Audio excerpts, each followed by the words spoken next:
शृङ्गनिकेतनम् सिञ्जनीकृतपन्नगेश्वरम् अच्युताननसायकम् रत्नसानुशरासनं व्रजताद्रिशृङ्गनिकेतनम् सिञ्जनीकृतपन्नगेश्वरम्.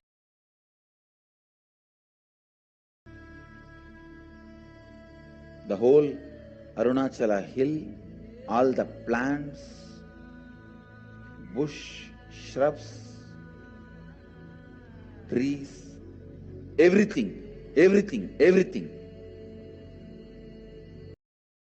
So, manifesting powers, Shaktis.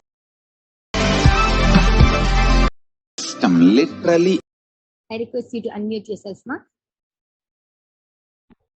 Because of the Supreme Pontiff of Hinduism, demonstrating literally enlightenment.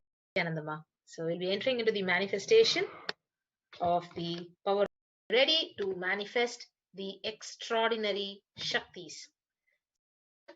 The present 293rd Jagadguru Mahasannidhanam. So this divine cosmic way of life and best kept sacred secrets all these years.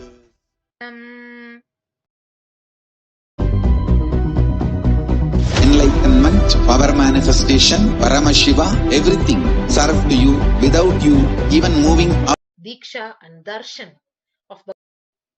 Let us actually get into this. Vimalamachalam life.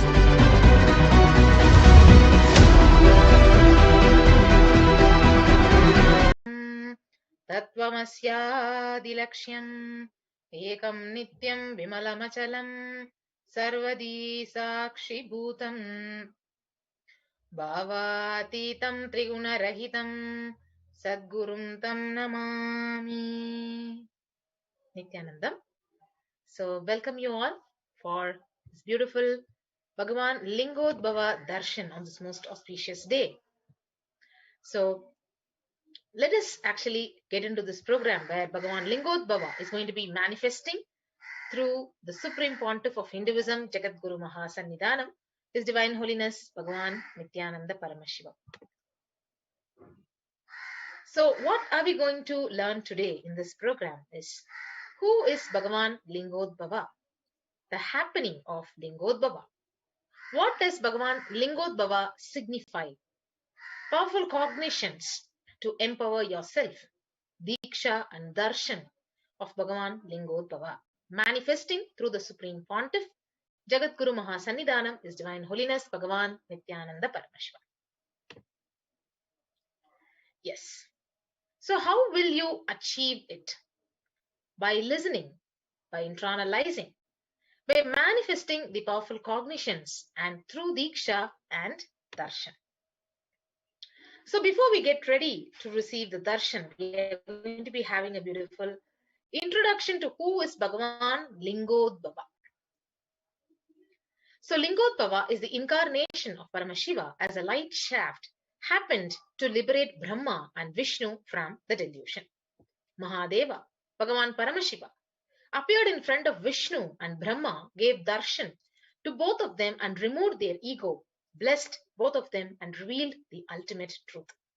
So Bhagavan Mahavishnu and Bhagavan Brahma experienced Bhagavan Paramashiva in the formless form, the cosmic consciousness, as a light beam, the pure consciousness.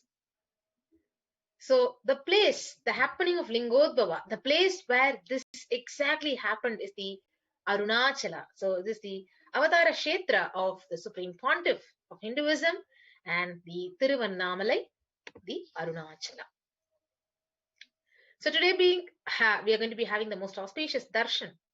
So let us understand what is Bhava Samadhi darshan. So what is Samadhi? Samadhi means one with the source. Bhava means attitude. So Bhava Samadhi means being one with the source through this aspect. So the aspect, the Bhava you choose, through that Bhava, being one with the source, Samadhi, is Bhava Samadhi. So knowing this aspect, this Bhava, is ultimate, and being in oneness, the Sama with that is Bhava Samadhi. So what are the signs of Bhava Samadhi Darshan? So these divine cosmic real, they manifest from Kailasa, the enlightened time-space zone, through deities and incarnations. The divine cosmic beings Archavatara deities in temples through Bhava Samadhi Darshans in the Nija Avatara incarnations. So what exactly the Bhava Samadhi Darshan does? It awakens your Kundalini Shakti and your whole brain becomes literally active. So Bhava Samadhi, it awakens your Kundalini Shakti, which is the latent potential energy in every human being. So awakening of Kundalini Shakti, it results in extraordinary abilities expressing through us, like third eye awakening, ability to have remote vision, ability to scan anyone's body, levitation, teleportation, and materialization. So this influx of superconscious energy also visibly slows down with aging process and improves the immunity to the disease. So with increasing levels of coherence, the whole brain comes alive, turning into a superconductor of conscious energies that heal, that empower, and transform our lives. So what exactly the Bhava Samadhi Darshan does? It allows one to experience the formless in a way that we can deeply understand and relate with. So having the darshan or even a glimpse, it brings lasting transformation in us, cleansing lifetimes of karmas and raising you to the next level of superconscious breakthrough, like hitting the reset button on your being. So experience Bhava Samadhi Darshan to discover the extraordinary possibilities and quantum jump from man to superhuman. So during the Bhava Samadhi Darshan, our neurons mirror that of the avatar. So mirror neurons literally activate and process all the observed movements or information of the avatar just by seeing and without the physical act of imitation. That our entire body silently and without movement recreates what is happening distances far away, experiencing the superconscious energy radiated by the avatar. So let us understand who is the Supreme Pontiff of Hinduism. So Supreme Pontiff of Hinduism, Jagat Guru Mahasannidhanam, His Divine Holiness Bhagavan Nithyananda Paramashivam, born on the 2nd of January 1978, is the reviver of Kailasa, a macrocosmic ancient enlightened Hindu civilizational nation. So the Supreme Pontiff of Hinduism is the 1008th incarnation of Paramashiva as per Hinduism, recognized by his predecessors who are enlightened masters and adepts. So Supreme Pontiff has made the science of power manifestation, yoga and temple-based universities a lifestyle for humanity. So he is ordained as the 233rd Guru Mahasannidhanam of Kanchi Kailasa Sarvajna Peetham, the Tondai Mandala Adhinam, the incumbent emperor of Suryavamsa Surangi Samrajyam, the present 293rd Jagat Guru Mahasannidhanam of the Kailasonatha Shyamala Peetha Sarvajna Peetham, the present Mahamandaleshwar, the supreme spiritual head of Mahanirvani Akhada, the largest apex monastic order. He is also the 1008th Acharya Mahamandaleshwar, the head for all spiritual leaders of Atal Akhada, the ancient apex body of Hinduism, the present 23rd Guru Mahasannidhanam of Dharma Mukti Swargapuram Adhinam, elected as the Supreme Pontiff of Hinduism by a congregation of over 1000 Hindu leaders. So he is revered as the teacher of Hinduism, the most prolific, most viewed, most read and watched, has authored more than 300 books and 10,000 articles in 3 languages, English, Tamil, Sanskrit, translated into 50 languages with over 1,000 titles. So over 20 million copies of books and articles are sold, read and downloaded. Over 10,000 hours of discourses enriched and enriched over 1 billion lives digitally. Respected as commentator of all the sacred scriptures as Upanishads, Bhagavad Gita, Shiva Sutras, Brahma Sutras, Yoga Sutras, Ashtavakra Gita and Jain Sutras. So he is honored as leader of Hinduism, the most awarded, internationally recognized Hindu leader who is a reviver of 108 ancient Hindu sampradayas, including the Rudra Kanyas, the Rudras, the Rishis, Rishikas, Bhairavas, Bhairavis, Sannyasis. So, establisher of the largest Hindu university, Kailasa's Nithyananda Hindu University, in the world with satellite campuses in 150 countries. Establisher of 1,000 plus Kailasa enlightenment ecosystems. Founder and reviver of over 100 Sarvajnapitas. Collector of the largest Hindu library with over 1 million books, 1 million palm leaf scriptures, and over 20 million digital books. Yes. So with that, we are going to be getting ready to manifest the extraordinary Shaktis. So let's meet after a short break. So we are going to be having our Balasans and Nithyananda Yogis who are going to be demonstrating the powers of third eye and manifestation of these extraordinary Shaktis of third eye. So let's gather back after a short break.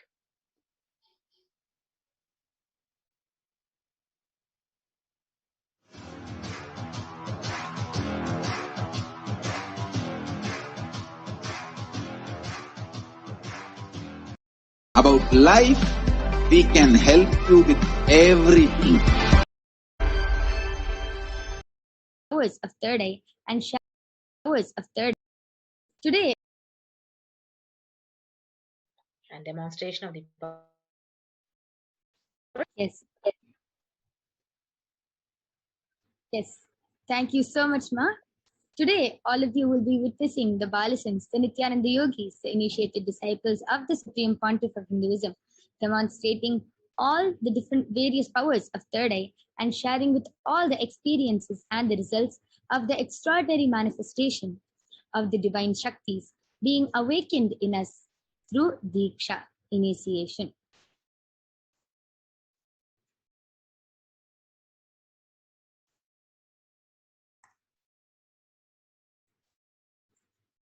I request you to unmute yourself, Ma.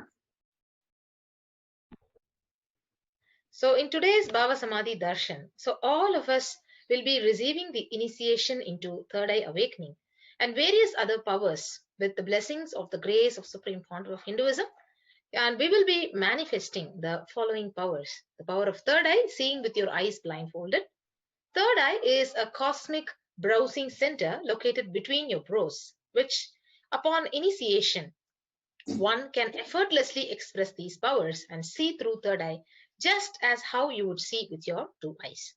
And scanning the thought current. So these are the two powers which we are going to be actually manifesting today. And now we are going to understand what are Shaktis. Yes. So, what are Shaktis and how do so many people manifest them? So, manifesting powers, Shaktis in the Vedagamas, are described as a system, a method, and science for human beings to explore the various possibilities and powers and to have access and to access the various states of consciousness and Shaktis manifest from the fundamental cognition that you are the divine and you need to manifest the divine. And not that you are man and you need to reach the divine. Here the foundation is you are Paramashiva. Your unmanifest recognizes that you are Paramashiva even if you have not manifested it yet. Understand that is why Paramashiva is revealing this body through this system, through this methodology. Any samyama you do on powerful cognitions, you manifest only Shaktis, powers, and not Siddhis. This is the words of the Supreme Pontiff of Hinduism himself. Yes. Okay. So let us understand what are the fundamental differences between Shaktis and Siddhis. So most of us would actually believe that Siddhis, there is some overlap between the understanding of Shaktis and Siddhis. So today we'll be understanding what is the prime difference between Shaktis and Siddhis. So Shaktis expressed from the space of enlightenment as a side effect of feeling connection with the divine and high integrity with the Guru. Whereas Siddhis are powers that manifest from tapas or penance for enlightenment. Shaktis are source of enlightenment. Siddhis are manifested when you're on the path of enlightenment.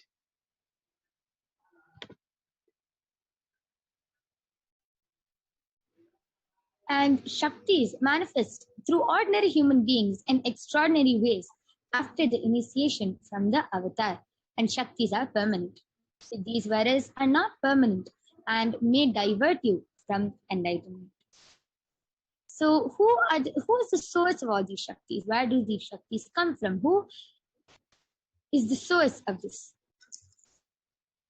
Paramashiva is the primordial divinity in Hinduism, the ultimate reality and cause, which is self-effulgent, Swayam Prakasha, all-pervading, unchanging beyond time, space, form, and causality. As the fundamental base of Avyakta, the unmanifest, and Vyakta, the manifest existence, he performs the Panchakritya, the 5 cosmic acts of Srishti, creation, Sthiti, sovereign rulership and maintenance, Samhara, rejuvenation, Bhava, pulling out of delusion, and Anugraha, liberating this for all living entities. Yes. So the Supreme Pontiff of Hinduism, Jagadguru Mahasannidhanam, His Divine Holiness Nithyananda Paramashivam, as the 1008th living incarnation and representative of Paramashiva, and the reviver of Kailasa, the ancient enlightened Hindu civilization nation, the great cosmic borderless Hindu nation. So ever since the beginning of civilization, the Sanatana Hindu Dharma has been the cradle of enlightened beings and highly advanced sciences.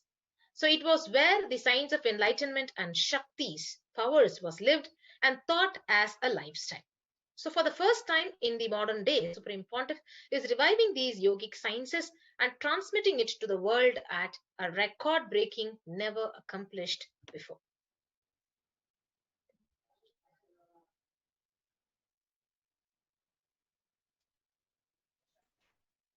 Yes, and Swamiji has been grown up and has been brought up in a cradle of living and enlightened gurus. The knowledge and science of manifesting these Shaktis are passed down from one generation to the next through Diksha, initiation, by the enlightened gurus. The Supreme Pontiff of Hinduism, being recognized as an incarnation at a very young age, was trained and taught these sciences to revive the initiations and knowledge repositories for billions to manifest the science of power manifestation from the disciples of Vedanta, Tantra, Sri Vidya, Yoga, Yogic powers, Mantra Shastra, Siddha Vidya, the science of Aushadha, Advaita, Bhakti Yoga, Paramashiva Jnana, and Paramashiva Vijnana. Yes.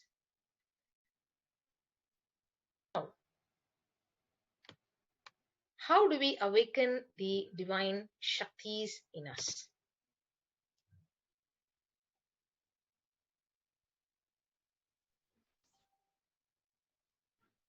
Yes.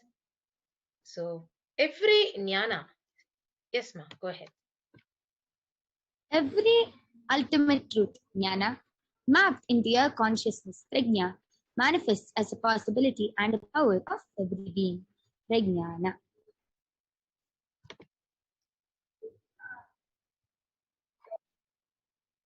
Diksha is the direct transfer of spiritual energy by an enlightened being through look, word, or touch. The traditional Vedic book Navaratneshwara states, Sarva samapi dikshanam muktihi phalamakhanditam avirodhat bhavantyeva prasangyastu bhuktayaha. The main benefit of all initiations is moksha, enlightenment. As a side effect, health, wealth, leadership, and well-being happen. And in Rudrayamala Tantra, Shiva says, Devi diksha vihinasya na siddhihi na cha sadgatihi tasmat sarva prayatnena guruna dikshito bhavet. The one who is not initiated does not attain liberation nor a better future. So by all efforts, one should get initiated by Guru. What is the science of initiation? Neuroscience has proved that the process of initiation floods the brain with energy. This is the superconscious energy of Kundalini, our own highest inner potential energy. As the Kundalini flows from the thalamus to the cortex. It sets up a powerful energy loop within the brain, which awakens the latent non-mechanical parts which we have never used before. With increasing levels of coherence, the whole brain comes alive, turning into a superconductor of conscious energies that heal, empower, transform our lives, bliss and fulfillment. Initiation creates high awareness, visualization, creativity. It also slows the aging process and improves the immune system. Kundalini awakening, healing experience, levitation, teleportation, materialization. Experience the power of initiation through a range of exclusive programs conducted at the ashram. Nithyananda Dhyanapeetham, Nithyananda Nagar, Birdi, Bengaluru. Contact 97422 03311 82774 90091. Yes. So we just saw how beautifully what is Diksha and what happens when we get the initiation from the avatar. Now let's see how the science of power manifestation is authenticated through the 4 aspects of evidences or pramanas. So there are 4 evidences. First is the Shastra Pramana, next is the Apta Pramana, third is the Atma Pramana, and fourth is the Sakshi Pramana. The Shastra Pramana are the eternal unchangeable truths which are revealed in the source scriptures. The Apta Pramana are the experiences and results of Aptas or the authorities of Hinduism, the Vedic rishis and the scientists who have time tested and verified this extraordinary science. Yes. We also have the Atma Pramana, or the account of Supreme Pontiff of Hinduism, Jagadguru Mahasannidhanam, His Divine Holiness Bhagavan Nithyananda Paramashivam, this millennium's avatar personal experience of power manifestation, and the Pratyaksha Pramana, the empirical evidence from observation and scientific experimentation. And where do all these come from? Where do the Shastras, where do all these source, what is the source of everything? It is the Vedagamas, which is a living applied science. Vedas are the ultimate superior authorities for Hindus. Vedas are the pure science where the ultimate truths are explained. Agamas are the scriptures where the applied technology, the applied science is expanded. Vedas and Vedagamas, are given the status of Shruti as they are directly revealed by Paramashiva. They are the ultimate eternal unchangeable truths, and any reference cited from these source scriptures or Shastras is called a Shastra Pramana. Yes. So let us now get ready to witness the unique and exciting demonstration of the powers of third eye, and the third eye, power of seeing through the third eye. So now we'll be actually going over the pramanas. Yes. So you can continue with the Shastra Pramana. Yes. So the first pramana, the Shastra Pramana from the Kamikagama, it says, Kapalantarvanonyasya tishtanmilitalochanaha kramena manasodhardhyat lakshayet lakshyamuttamam. So the translation says, by fixing the mind on the inner space within the crown center and sitting stably without any movement, having the eyes closed in succession, by that stability of the mind and inner space, through the power of third eye, one directly sees the ultimate goal, lakshyam, by having the vision beyond the sight that reveals any object or place, attaining the space of oneness with the source, Paramashiva. Next is the Apta Pramana, where Bhagavan Krishna initiates Arjuna into the power of third eye. In the Hindu Purana Bhagavad Gita, Bhagavan Krishna initiates Arjuna into the power of third eye to behold Krishna's Vishwarupa Darshan, the vision of his cosmic form. And the 11th chapter of the Bhagavad Gita, which contains the description of Bhagavan Krishna's cosmic form, is completely narrated by Arjuna as he sees Bhagavan Krishna through the third eye. न तु मां शक्यसे द्रष्टुम् अनेनैव स्वचक्षुषा दिव्यं ददामि ते चक्षुः पश्य मे योगमैश्वरम् but you cannot see my cosmic form with these physical eyes of yours. Therefore I grant divine third eye. Behold my cosmic opulence. Now let us see the Atma Pramana, where Swamiji himself shares of how he had the experience of the 360. Growth.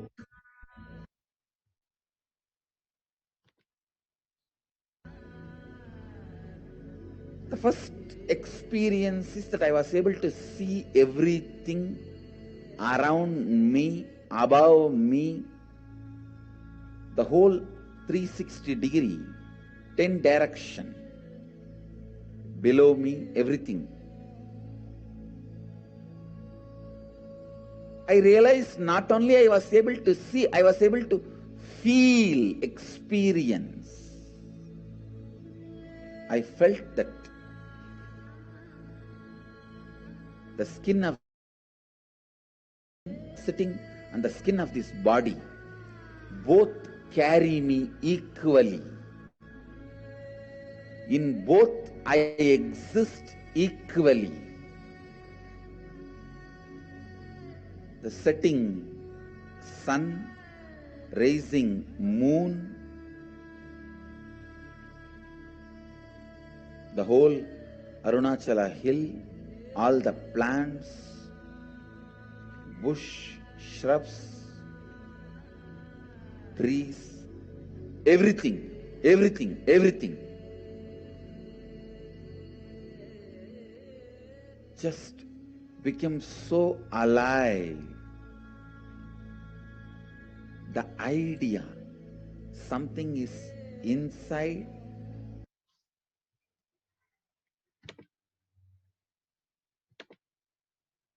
Yes. So we have the Pratyaksha Pramana. So from the scientific evidences where the studies, measures and compare the metabolic cell activity of the brain in conscious and meditative states using the positron emission tomography. So when doing daily activities, how was the brain activity in the Supreme Pontiff's brain? And when in deep Samadhi state, what was measured? So it's very beautifully actually recorded. Yes. And next is the Sakshi Pramana, the experiences and the results of the extraordinary manifestation happening through the initiated disciples of the Supreme Pontiff of Hinduism. This rare sacred science of the Third Eye Awakening is being made available to humanity for their ultimate enrichment and conscious evolution by the Supreme Pontiff of Hinduism, Bhagavan Nithyananda Paramashivam, who is a living incarnation of Paramashiva. The Swamiji embodies the most profound yogic states that surpass all bounds of time, space, and matter, and is gifting this pure great science of Third Eye Awakening, along with many other spiritual sciences, through initiation, Diksha. Millions of people have been initiated by the Supreme Pontiff of Hinduism and are experiencing the profound results as extraordinary powers in their day-to-day life. So now let us see the Sakshi Pramana, the Shastra Pramana, the Atma Pramana, the Apta Pramana, and the Sakshi Pramana for the power of body scanning.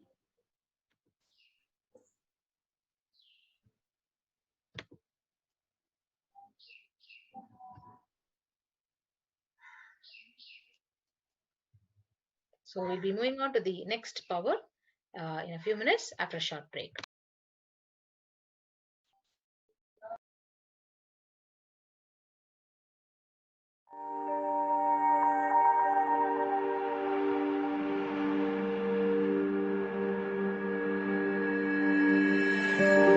Kailasa is proper customized spiritual service helping you to identify your root patterns of suffering. We have perfected the science of helping every individual from every cultural, religious, nationality background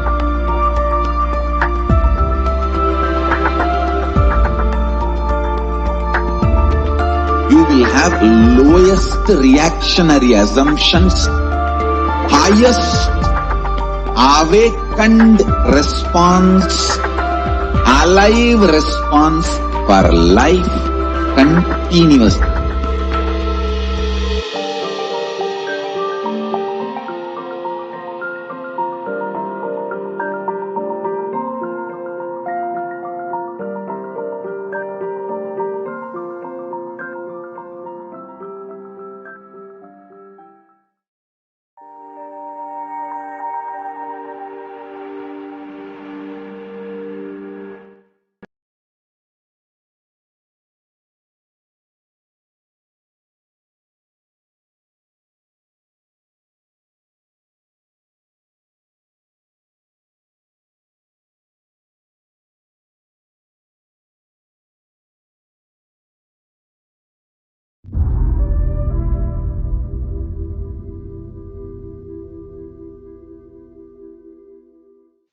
Even a malignant man, by beginning in the company of satsanga, makes even the impossible as possible in this world.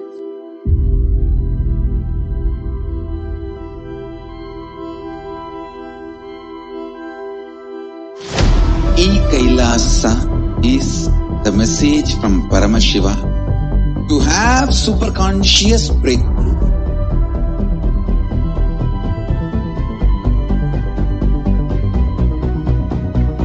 Enlightenment, power manifestation, Paramashiva, everything served to you without you even moving out of your couch.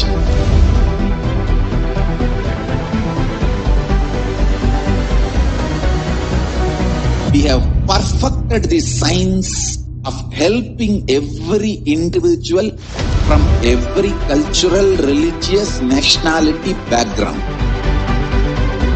We can multiply the quality and quantity of your life.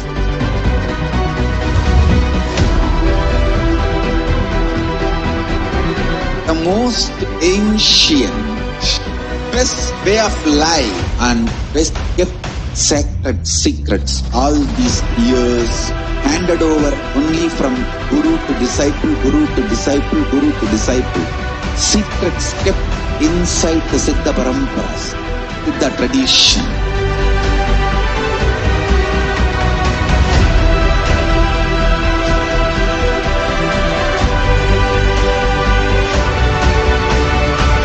Enlightenment is the birthright of all human beings. Kailasa is responsible to provide that to all human beings. Whole world should become Kailasians.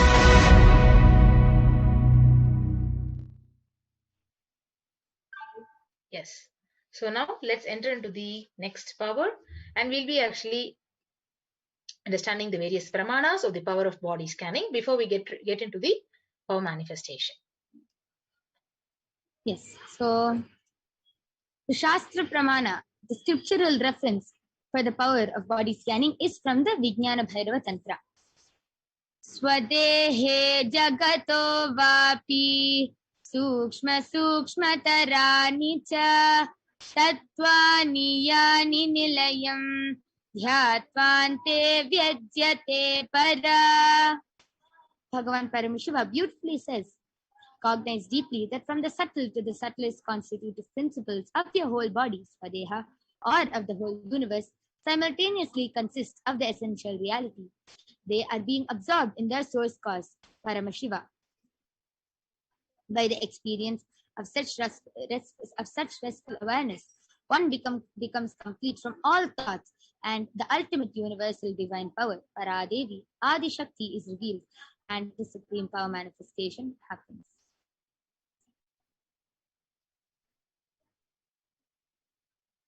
So let us now see the Apta Pramana for the power of body scanning. The experiences of Aptas, Rishis, scientists who have time tested and verified this extraordinary science. Yes. So Terayar was a Siddha and one of the prominent disciples of Agastya. So one day, a man suffering from severe headache comes to Agastya for healing. So Agastya uses the power of body scanning and identifies the root cause of headache. He reveals that there is a small tere, which means a small type of a frog, sitting in the person's brain. So Agastya, he immediately instructs Tereyar, his disciple, to perform an open head surgery and remove the frog. So after the surgery is completed successfully, the person is healed and cured of the headache. So thus he gained the name Tereyar.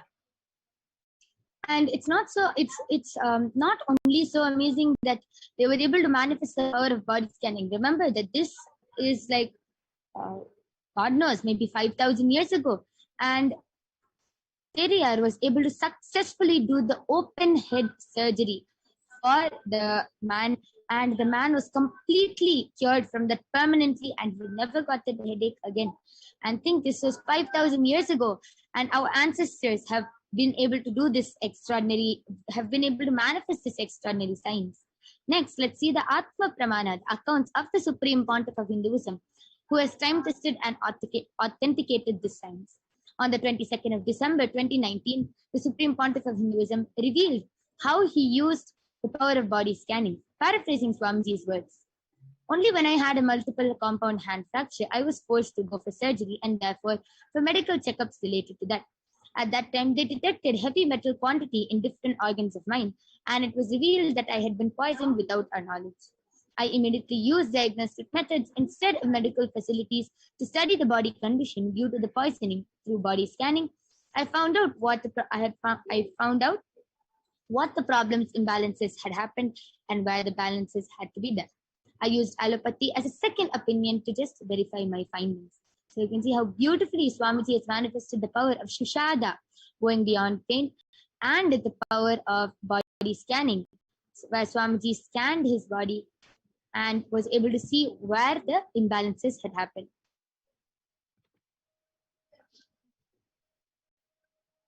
We also have the Sakshi Pramana, the various experiences and results of the extraordinary manifestation happening through the initiated disciples of Supreme Pontiff. So we can see various disciples who have actually recorded their manifestation, their experiences of the power of body scanning. So with that, we move to the exact manifestation and demonstration of the power of third eye and power of body scanning. Yes, so we have our Nithyananda yogis and Balasans who are ready here to demonstrate these powers. So let's get ready and we'll come back after a short break.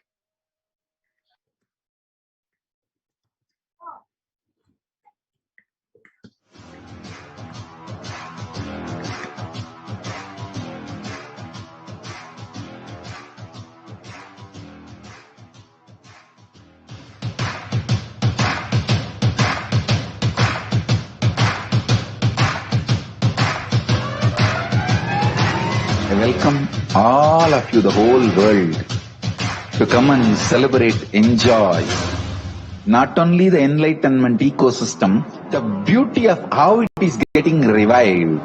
Be an insider for this great revival process. If you are an insider even for a startup company, you will understand not only the result of the company, even that being an insider is such a joy. Being an insider when it was happening is something extraordinary.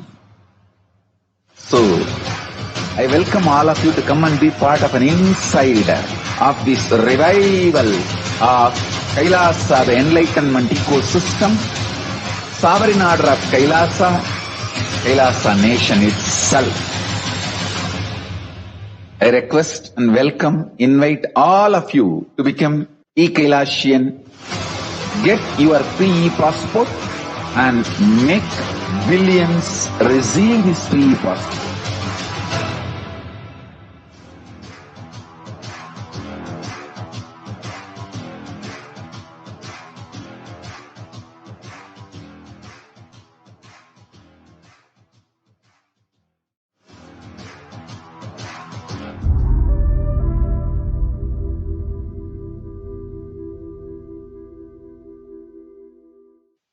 Even a malignant man, by beginning in the company of Satsanga, makes even the impossible as possible in this world.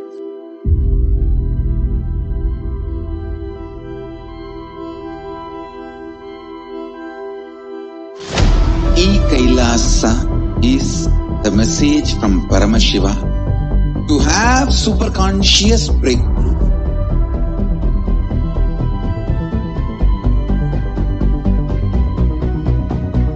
Enlightenment, power manifestation, Paramashiva, everything serve to you without you even moving out of your couch.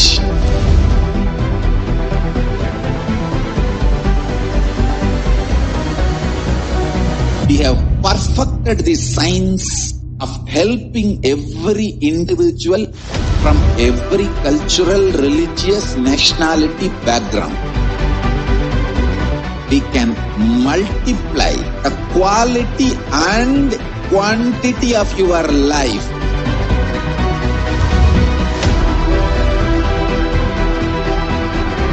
The most ancient, best way of life and best kept sacred secrets. All these by our Nithyananda yogis and Balasans. Yes.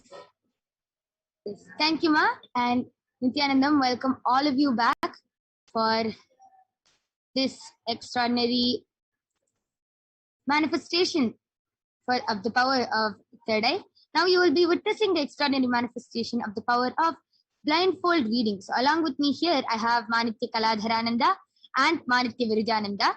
And they are the Balasans of the Nithyananda Gurukul. Would you like to introduce yourself? Yes. I am Manitya Kaladharananda. I am 14 years old and I am a Balasans of Nithyananda Gurukul. I am here to manifest the power of study. Yes, Nithyananda everyone. I am Manitya Virijananda. I am 60 years old.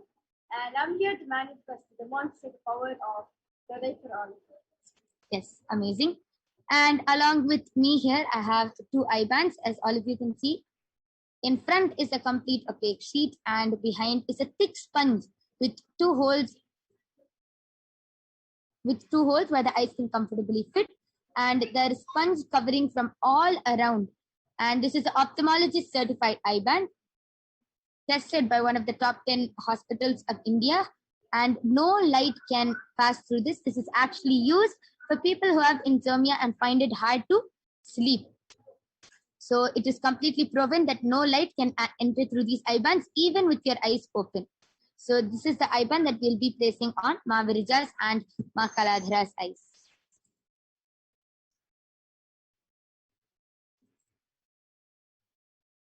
So now I'll be blindfolding both of them.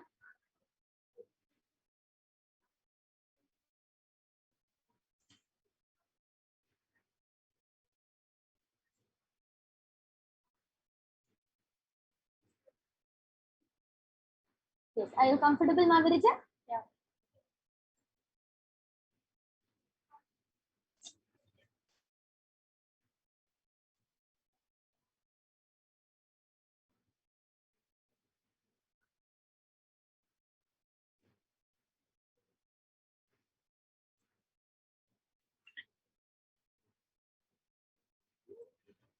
Yes. Are you comfortable, Ma Kaladhara? Yes, I would like to tell you to pull the eye band down from back. Yes. Yes. So to make it even more foolproof, Ma Kaladhara and Ma Virija will not be touching the eye bands. We will be unmuted for the whole time. And all of you can also start posting. I request all of you to start posting any messages, any messages in the comments, any medical terms, anything in the live chat in YouTube, and we will be Ma Kaladhara and Ma Virija will be reading it out for you. You can post anything, any comments, any medical terms, any stickers, any emojis, anything you can post, which you feel that Ma Virija and Ma Kaladhara will not be guessing.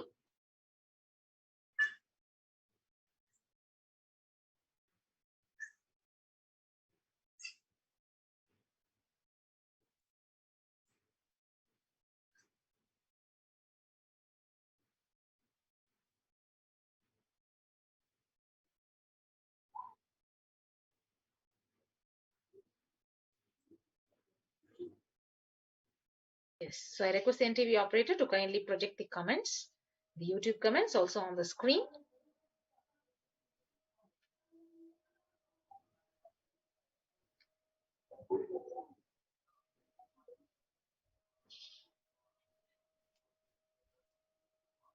So, Makaladra Mavrita, you can actually start reading.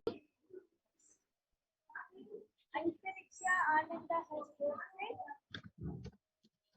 mass scanning. Yes, mass early immediately after the quantum study, we have the body scanning, where Kailasa will be scanning your body. MR.2 TEEN. So the TE and the third E is capital and DEMON. And the teeth. The teeth are short. Yes, amazing. Antariksha Ananda has again question mark, please scan me. Yes, ma, surely we will mark. Antariksha Ananda has posted, how can I remove my pitta and open my third eye completely? Yes, amazing, Makaladra. Yes, Mavrita, you can also start reading. Yes, so Mahasatya next to Satya is posted. A rose emoji, a tissue, a purple color heart, a tissue, a rose, an orange color heart, and a dark toned skin. Namaskar. Terrorism was posted. Talaiva, Batala, Va, Sambhavam Star. And then emoji with sunglasses. Antariksh Anand is posted. 5 clapping emojis. Amazing. Okay. Again, Antariksh Anand posted great with double. Amazing. Yes. And all of you can continue posting few. Yes. Devi Karani Airpatam is posted. Thank you. And smiley emoji with 3 hearts in face. Bhagwan and Sangha. Yes. Amazing. That is an amazing manifestation, Mavrita and Makaladra. And please stay tuned. You will be witnessing many more extraordinary Shaktis like the power of body scanning. But before we move on, I will be removing the IBAN.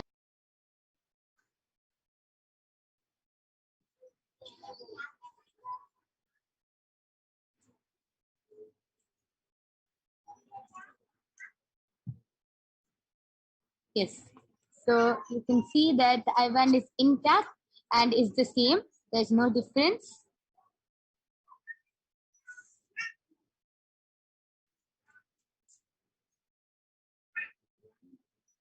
And you can see the same for Makaladhara's IBAN.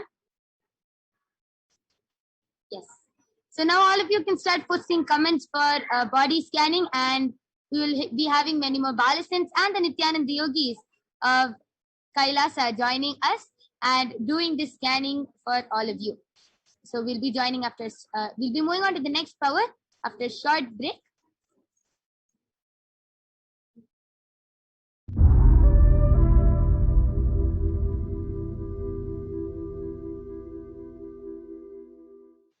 Even a malignant man, by beginning in the company of Satsanga, makes even the impossible as possible in this world.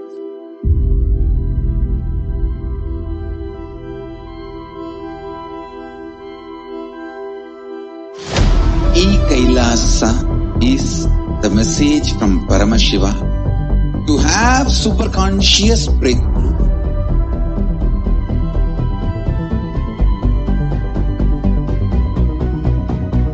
Enlightenment, power manifestation, Paramashiva, everything served to you without you even moving out of your couch.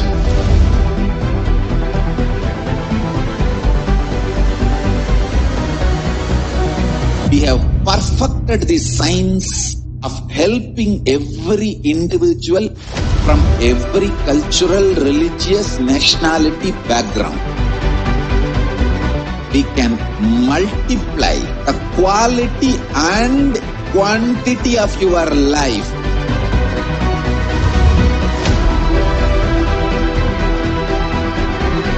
most ancient, best way of life and best kept sacred secrets all these years, handed over only from guru to disciple, guru to disciple, guru to disciple. Secrets kept inside the Siddha Paramparas, Siddha tradition.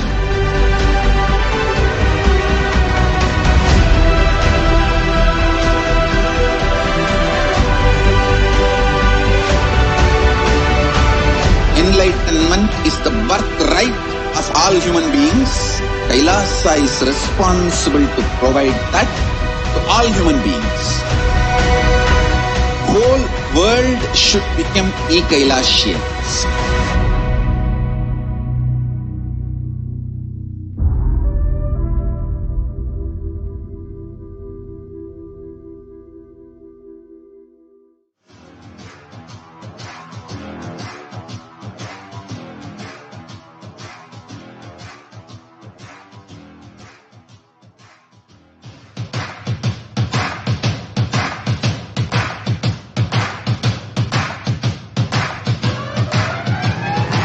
I welcome all of you, the whole world, to come and celebrate, enjoy not only the enlightenment ecosystem, the beauty of how it is getting revived. Be an insider for this great revival process. If you are an insider even for a startup company, you will understand not only the result of the company, even that being an insider is such a joy. Being an insider when it was happening is something extraordinary. So, I welcome all of you to come and be part of an insider of this revival of Kailasa, the enlightenment ecosystem, sovereign order of Kailasa, Kailasa nation itself. I request and welcome, invite all of you to become e-Kailasian. Get your free passport and make billions receive this free passport.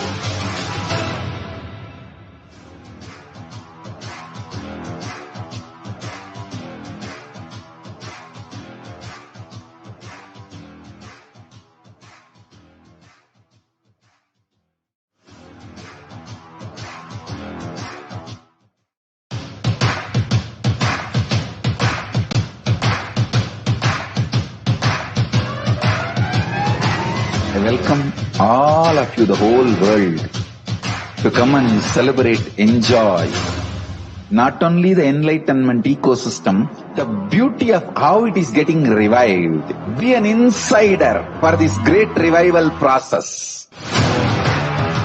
If you are an insider even for a startup company, you will understand not only the result of the company, even that being an insider is such a joy. Being an insider when it was happening is something extraordinary. So, I welcome all of you to come and be part of an insider of this revival of Kailasa, the enlightenment ecosystem, sovereign order of Kailasa, Kailasa nation itself. I request and welcome, invite all of you to become e-Kailasian. Get your free passport and make billions receive this free passport. This is about manifestation and demonstration of the next power of body scanning. So we have Nithyananda yogis and Balasans who are connected and joined. Yes. Yes, Nithyanandam. So now we'll be manifesting the power of body scanning for all of you. All of you can start posting comments, and along with us we have Manitya Jayeshananda, Manitya Brahmayogananda, Manitya Mahavidyananda, Manitya Vijayeshananda, and myself will be doing the body scanning. Okay, so Antariksh Anand has requested for a body scanning. So Manitya Jayeshananda, you can do the body scanning for Antariksh Anand.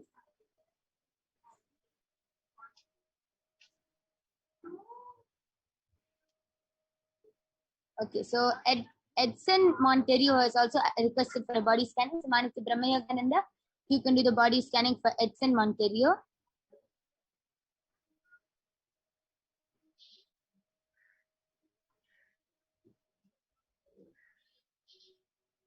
So if anyone wants a body scanning, you can start posting in the YouTube live chat and they'll be doing the scanning for you.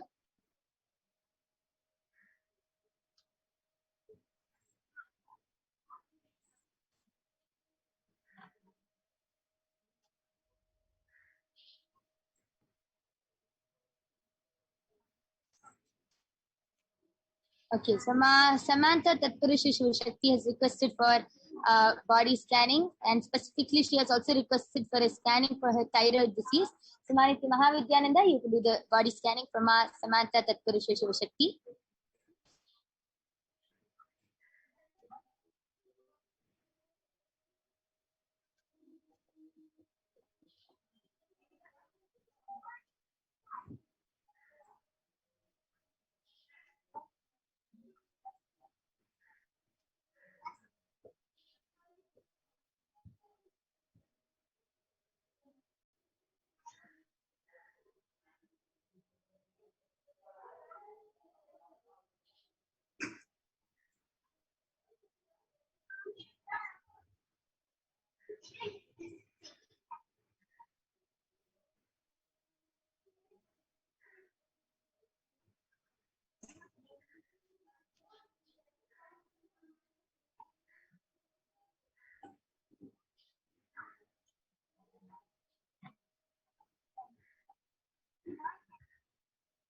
Yes, so anyone else who needs a body scan can post it as a comment in the YouTube chat.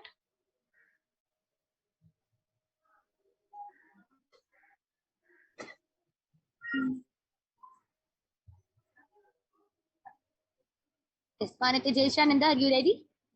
Yes, you can go ahead. Yes, so the person that I scanned was Ananda. So what I had seen was you've been going through left hand side shoulder pain back, like from back to your frontal the neck area. You've been feeling pain there lately, and your stomach has so much heat. It's bubbling with heat, and that is the reason why. It's because you are a pitta dosha constitution, body constitution is pitta dosha, and so much heat gets accumulated when you do something different from your diet plan. So what we normally supposed to eat is a lot of cool things, a cool property related food, lots of water you'll have to drink, and almost switch to a liquid based diet for now, because currently your body is heating up so much, and all the reason why you feel too hungry is because of that. And also drink have lots of liquid. And another thing that Parameshwar revealed is that the solution, you'll have to keep castor oil. You'll have to put it in the center on your Sahasrara chakra, and you'll have to nicely apply it on your stomach to cool your body completely and end to end. So this is what Parameshwar revealed. Yes. So who did you do the body scanning for? For Antarikshananda. Yes. So Antarikshanandaya, I request you to get back in the chat. And Lakshmi has requested for a body scanning. So Manita Vijay Sananda, you can do the body scanning for Lakshmi.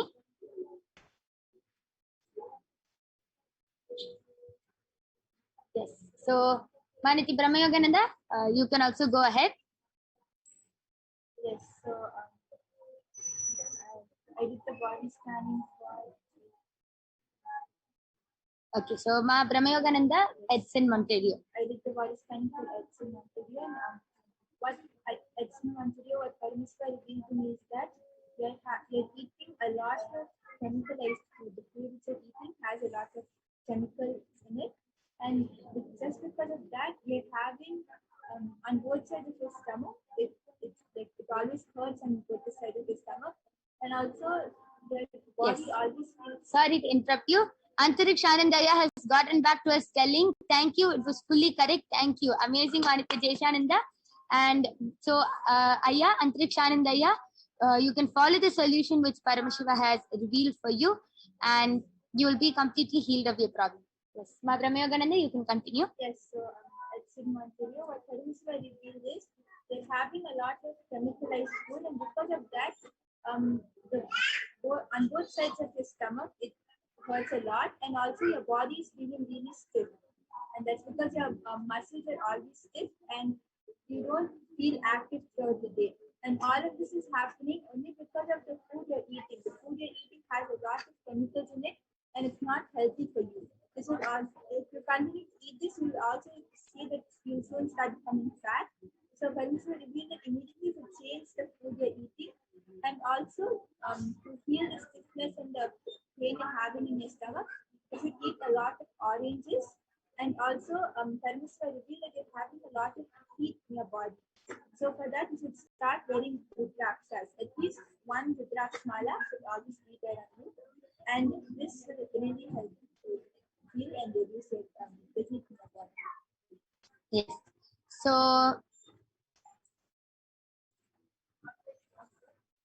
So Edson Monterio, I request you to get back in the chat whether you were able to relate with what Ma Brahmayogananda has said.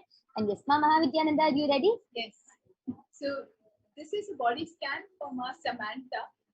Ma Samantha, because specifically you have asked for your thyroid disease, Paramashiva very clearly reveals that it is healed. You are blessed in Devi Parashakti's Akashic field. That's first. Second, a complete body scan for you, Ma Samantha, reveals that most of your day you spend doing a desk job, meaning a lot of sitting is involved. So first, your eyes are strained.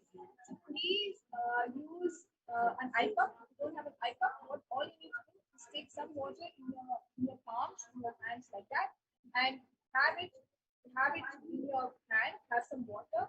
Dip your eye into it and blink your eye a few times while you're rolling your eyeballs left, right, up and down. So this will make sure your eye strain is lowering. If you can do this twice a day, morning and night, it will help your eyes. Second, in the body scan, what Paramashiva revealed was because it is your day is involving a lot of sitting, you are feeling a little bit overweight. So what you need to do is at least spend some time in the day doing intense yoga. So also specifically Paramashiva revealed that yoga not so much just a physical exercise, because yoga will allow you to completely set it down. It will be a balance of all of your muscles. If you do just a physical exercise like push-ups or sit-ups, that's only going to work on part of your body, not your entire all layers of health. So please add yoga to your day and the washing of your eye. And yes, again, be assured your thyroid disease is healed from the Parashakti's Akashic fields. If there is any doctor's advice that's happening, Paramashiva very clearly feels that you continue that doctor's advice, and so that you can have a complete diagnosis and have a complete report also from the medical field. So that's for Ma Samantha. Yes. So Ma Samantha Tatpurusha Shivashakti, I request you to get back in the comment section whether you were able to relate. And Edson Monterio Aya has posted gratitude. Yes, Aya, I request you to get back and share with us whether you were able to relate. Yes, Manati Videshananda, are you ready? And just before that, Ma Agalya, I will be doing the scanning for her. But before that, I request you to get her permission, as it is our integrity to always get the permission of the person before the scanning. And then I'll be doing the scanning for your grandmother. Yes, Ma Videsha, you can go ahead. Yes, so I scanned Ma Lakshmi, and what Paramashiva revealed is that Ma Lakshmi has large pores on her skin. So there's a lot of dust particles that are going and accumulated in those pores. So number one, her skin is because of that it's dry, and she's facing a little bit of itching when it happens because of the dryness. So Paramashiva clearly revealed that she has to it out. So she has to be a little bit more active in her day and go ahead and move around, and always remember to keep the body moisturized. That was number one. And number two, what Paramashiva revealed is that there is a lot of mucus formation that is happening. So Paramashiva revealed that Ma Lakshmi is supposed to do steam inhalation for about 20 minutes per day with tulsi and turmeric in the water. Just spend 20 minutes of the time sweating it out and going in this was what Paramashiva revealed. Yes, amazing. Mahalakshmi, I request you to get back in the comment section whether you were able to relate with what Paramashiva has revealed through Ma Vijesh yesterday. Yes. So, Ma Samantha, you can also get back.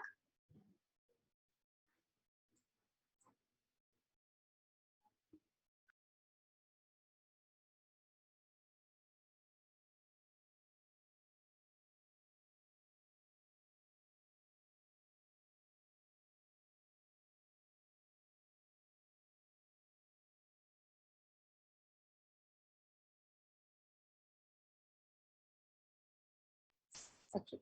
And yes, Ma Samantha and Ma Lakshmi, you can get back. And for now, we'll be ending the power manifestation segment. We thank all of you for joining us, and please stay tuned for the upcoming segments before the Lingodbhava, Bhava Samadhi Darshan, which we'll be having today. So I thank all of you for joining us. Thank you, Nithyanandam.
Yes, so If you guys start doing this, everything, all the best things will be showered on you. Not serving. Yes. So welcome back. So we had a very powerful and amazing power demonstration session. So now we'll be moving on to the next segment. The world today and the Kailasas today. So today, if you take a look, the world today troubled adults where COVID-19 has took the mental health to a dark place and the healing work starts now. So the whole world is actually going through a phase of extreme suffering, especially in mental health. Whereas Kailasa is offering the spiritual solution. The Sri Kailasa Uniting Nations for Consciousness Studies and Practices over the past 27 years have been working towards empowering and enlightening adults with the greater science Hinduism. So today, with the blessings of the Supreme Pontiff of Hinduism, Nithyananda Paramashivam, Kailasa has over 10,000 de facto spiritual embassies aimed at bringing spiritual healing, empowerment, and enlightenment for the benefit of the mankind. And the world today, where it sees shutting down of K-12 schools across 191 countries. So as of mid-April, 191 countries had shut down all their primary and secondary schools, affecting almost 1.6 billion children. Whereas Kailasa's spiritual solution is Nithyananda Hindu University, the world's largest Hindu university as per the number of faculties, number of students, number of courses, and number inspired by His Divine Holiness, with 20 million plus enrollments, 7,000 plus courses, with extensions 150 countries. So Kailasa's has been of 2020 completely free of cost to help humanity handle this pandemic with powerfulness. And if you see the surge of suicide rate after the COVID-19 pandemic, it is like extremely high. And having taken the responsibility to spiritually heal the world during this pandemic, Kailasa's Department of Religion and Worship, in collaboration with the Department of Human Services, have been offering the Maheshwara Puja twice a month for the departed souls who passed due to COVID, natural calamities, unnatural calamities, devastations for the year 2020 till date.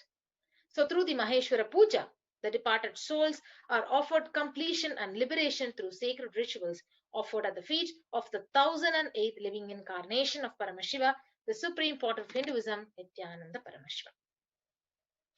So now today, as we are going to be having the Darshan of Lingodbhava, let us have an understanding from the Arunachala Purana how the Lingodbhava had happened, the happening of Lingodbhava.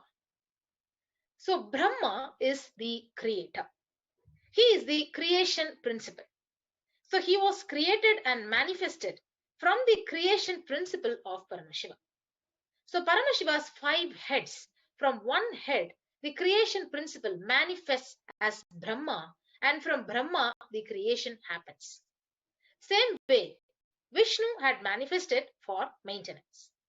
So Vishnu and Brahma are attention drawing colorful action. So they delude themselves that they are both ultimate.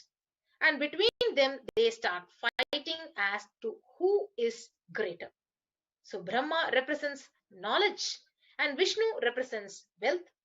So knowledge is required for creation and wealth is required for maintenance. So as a result, Paramashiva manifested as Deepastamba, Jyotistamba to Brahma and Vishnu, liberating them from delusion as to who is more powerful or important amongst them. So there was a big chaos and stagnancy in the cosmos. So literally, Paramashiva had to intervene, and Paramashiva appears as a huge light shaft and tells them, whoever finds my head or feet first is the most powerful person. So immediately, Lord Brahma, he takes the form of a swan and flies upwards saying, I will go and find your head. So Vishnu takes the form of a pig, Varaha, saying, I will go and find your feet. So both are not able to find their head or feet. Vishnu accepts that he is not able to find. But Brahma, not only was not able to find the head, but he was not able to accept the fact that he was not able to find the head. So they both start feeling that they are both ultimate. And the next level delusion is that they both are fighting as to who is more powerful. So naturally, Paramashiva has to liberate them from their delusion. So neither creation nor sustenance is ultimate. The ultimate is liberation. So Paramashiva pulls both of them out of delusion and just liberates them. So the moment Paramashiva appears as Jyotirlinga, he tells Brahma and Vishnu, whoever finds my head or feet will be declared as supreme. So Brahma becomes a swan and flies towards the head. The swan always lives in the lotus, so he should have actually gone to find the lotus feet. Vishnu takes the form of pig. The pig always lives in forest, so he should have actually taken the decision to go towards Paramashiva's jata, the forest. But both could not find the two ends. So Vishnu goes on digging, and even then he reaches only up to the calf muscle of Paramashiva. To mark that, he ties a bell on Paramashiva's calf muscle, and that is why in all the Shiva deities there will be a bell on Shiva's calf muscles. And Brahma, he takes the form of a swan and he flies. And his age is almost over. So he then finds that he cannot find the head. So he then sees a flower falling and he asks, where are you coming from? The flower says that I'm coming from Shiva's ears. So he asks, since when are you falling? So the flower says, for Brahma's age, it has been falling. So knowledge always has ego. It cannot accept any defeat. So Brahma, who represents knowledge, asks the flower, can you support me by saying that I brought you from the head of Paramashiva? I will give you lots of boons. So this flower, it gets little tempted. And Brahma goes to Paramashiva and he literally lies saying, I found your head and this is the witness. So the moment Paramashiva stares at both of them, both the flower withers and the swan's feathers, they literally burn away. So Brahma, he gets the curse that he will never be worshipped anymore. And the flower gets cursed that it will never be used in Shiva Puja. Then Brahma does tapas and asks for forgiveness. So if you see, Paramashiva is eternal compassion. He says, you will be there in all my temples, north facing, where my sacred bath water will come through the Gomukha, and from that water you can do the creation. So the flower was given the Shapa Vimochana, that once a year, for Shivaratri day, the flower will be used for Shiva Puja, not any other time. So even now in Tiruvannamalai, the Lingodbhava will be worshipped with this flower, the Thalambu, only on the day of Shivaratri. So all of us need to understand the deeper layers and meaning. So knowledge and wealth cannot show you the ultimate, and it is not the ultimate. Enlightenment alone is ultimate. So both Brahma and Vishnu, they requested Shiva to retain his form as that shaft of light to bless this whole universe. So as per their request, Shiva, in that form of divine light, he became Arunachala, the glowing mountain in Tiruvannamalai. So true to his promise, Paramashiva retained his form as the Arunachala mountain, assumed the form of Shivalinga called Arunachaleshwara at the temple in Tiruvannamalai, and is incarnating continuously, keeping the unbroken lineage of enlightened beings in Tiruvannamalai till date. Yes. So now we'll be watching the explanation of this beautiful happening of Lingodbhava by the Supreme Pontiff of Hinduism. So let's watch this video.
सदाशिवसमारम्भाम् शङ्कराचार्यमध्यमाम् अस्मदाचार्यपर्यन्तम् Vande Guru Paramparam.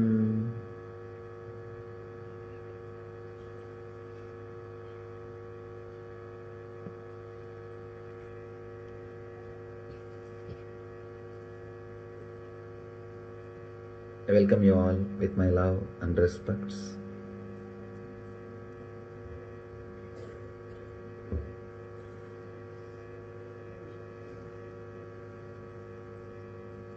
This is a beautiful moment.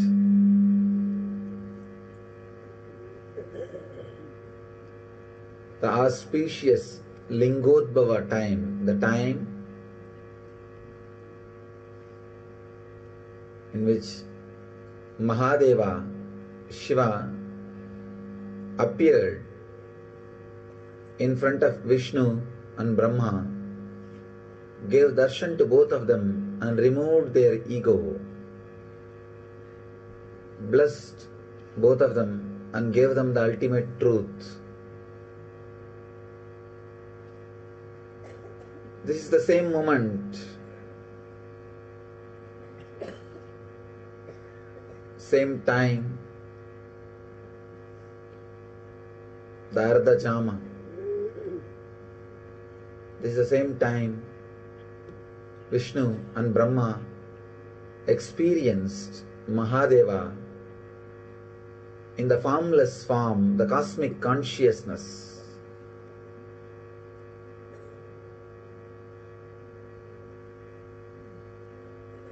As a light beam, the pure consciousness.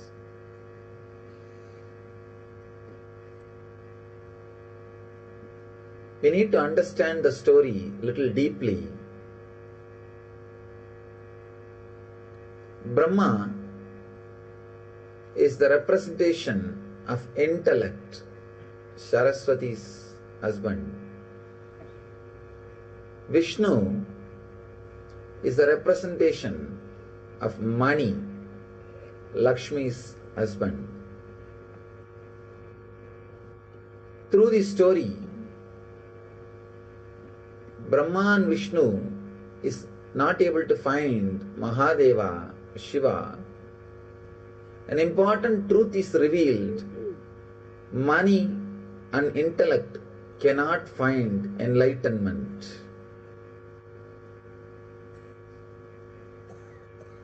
But many times the money and intellect starts fighting between them.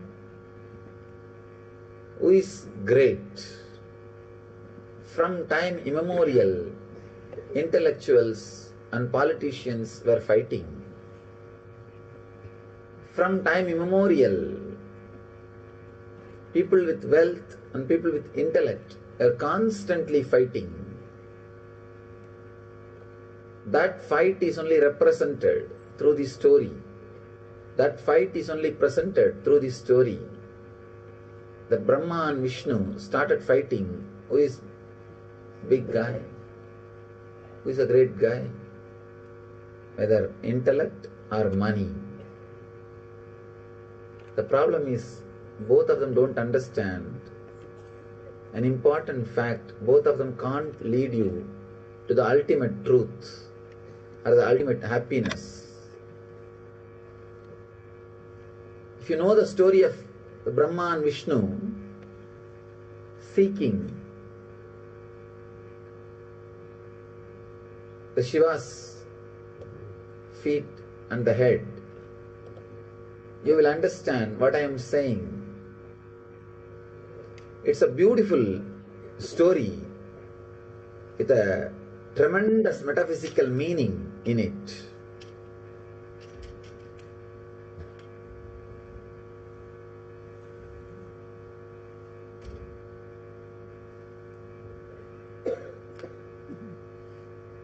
The great intelligence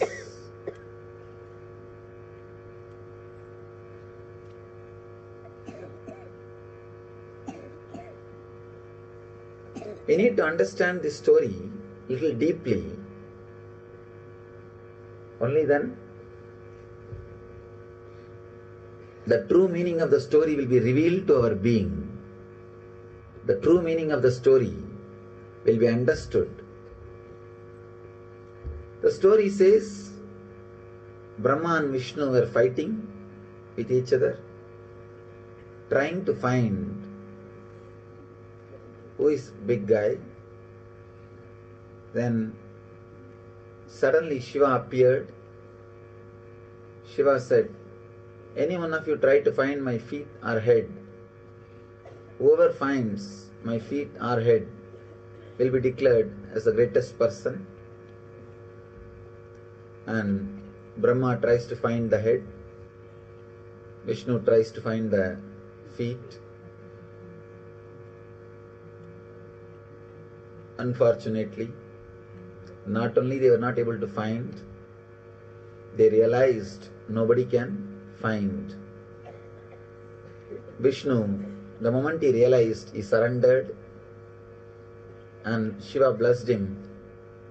Just because Vishnu surrendered, Shiva blessed him with enlightenment and the truth. Brahma, even though he was not able to find, does not want to surrender, doesn't want to agree that he can't find. So he tries to find some false witness, a flower which was in the Shiva's head. He tried to bring that flower as a witness. The flower was falling from Shiva's head for ages. And Brahma tried to catch that flower and made that flower as a duplicate witness, false witness. But Shiva knows the truth and he curses not only Brahma, the flower too. And finally Brahma realizes the truth and surrenders. Then the moment Brahma surrendered, Shiva reveals the truth to him also. Very beautiful story. The deep significance.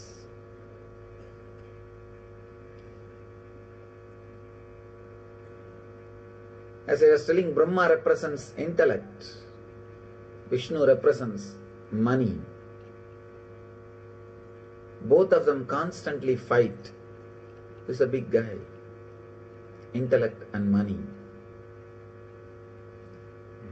When they are fighting, suddenly the truth stands in front of them.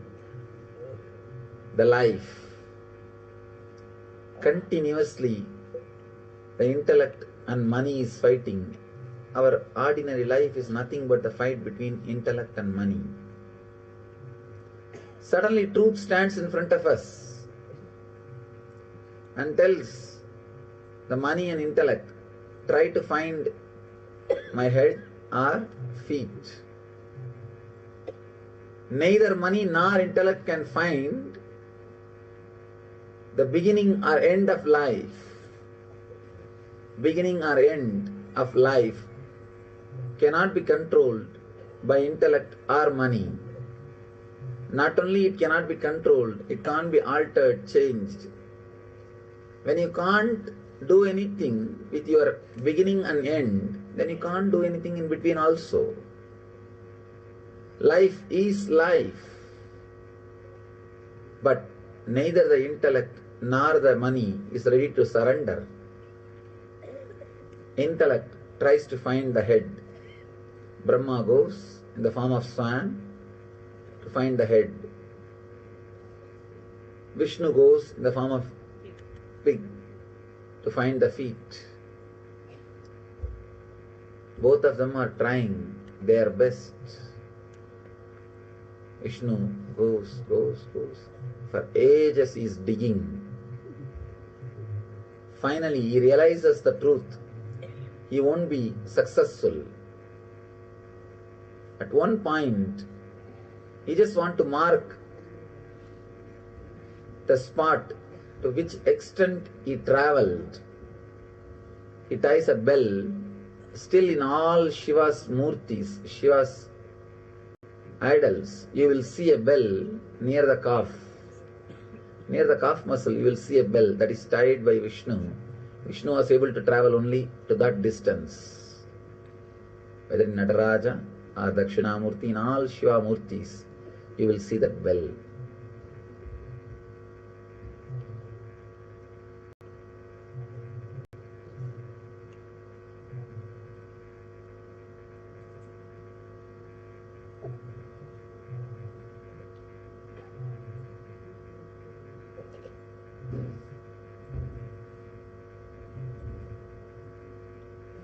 Vishnu tried, he understood, he realized he can't see, he can't achieve, he can't get the truth.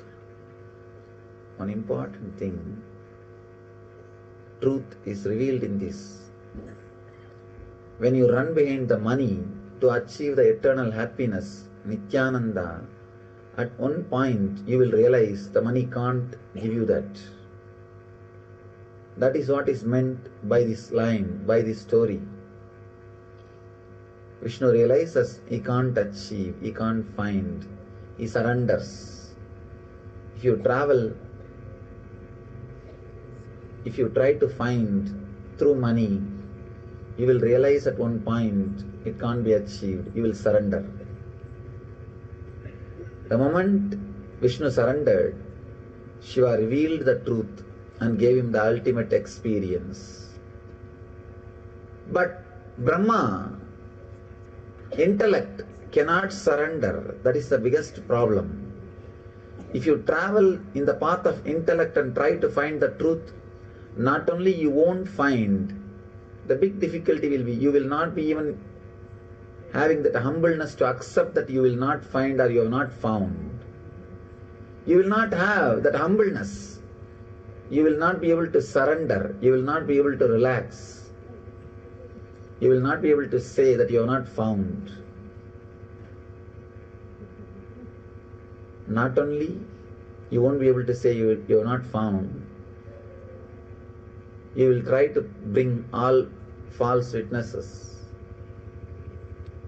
Brahma, not only he was not able to find, he can't accept that he did not find. So he brings false witness, the flower which was near the head of Shiva and which was falling for ages. He actually caught the flower and asked, the Brahma asked that flower, "You are from where?" The flower says, "I am from the hair of Mahadeva, Shiva." Brahma asked, "How long you are traveling?" The flower said, "For 4 Brahma's age I am traveling. Still I have not reached even Mahadeva's face." Brahma understands. He has only one age, means one kalpa. This flower is traveling for 4 kalpas.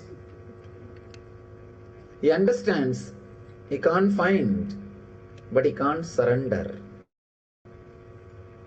He catches that flower and says, "Why don't you come back and tell Shiva that I saw his head and I brought you from his head?" Flower says, "I don't have a problem. After all, I am going down. I can do a small favor for you." Understand, if you try to do something wrong, even for doing good to others, you are in trouble. Even for doing good to others, if you try to do anything adharmic, anything which is not right, you are in trouble. This flower thought, after all, Brahma is asking me a small favor. Why can't I do? He said, "Okay." And Brahma comes down and says, "I found your head and this is the witness." Shiva knows where he kept the flower. That is the biggest problem. Again and again this intellect thinks it can hide from enlightened being. It can do whatever it wants and it can escape. It can get away with it. Understand? Enlightened being is a person who played with his intellect. So you can't play with him with your intellect. But we always miss the game, thinking that we can play with him with our intellect. He played with his intellect itself. And how can he be caught by your intellect? No. You are playing with intellect. He played with the intellect itself. Brahma tried to play with his intellect to Mahadeva. Mahadeva straight away knows the truth. And he just says, He says only one thing. Because you tried to play with your intellect, let you not be worshipped in the planet Earth. You are not worthy of worship. And he says to that flower, just because you told a lie, you have been a false witness, you will not be used anymore for my worship. And the moment both of them realized their mistake, the flower and the Brahma both fell at the feet of Shiva and cried, please forgive us. Surrendered. The moment they surrendered, Shiva forgives both of them and releases them from the curse. Shiva says, as an exemption, you will always be worshipped in my temple in the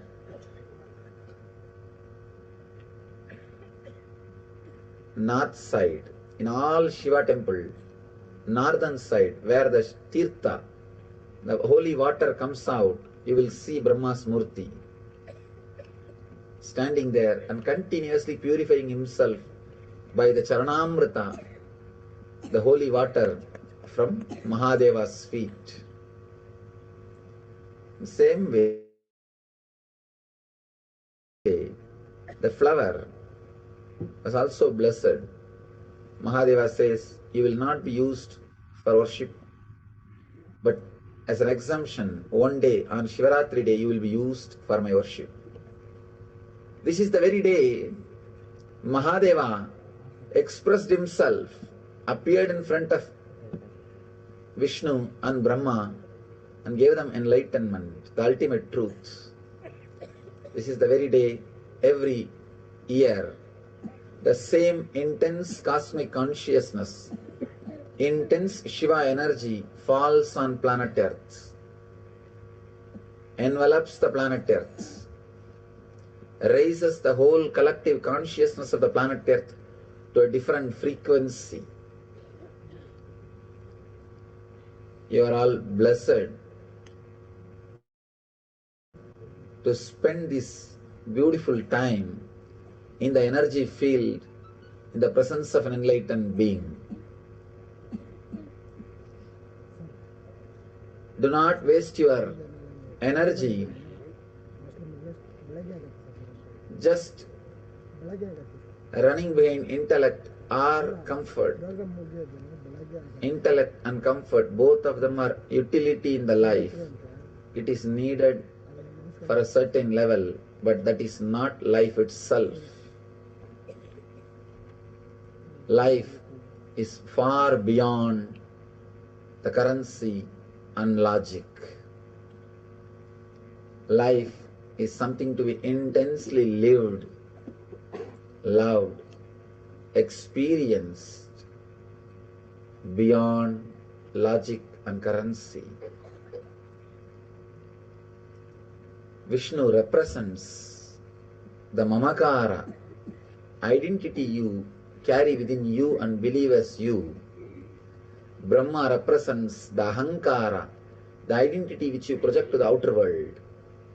Neither Ahankara nor Mamakara can realize the truth, can give you the truth. Only the cosmic energy, your very being, which is beyond Ahankara and Mamakara, only that can show the truth to your very being. Shiva, who is cosmic consciousness, is embodiment of existential energy, takes you beyond Ahankar and Mamakar, because neither Ahankara nor Mamakara can reach, can understand, can realize Mahadeva. Take this moment, take this opportunity to go beyond Ahankara and Mamakara and unclutch yourself from these two and experience Mahadeva, Shiva. Intensely pray to that energy. Please understand, praying is trying to tune yourself to that energy. Don't think prayer is just empty words. Prayer is nothing but expressing the truth through intense sankalpa. If you express it just with your sankalpa, it's meditation. If you express it with your sankalpa and the divine help, it is prayer. Intensely create a deep prayerful mood, prayerful feeling, and recite Mahadeva's name, the Maha Mantra, Panchakshara, with your whole being, and pray to him. Let him reveal himself to you. Let him reveal the truth to you. Let him give you the ultimate experience, which is beyond intellect and money, which is beyond ahankar and mamakar. The truth which is revealed to Vishnu and Brahma, let it be revealed to you. Mahadeva appeared as the cosmic fire, cosmic consciousness. The same moment, exactly this very moment, to bless, to enlighten Vishnu.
Or I don't have it. That is exactly what the Supreme Point. Brahma represents Rajas. So going upwards like Brahma is Rajas, passion, the Mamakara, the identity you carry within you.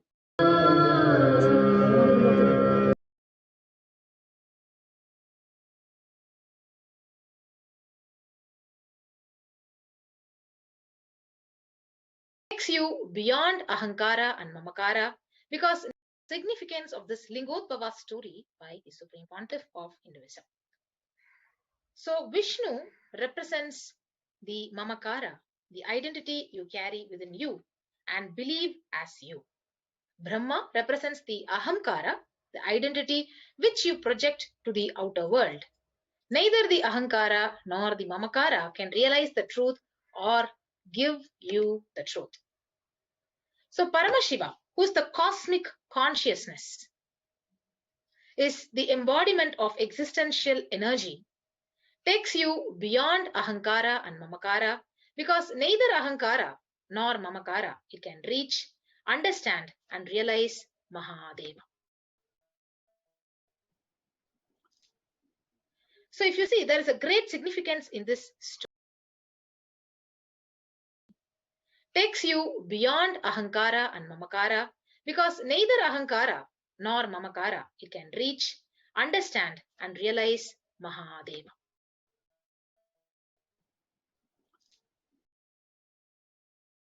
Represents the Mamakara, the identity you carry with, is the embodiment of existential energy, takes you beyond Ahankara and Mamakara, because neither Ahankara nor Mamakara it can reach, understand and realize Mahadeva. So if you see, there is a great significance in this story. So you cannot attain the eternal bliss, Nithyananda, with either intellect or with wealth. So going upwards like Brahma is Rajas, passion without value. And going downwards like Vishnu is Tamas, inertia or lethargy.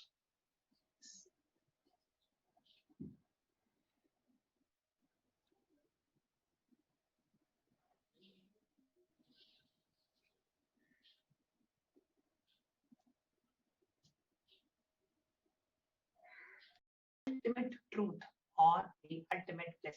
That is exactly what the Supreme Pontiff is revealing.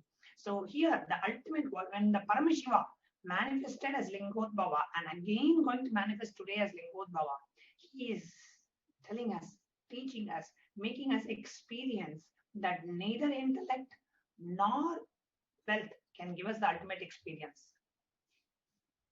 Intellect and comfort. Yes. What we call as restlessness, which is called the rajas, which is the very attribute of rajas. Or we get caught in the intellect, missing the ultimate truth and wisdom. Or we get caught in the search of wealth. We run behind money, wealth, and lose the ultimate purpose of human life. Or we think that knowledge is much more superior and we keep seeking more and more intellect wealth. Neither can lead to the ultimate truth or the ultimate bliss. That is exactly what the Supreme Pontiff is revealing. So here, the ultimate, when the Paramashiva manifested as Lingodbhava and again going to manifest today as Lingodbhava, he is telling us, teaching us, making us experience that neither intellect nor wealth can give us the ultimate experience. Intellect and comfort, Yes. both of them are just utility value in life. Well, yes, it is needed for a certain level, but it is not life itself. Life is something to be intensely lived, loved, experienced, and it is beyond logic and currency. So when we look into your life, I really want all of our viewers who are watching this today, when we are looking into our lives and understanding about, okay, what are we running behind? So before we move on to that, I just want each of us to maybe take a few minutes and come back to YouTube and share. What do you think you are running behind in your life? What do you value the most? Right? Let us look back and ask ourselves, what do I value the most? There is no right or wrong answer here. But when we look in, are we going behind? I think, okay, knowledge, I have to study more and more, or I don't have that knowledge, whether I have it or I don't have it. That is what we are looking at. Or when we are looking at money. Oh, if I have money, all my problems will be solved. If I have more and more wealth, I'll have, all my problems will be solved. So what are we really looking at in our life? What are we running behind? What are we seeking in our life? I request all our viewers who are watching us on Nithyananda TV or on YouTube Live, Facebook Live to please come to HDH Nithyananda channel and do share from your experience. If you look back into your life, what are we running behind? What do we think? What do we give the highest position, saying, okay, this is the greatest. If I have this, I will have everything else in life. So what are we feeling like that in our life inside of us? Please do come and share your experience in the YouTube chat. What are you considering as the ultimate? What are you seeking? And what do you feel? If I have this, I will have everything else in life. Is that knowledge? Is that wealth? Is that good career? Is that good relationship? What is that? That we are running behind in our life? Please come to YouTube and go ahead and share your experiences while we continue to move on to the other segments. Now, just wanted to also take a moment to explain why each of you are answering here. Okay, so we have Ma Devika Rani from Malaysia. She has said, I used to go behind knowledge and spirituality. I used to think having education is important in life. So beautifully shared, Ma Devika. So many of us feel if I have the right knowledge, if I have the right education, I will be able to excel in life. Well, education is not bad at all. Intellect is not wrong.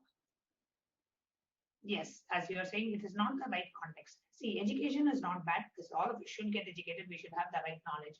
But we need to understand the ultimate knowledge is the knowledge of the inner world. The ultimate knowledge is the knowledge of yourself. The ultimate knowledge is the knowledge of enlightenment. When we are grounded in the completion, when we are grounded in the knowledge of ourself, then you can go behind any other knowledge out in the outer world. It will not distract you from the true purpose of your life. It will not make you as the Brahma before he was blessed with enlightenment. He may think sometimes the dry intellects, they think, oh, they are the ultimate. Their knowledge is ultimate. And that knowledge never surrenders. That intellect will not have the attribute of surrender. It will always think it knows more than anybody else. That aspect of intellect, more than anything else, I know more than anybody else. That is the removing the arrogance which comes along with your intellect. Oh, I know more than anybody else. I know it. I don't need to learn from you. I know much more than you. I know much more than this person. That attribute of that intellect. Wealth, at least, see, when you have wealth, you will feel like, I can do everything.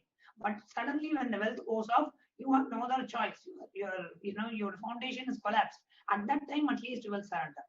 But the intellects will never have that surrender, because what is it? Every time you will feel, even if you don't know, you will still feel, I know, and I am superior than others, or I know more than others, I have much more knowledge than others. So intellect never surrenders, never agrees that it doesn't know the ultimate. Even though it knows, it will not agree that it doesn't know.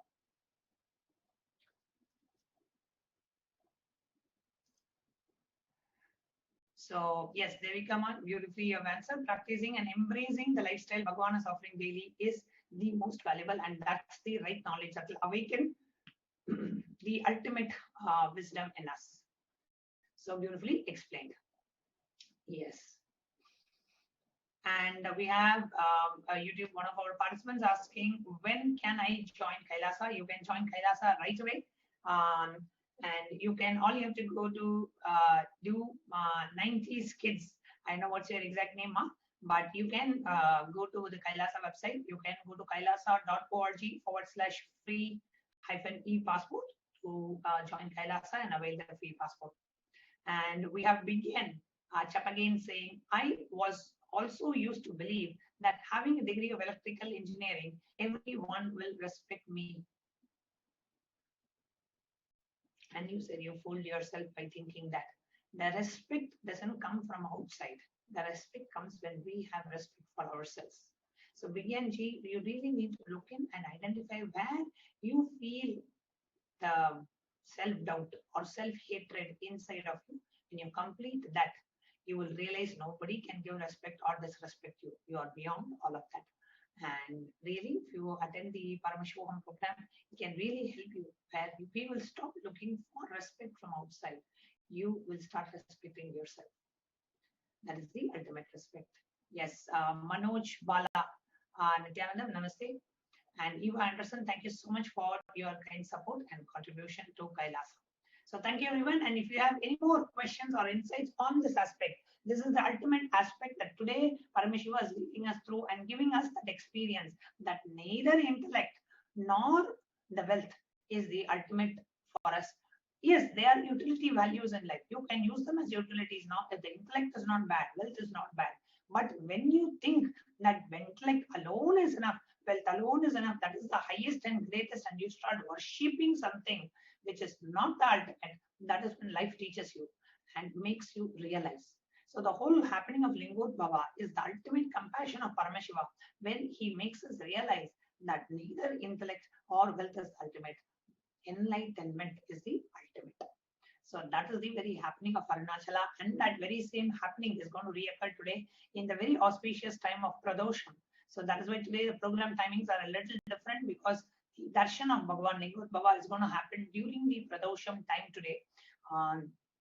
So that is why we have altered our timing so that the very auspicious Darshan can happen. So it's going to happen at around 5 o'clock. We'll be letting all of you know. So yeah, we have Edison responding on the YouTube chat saying the ultimate is bhakti, because only gods can give you that, not a diploma nor wealth. Neither your education can give you the bhakti, nor the wealth can. You can buy bhakti with wealth. That's ultimately true.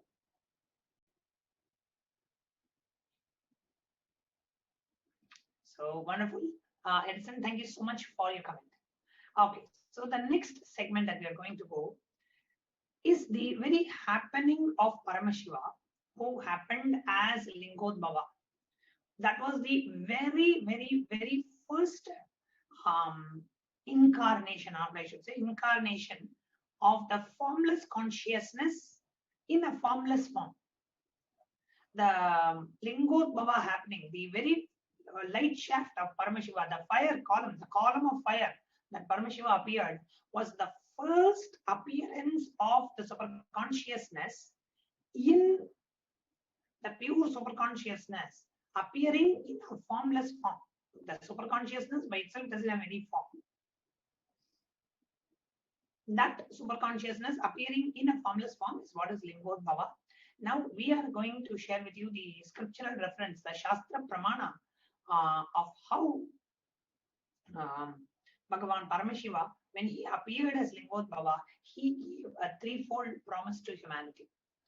And what are the scriptural references and what exact promise that Paramashiva gave to humanity is what we are going to see in the next segment. Yes. Now, the living incarnation of Paramashiva. Paramashiva lineage represents the tradition of gurus or enlightened masters in Tiruvannamalai, also called Arunachala. Starting from Paramashiva himself, the lineage of Paramashiva prevails to fulfill the Paramashiva's promise to humanity to be an eternal guiding force through an unbroken lineage of enlightened masters, gurus, hailing from Tiruvannamalai to sustain the ecosystem, the enlightenment ecosystem. So let us understand what it is. Paramashiva's promise to humanity. Now, Paramashiva appears as an infinite effulgence of light in Tiruvannamalai to bless humanity. The Arunachala Purana, the epic history of Arunachala, reveals that at that point in time, Paramashiva made a promise that he will always be available in Arunachala in three forms. As the hill Arunachala, as the Jyotirlingam, as the Arunachaleshwara deity in the temple, in the form of the living incarnation in the holy town of Tiruvannamalai. So Paramashiva says, I will always be available in Tiruvannamalai in three forms. As the deity, as the very hill Arunachala, as the deity, and ultimately as the living incarnation. So in three forms in Tiruvannamalai, constantly Paramashiva says, I will always be available. The Lingodbhava, the column of light, the fire shaft that appeared, settled down as the hill. So the very appearance of Lingodbhava, who appeared without the beginning and an end, an unending column of fire, that unending column of fire settled down as Arunachala, settled down as the hill Arunachala. So now we are going to see the references from the Hindu scriptures where Paramashiva has given this threefold promise to humanity. The Kshetra of Tiruvannamalai is the very place on earth where Paramashiva declared as his home thousands of years ago in three divine forms. The sacred hill Arunachala, the Linga Arunachaleshwara, and in the form of the incarnation of Paramashiva, who lands time and again in the human body. In the fourth form, which was not declared by Paramashiva and yet still seamlessly manifested, he lives as Shiva Sarva Gugashaya, as Shiva who resides in the heart of all. So Paramashiva appears in three forms, which is as the hill, as the deity in the temple, and as the living incarnation, as a guru. There is an unbroken lineage of enlightened masters, and also in the fourth form, which is in the hearts of each and every one of us. So here you can see the beautiful picture, the sacred, just go back one slide now. So the sacred hill Arunachala. So that is the hill that you actually see, the hill. That hill is called Arunachala. This is in the holy town of Tiruvannamalai, where Swamiji was born and brought up. This hill is nothing but the column of fire. When it settled down as Arunachala. So this hill is not just a regular hill. This hill is the very manifestation of Paramashiva. That very hill is worshipped as Paramashiva. Garland is put on that hill. Fire is lit on the hill. This hill is worshipped as Paramashiva. It is a living entity. It's a living as the deity, as living as a living incarnation guru. That hill talks to you, responds to you. You can literally feel the hill. The minute you enter Tiruvannamalai, you will just feel the presence of the hill. That hill, people actually circumambulate the hill, they worship the hill. The hill is worshipped in Tiruvannamalai as Paramashiva himself. Next is the deity in the Tiruvannamalai temple, which is the Arunachaleshwara deity, which is the second picture that you see, is the deity in the Tiruvannamalai temple where Swamiji was born and brought up. And then there is an unbroken lineage of enlightened masters in Tiruvannamalai. In that unbroken lineage, Swamiji is the current incarnation in that lineage. Okay, so next we are going to see in the and in the Skanda Purana, what are the references to the happening of Paramashiva in the form of a hill, number 2 in the form of a deity, and in the form of a living incarnation. So this is a direct reference from Skanda Purana, where the reference is, "O Brahma and Vishnu." This is Paramashiva himself revealing. He says, "O Brahma and Vishnu, since I have graced both of you and given wounds to both of you in the sacred energy field, let the land for a radius of 3 yojanas." 1 yojana is about 7 miles approximately. So 3 yojanas means like 21 miles, a radius of 21 miles. So from the hill, a radius of 21 miles, that whole circle around the hill, the radius of 21 miles is sacred energy field. And let that energy field be pure and sacred. Let this hill of red fire, which is basically the Lingodbhava, which settled down as the hill, let that hill of red fire turn into a small form of a hill. This sacred energy field that bestows liberation with supreme bliss. Ninaital mukti tarum Arunachala. Just very remembrance of Arunachala liberates. Without any hindrance, will be called as Arunapuri. So here we have a direct reference in Skanda Purana, which says that the column of fire, that column of red fire, that hill of red fire, settled down as a small hill, Arunachala.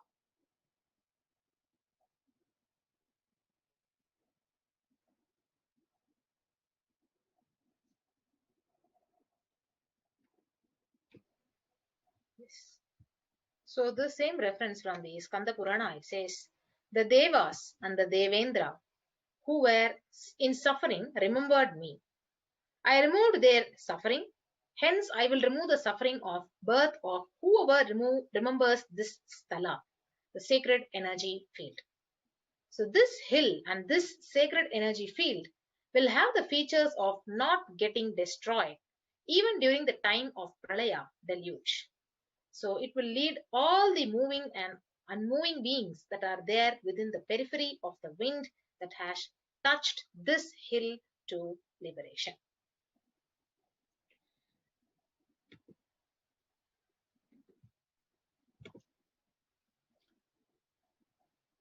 Next, we are going to see how the very hill which manifested the column of fire, Lingodbhava happening, manifesting as a hill, also became a deity in Tiruvannamalai. Next slide.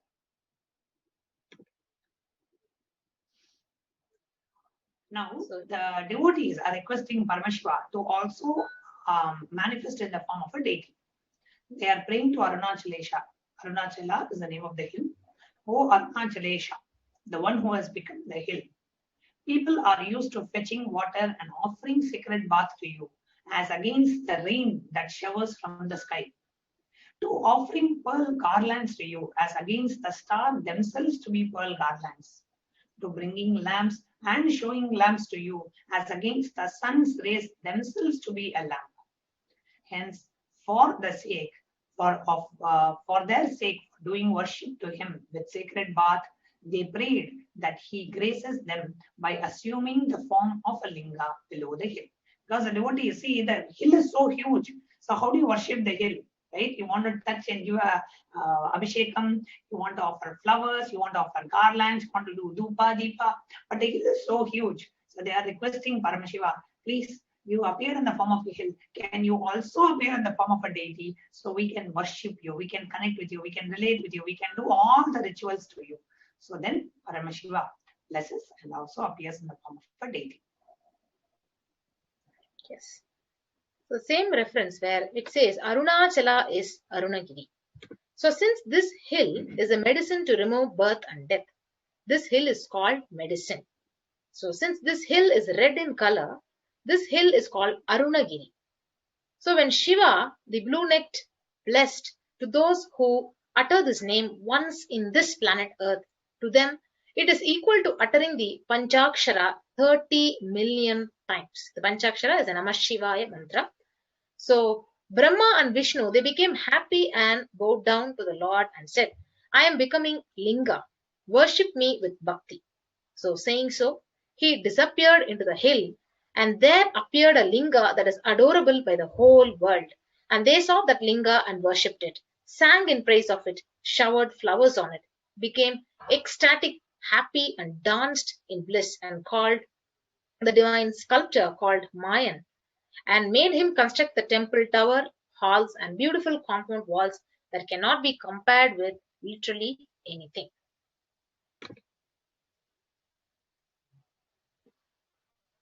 Yes. Now, in the very town of holy town of Tiruvannamalai, right? This is true, especially amongst the town people of Tiruvannamalai, for whom Arunachala is the Antaryami, their most supreme Lord, making it possible for Paramashiva to appear again and again as one among them. Adhering to his most compassionate boon for humanity, Paramashiva himself comes down to planet Earth and guides Lord Vishnu and Brahma in creating the enlightened civilization of Tiruvannamalai. So since then, Tiruvannamalai has been serving not just as a beacon for the human beings who seek the most supreme truth, but as a cosmic beacon of light which allows for other worldly beings to descend and ascend the 14 planes of existence and ultimately unite with Paramashiva himself in the primordial form as Lingodbhava. So since the time of Paramashiva appeared in the form of this effulgent column, the place has been witness to all the different yugas and the slow degradation of the original dharma set forth by Paramashiva.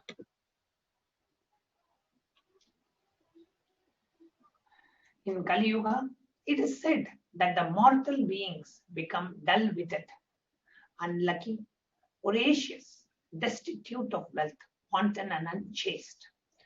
Countries will be ravaged by robbers and miscreants. The Vedas will be condemned by the heretics. Kings will exploit the subjects. Rulers will be man-eaters, and twice born like Brahmanas will be given to the gratification of their sexual desires and other appetites. Yes. So as Paramashiva promises to his beloved friend and disciple in the Bhagavad Gita, he incarnated on planet Earth as Bhagavan Sri Krishna. So this is the verse from the Bhagavad Gita which says, Yada yada hi dharmasya glanir bhavati bharata abhyutanam adharmasya tadatmanam shrujamyaham. So whenever there is a decline in righteousness and an increase in the unrighteousness, O Arjuna, at that time I manifest myself on earth.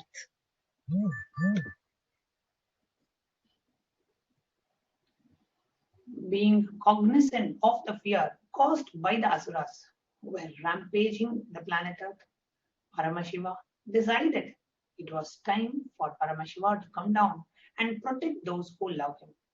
It was thus how Paramashiva, the one who is Nishkala, who is formless as Lingodbhava, descended as the 1008th incarnation into planet Earth and assumed the form as the supreme quantum of Hinduism, Jagat Guru Mahasannidhanam, His Divine Holiness, Bhagavan Nithyananda Paramashivam.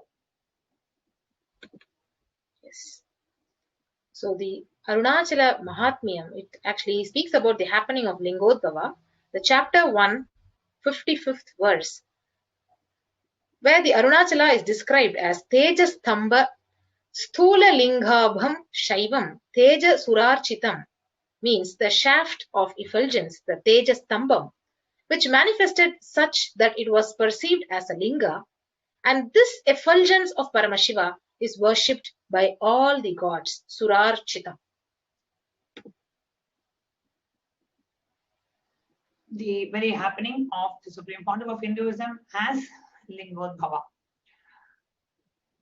Ityevam nishkalam proktram param bhavamiti smritam shrishtistam lokarakshartham lokas yotpatti karanam sadhakanam hitartham tu swechaya grihnate tanuhu.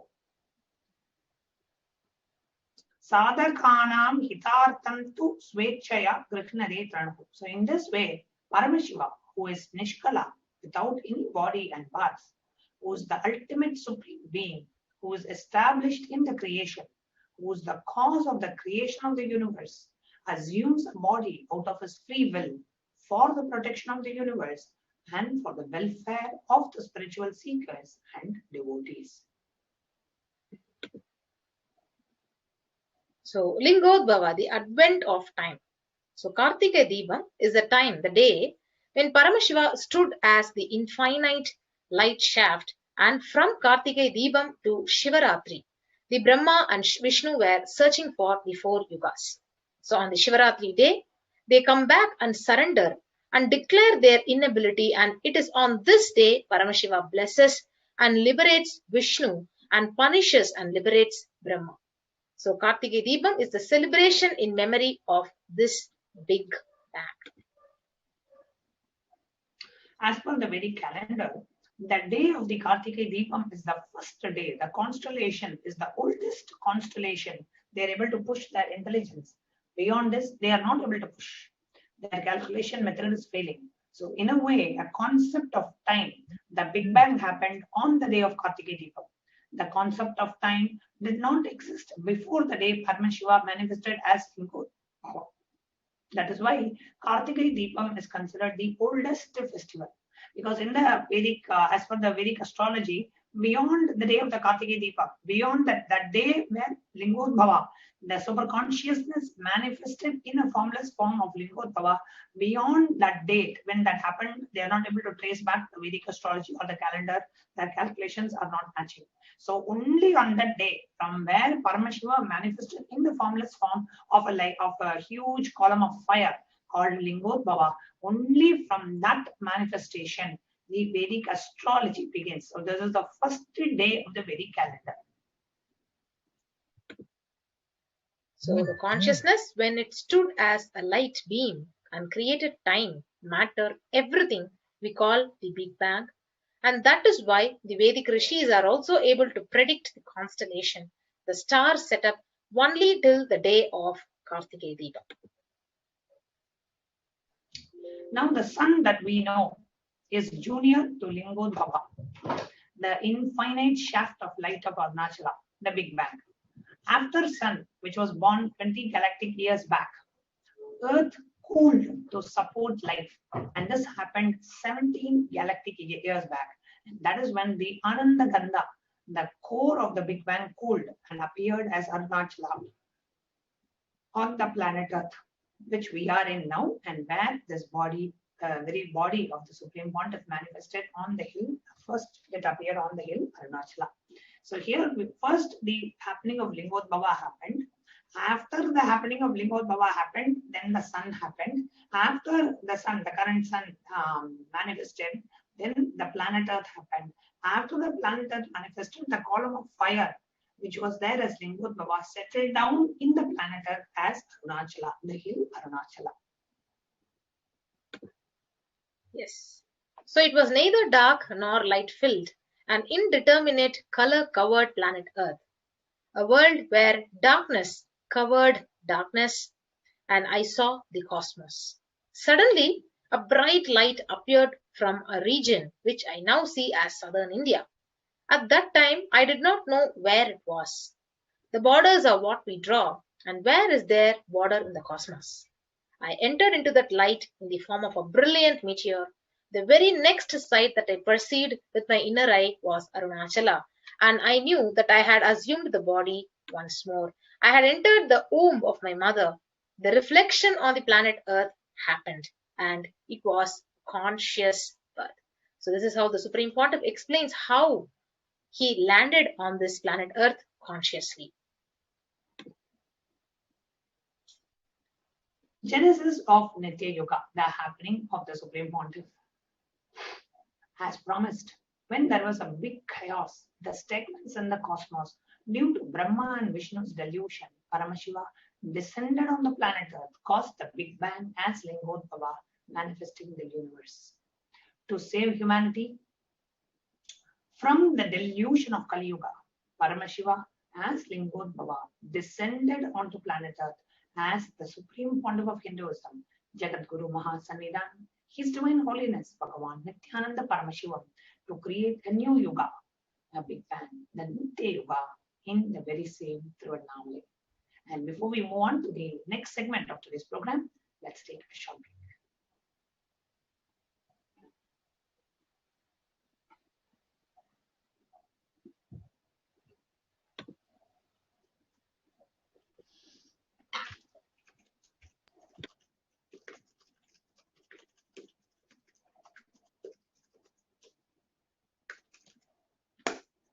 If you start serving others, easily you will get out of many obsessive compulsive reactionary patterns and suffocations, because obsessive compulsory reactionary patterns are always centered on selfishness, arrogance, violence. If you start serving others, everything will become all right.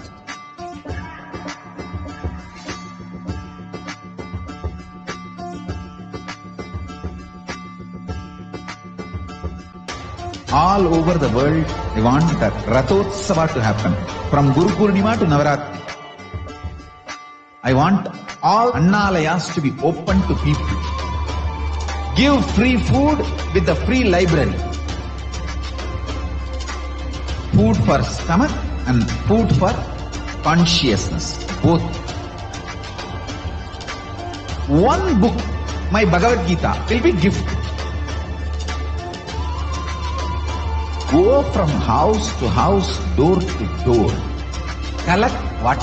Now we will actually watch a small video clip of how a Sakshi Pramana, like Supreme Pontiff of Hinduism, is Arunachala himself, and the sharing by the head of a Hindu organization. Let's watch this video clip.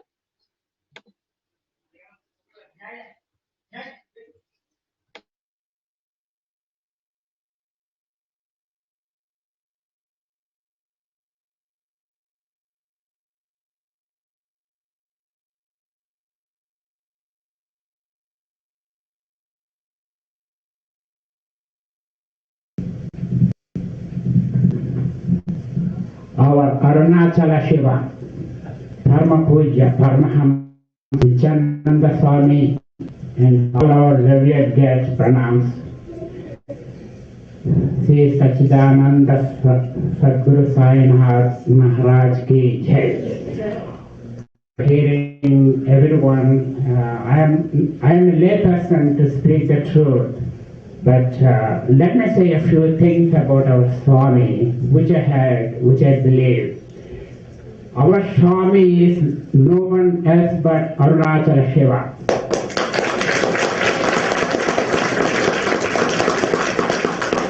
And also, the lives of Raman Maharshi, Shirdi Baba and Satya Sai Baba, all are intertwined.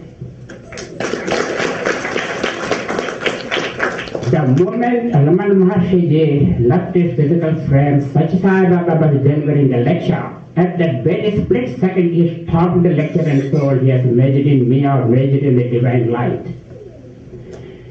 I believe, everybody believes, so many believe, our Swami is nothing but a reincarnate Ramana Maharshi.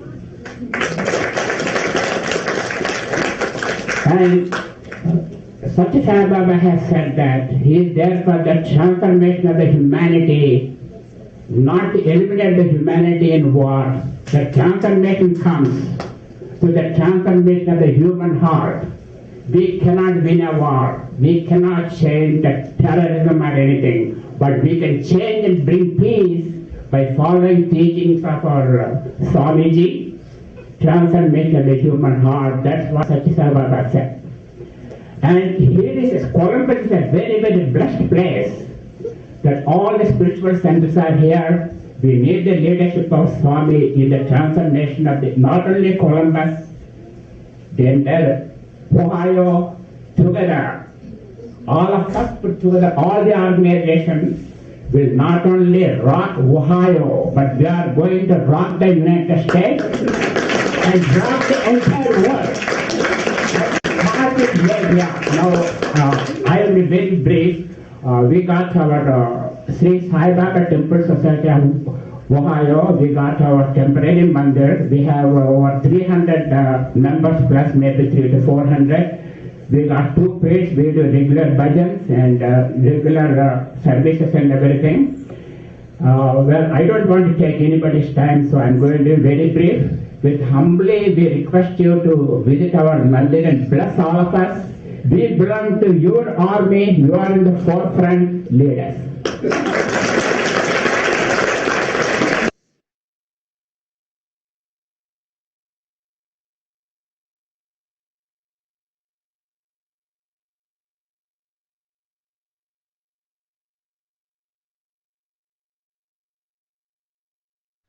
Yes. So we had a beautiful Sakshi Pramana, the sharing from one of the leaders, Hindu leaders, who literally experienced the supreme point of Hinduism as Arunachala himself. So with that note, we'll be moving on to the next segment of Why Guru.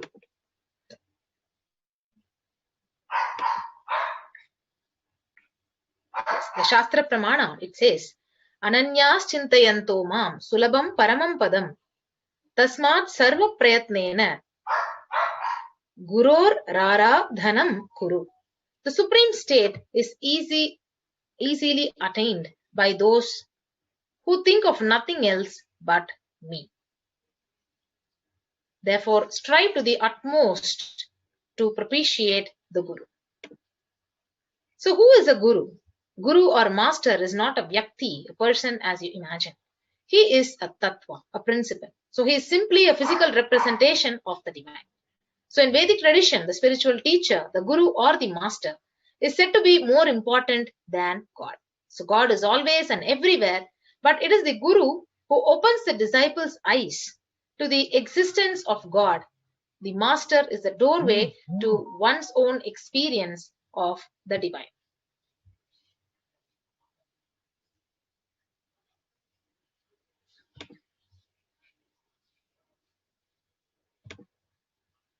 So we also have the Shastra Pramana, the Guru Murtim Smaren Nityam, Guru Nama Sadajabet, Guroragnyam Prakurvita, Guroranyanna Bhavaye.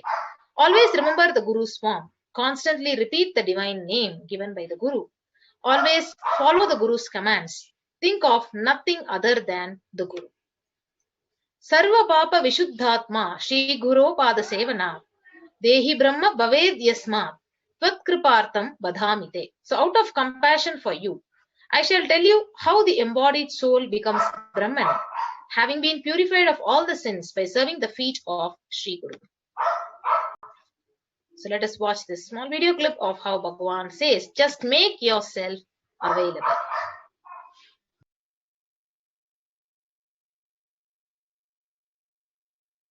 I am sitting with each one of you personally, individually, and making myself available. This being is now available to all of you, to each one of you.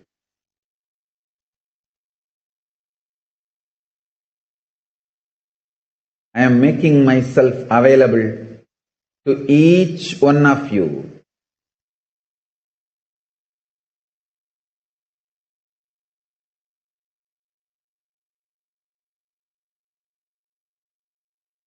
To each one of your being.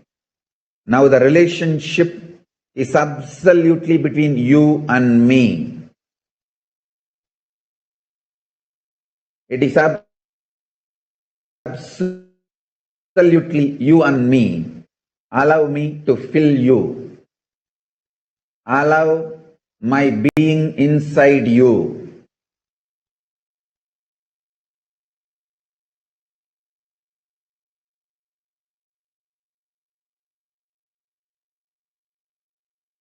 When you start tasting my being, all your past fears, greeds, powerlessness, everything will just become irrelevant.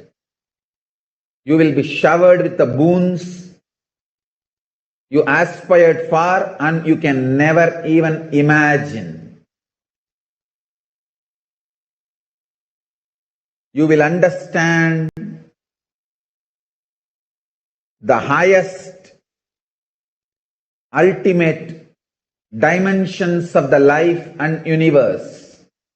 If you have been begging for a few tons of gold, you are going to be granted hills of diamonds. Not just few tons of gold which you are aspiring, hills of diamonds. Beyond you can even ask or imagine. So understand, all your fears and greeds will become irrelevant. The first thing Paramashiva's being, me, going to do in you all, manifest my state, space, powers intensely. Make yourself available for every session. Nothing else is needed. Just make yourself available.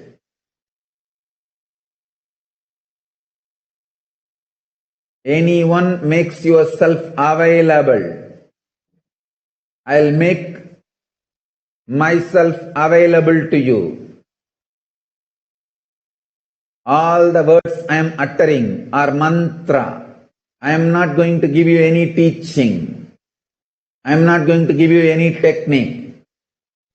I am just directly uttering every word which is mantra to manifest in your being. I am manifesting Paramashiva, myself completely. So your brain can mirror these neuron activities. Understand?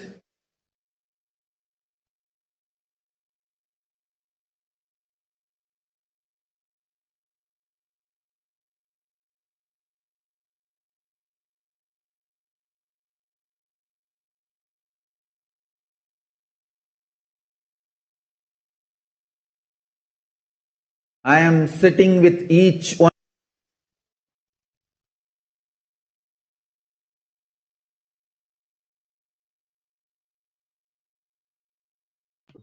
Yes. So with that, let us manifest the Lingodbhava instantly. So the next segment is going to be beautiful offerings to Lingodbhava. So we'll gather back after a short break.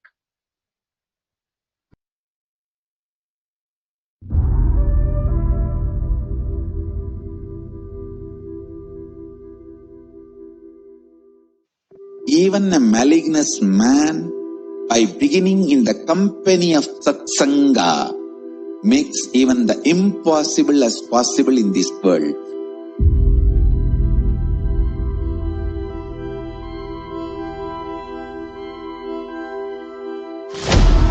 Kailasa is the message from Paramashiva to have superconscious breakthrough.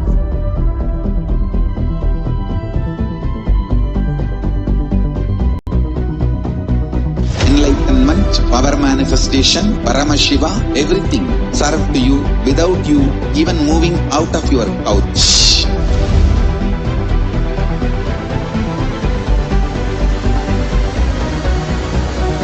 We have perfected the science of helping every individual from every cultural, religious, nationality background.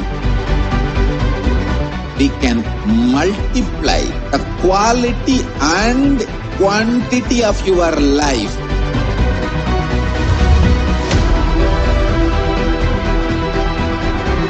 The most ancient, best way of life and best kept sacred secrets all these years handed over only from guru to disciple, guru to disciple, guru to disciple. Secrets kept inside the Siddha Paramparas, with the tradition.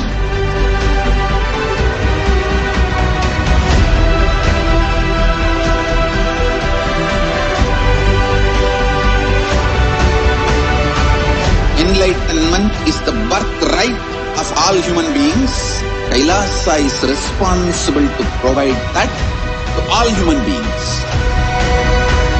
Whole world should become e-Kailasians.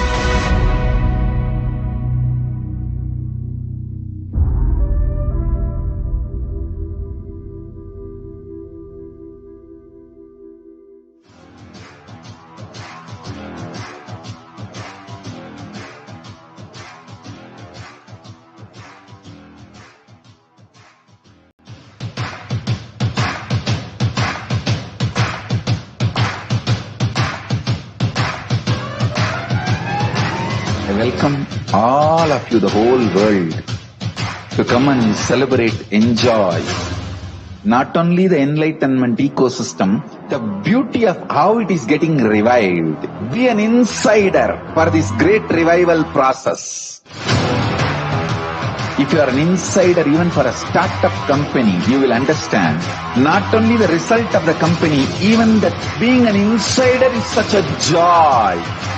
Being an insider, when it was happening, is something extraordinary. So, I want the whole world to know Hindus have something great to contribute to the world.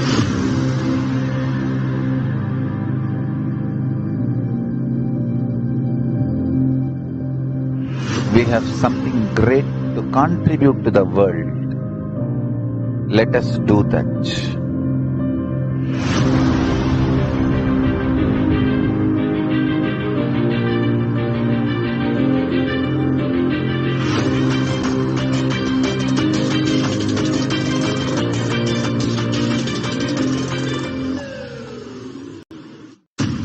I want the whole world to know Hindus have something great to contribute to the world.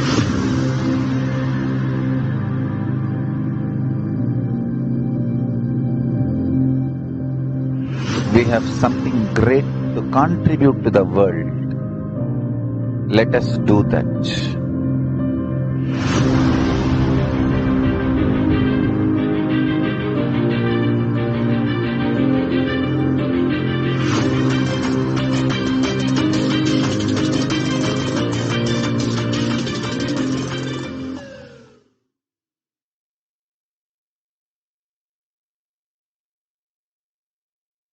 Nithyanandam. So welcome back.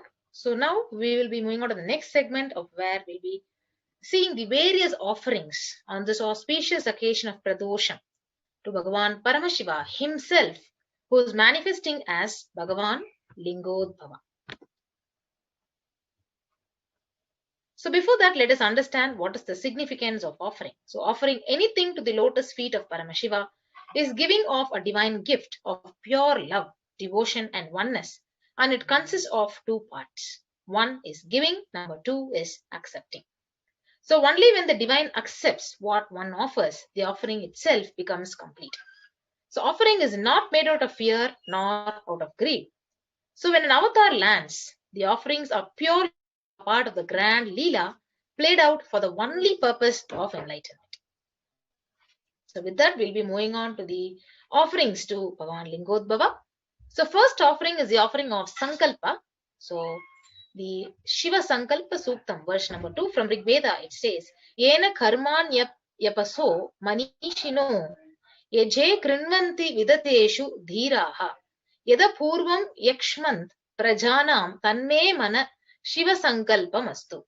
the meaning by which a man who wants to do good, whose senses are stilled, and who is wise and diligent, becomes proficient in yajnas and other karmas established by the Shastras, and also that which is the principal and most revered of the means of knowledge, my mind.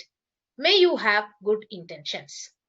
So you can offer the Sankalpa, conscious resolution, at the feet of the divine, in the sacred and conscious act of aligning our straying mind into empowering our declarations with the auspicious will, power, and manifesting energy of the divine to manifest our intentions into reality and for living an enlightened lifestyle. So you can offer this Sankalpa offering for $1. Yes. The next offering is offering of Rudraksha Malas. So Rudraksha Mala, so you can offer it at $75, $151 or $251. So the beautiful Shastra Pramana reference, it says, Deva Muni Pravararchita Lingam, Kama Dahana Karunakara Lingam, Ravana Dharpa Vinashana Lingam, Tatpranamami Sadashiva Lingam. Salutations to the eternal lingam, which is worshipped by the gods, and the best of sages, which burns the desires, which is compassionate, and which destroyed the pride of demon Ravana. Salutations to that eternal lingam. The next offering. So this is the same Rudrakshamala. It is known as the teardrop of Paramashiva. So it is a storehouse of enlightenment energy which can radiate forever. So you can offer this Rudrakshamala to Lingodbhava and be blessed to have the eternal guidance to remove delusion and travel on the path of auspicious life forever. The next offering is the offering of Swarna Ashtottara Kasu, the pure gold coin with one name of 108 auspicious names of Shiva. So you can offer this at $75 or $151 or $251. So the verse, it says, Kanaka Mahamani Bhushita Lingam, Anipadi Veshtita Shobhita Lingam, Daksha Suyagnya Vinashana Lingam, Tatpranamami Sadashiva Lingam. So salutations to that eternal Shiva Lingam, which is decorated with gold and other precious gems, which is adorned with the best of the serpents wrapped around it, and which destroyed the grand sacrifice of Daksha. I salute that eternal Shiva Linga. So you can offer the Swarna Ashtottara Kasu today to Bhagavan Lingodbhava and offering a gold coin with this unique name. So out of this 108 names of Paramashiva, Lingodbhava, which is actually inscribed on it, and receive the blessings of those qualities radiating and manifesting in your life. So offer one or any number of coins in various sizes, with each one inscribed with the auspicious name of Paramashiva.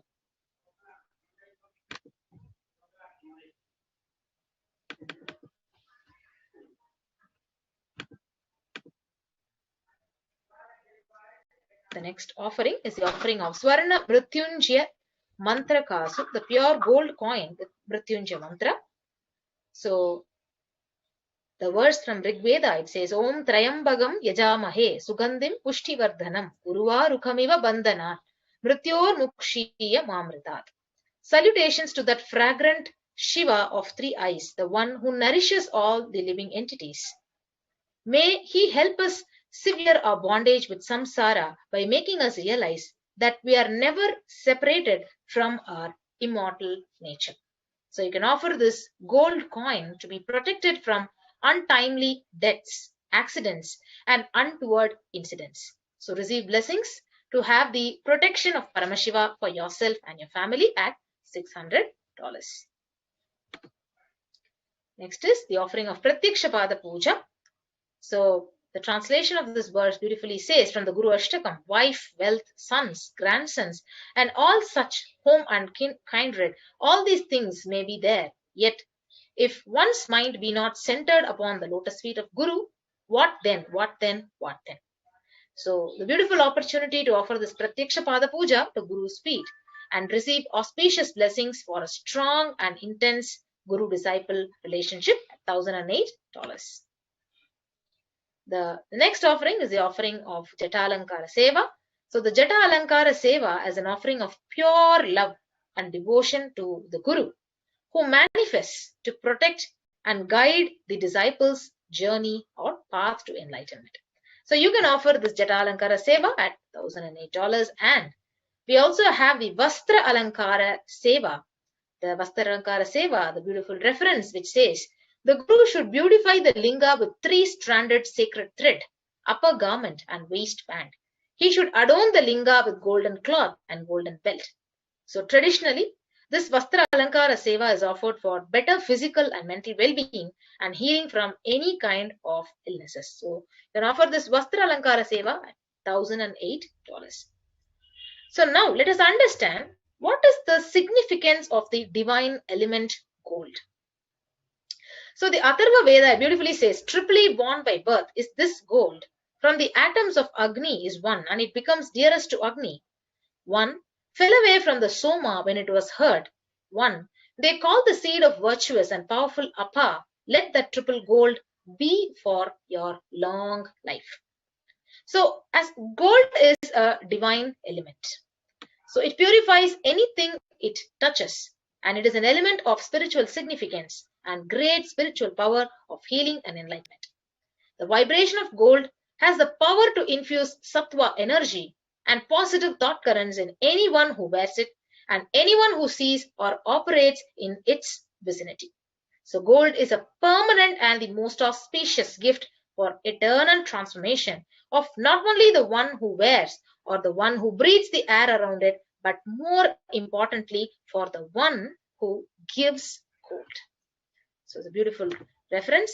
So gold is actually present in all the scriptures, the Agamas, the Vedas, the Shrutis, the Smritis, Itihasas and the Puranas. So in all the Hindu scriptures, it is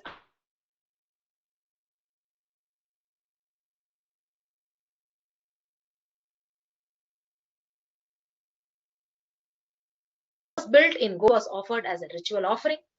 Gold was in abundance and it was used for weighing equivalent amount of commodities, including cows. So the kingdoms were built with huge doors of gold. The streets would have huge columns and huge archways, literally made of gold. So horses, cows were dressed in gold. So Hindu civilization thrived on the banks of rivers of gold. Indus River was called Hiranmaya, the river of gold in Rig Veda. The river Saraswati was called Hiranyavarthani in Atharva Veda. So gold is the supreme element for offering gifts to the ones you love and revere. And temples are constructed and paved in gold. Deities are made in gold, decked and adorned in gold, because it literally preserves the enlightenment energy for thousands of years and it lasts forever. So this is the significance of the gold. So now we have the various Bhagavan Lingodbhava, the Swarna Bilva Patra. So Bilva Patra leaves are regarded as the favorite of Lord Paramashiva. So it is said that offering of one Bilva leaf to Bhagavan Paramashiva is equivalent to donating 1,000 elephants, horses, or even the most auspicious Kanyadana. So the Shiva Purana beautifully says that when you offer the Bilva leaf, one Bilva leaf is equivalent to 1,000 elephants, 1,000 horses, or even the most auspicious offering of the Kanyadana. So you can offer the Swarna Bilva Patra at $600 to Bhagavan Lingodbhava. So Bilva Patra leaves are regarded as literally the favorite of Paramashiva. So Bilva tree is most sacred to Bhagavan Paramashiva. So the Bilva leaf or Bilva Patra, as it is known, represents the Trinetra or three eyes of Bhagavan Paramashiva. So Girija lives on the root of the tree, Maheshwari on its shoulder, Dakshayani on its branches, Parvati among its leaves, Katyayani in its fruit, Gauri in its flowers, while in thorns the numerous Shaktis find a home. So the next offering is the offering of Swarna Padma Pushpam, the golden lotus. So Kunkuma Chandana Lepita Lingam Pankajahara Sushobita Lingam Sanchita Papa Vinashana Lingam Tat Pranamami Sadashiva Lingam. So the meaning says salutations to that eternal Shivalinga, which is anointed with saffron and sandal paste and is beautifully decorated with garlands of lotuses. That which destroys the accumulated sins, I salute that eternal Shivalinga. So the Swarna Padma Pushpam, there are hundreds of scriptural references of using this lotus in the worship of Paramashiva. So almost everything that involves the consecration of Paramashiva Linga or the worship of Paramashiva Linga or meditating on Paramashiva or the mudras, asanas used during worship of Paramashiva. It involves this lotus flower, the lotus pericarp, the lotus petal, the lotus leaf. So lotus itself is a divine flower. So the Shakti of Paramashiva is also called as lotus. The base of the Paramashiva linga is a lotus. The disciple of Paramashiva is also considered as a lotus. So you can offer this golden lotus in any size you wish to and be blessed to have the state, the space, the powers and being of Lingodbhava, Parayan, your inner space amidst any or every adverse situation in life. So you can offer this at $600. The next offering is the e-hundi offering, the general donation. So you can offer it at any amount and you can go to the link tiny.cc/bst hyphen Lingodbhava and tiny.cc/bst hyphen e-hundi. So you can see the registration form. So we will have the two options. So if you're ready to offer today or intention to offer specific seva, the registration form is tiny.cc/Bhava Samadhi. And if you want to offer it online, so the link is tiny.cc/bst Lingodbhava, tiny.cc/bst e-hundi. So once you make the payment, so you can submit the details for offering the puja for your names to be chanted, and the link is tiny.cc/sankalpa 2021. Yes. So we'll keep this link projected for you for a few minutes for those of you who are really interested in offering this to Bhagavan Lingodbhava and get the utmost benefit.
So I request the NTV operator to kindly project the link and to go over the link.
Nithyananda dear viewers, now we'll be taking you through a walkthrough of how you can make the offerings to Bhagavan Lingodbhava on this very, very, very auspicious time of Pradosham.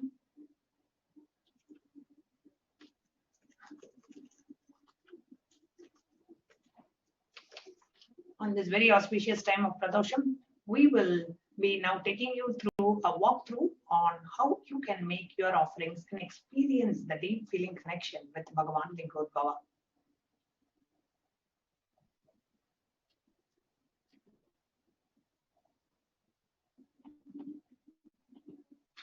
Okay, so the first link that I'm projecting now is the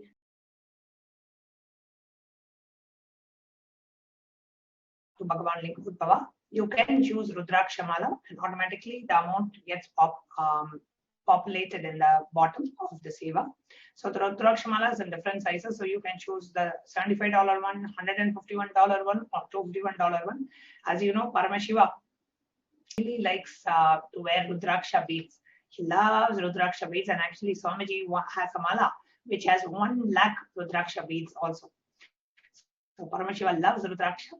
So you can choose the Rudraksha mala, any particular size that you want, and then click on Add to Cart. Now, when you click on Add to Cart, it moves to the next page where it shows all the items that you have chosen in the cart.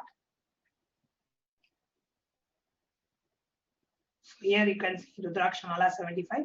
If you want to add more sevas, you can always click the black button in the browser. So I'm just going to right click and say back. Now, when I go to the previous page, here I can choose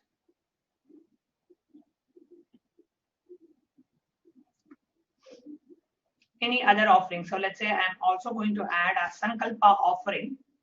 So I want to do the Sankalpa chanting for 5 of my family members. So I'm choosing 5 as the quantity and I'm clicking on Add to Cart.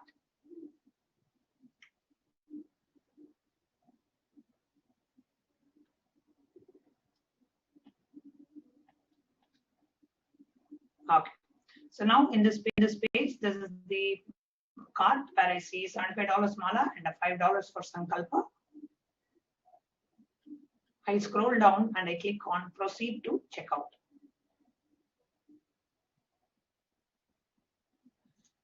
And here I come down, I add the billing details, the order details, the card number, and I click on I have read and I agree to the website terms and conditions.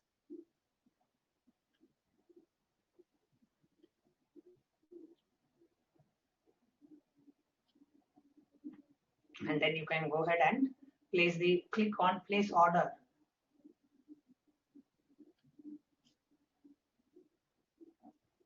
So you can go ahead and make the order.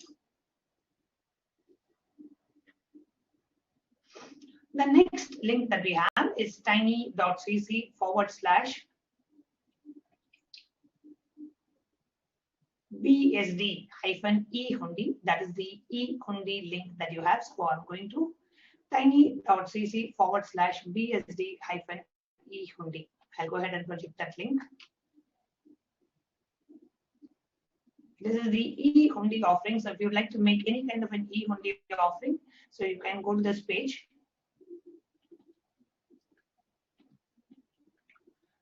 And here we have the multi-currency offering. So you can choose the Seva option, choose other. And here you can choose any currency that you want. We have the currency options as USD, Australian dollars, New Zealand dollars, Canadian, Euro, Indian rupees, Singapore dollar, Malaysian ringgit, pounds, and we have Chinese yen. So we have all these different currencies that are available. So you can choose any currency. I'm going to choose US dollars. Now, when you choose USD, here the amount comes up. So it will by default show only 1 unit of currency. So if you want to pay more, you can always add more. So you can always increase the quantity, decrease the quantity. You can add more to this. And then click on Add to Cart. So let's say I want to offer $101. I say 101 as the quantity and I click on Add to Cart. So it comes to the same card that we had chosen earlier. So here you will see Lingodbhava and the e-hundi multi-currency $101. Scroll down and you click on proceed to checkout and you enter the billing details and you get ready.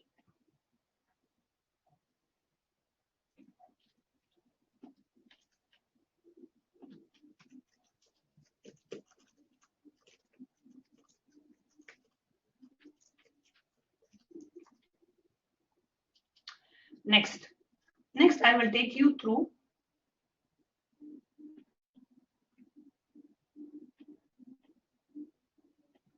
the Sankalpa form. Now, after you have chosen the offering and you have entered the, you have made the payment. The next what you have to do is you have to tell us, okay, now I have made this offering. Let's say I've made a Rudrakshamala offering. I've made a Sankalpa chanting offering. You have to tell us that these are the names of family members I want chanted in the Sankalpa. That is where we come to the second step. The first step is the payment, where you go choose a particular seva and you go ahead and make the payment. After you make the payment, you have to come back and fill a second form, which is a Sankalpa names 2021. You have to fill that form.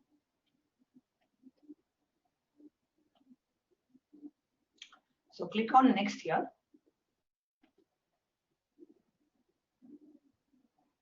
You can see the link to the form projected on the top. It is tiny.cc/Sankalpa 2021. And you can come down, you can agree to the terms and conditions. Then you enter your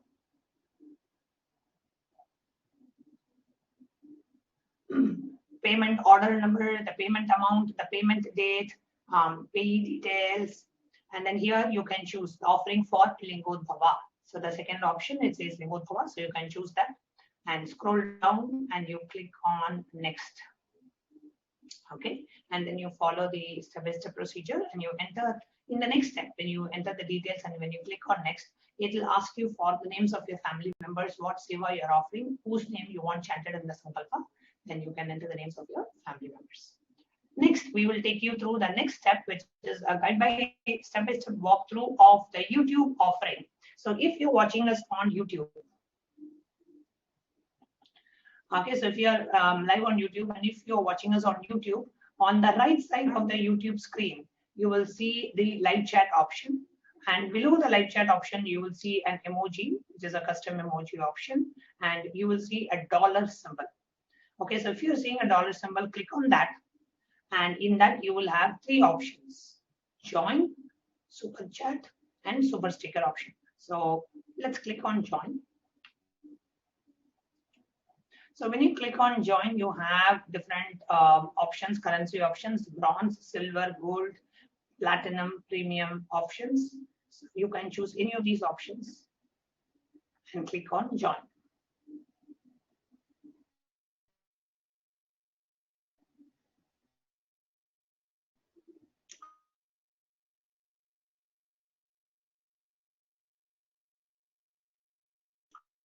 When you click on join, it opens up.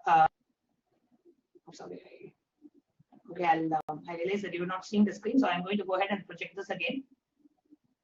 Hope you're able to see my screen now. Yes, sorry about that.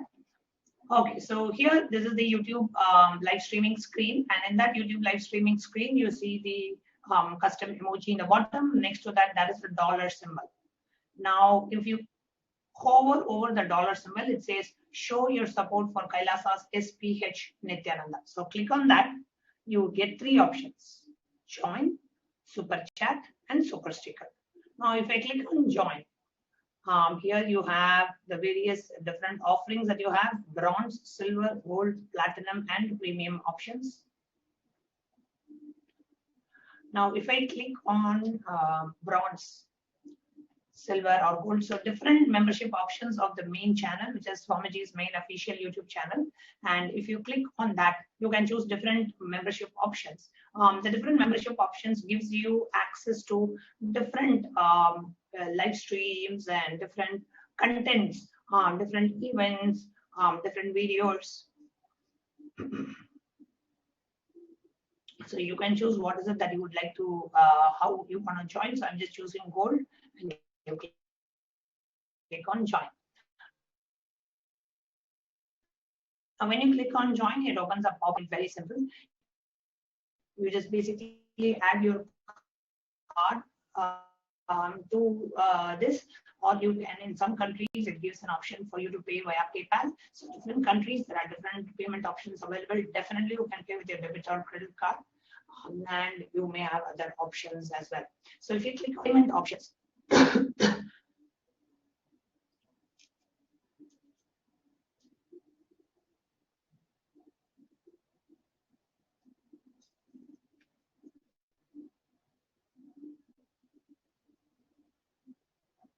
so here you get the payment option, the Google Pay, select a payment method, add a debit card or a credit card, or you can pay by PayPal. So these are the options that are coming, and then you choose that option, click on buy in the bottom, and you go ahead and make the purchase. The next option that I'm going to demonstrate for you is that of a super chat. Now, super chat is an option where while you are watching the live streaming, as you are live, you can go ahead and make offer your solution. So that is the super chat option. So here on the super chat, click on super chat.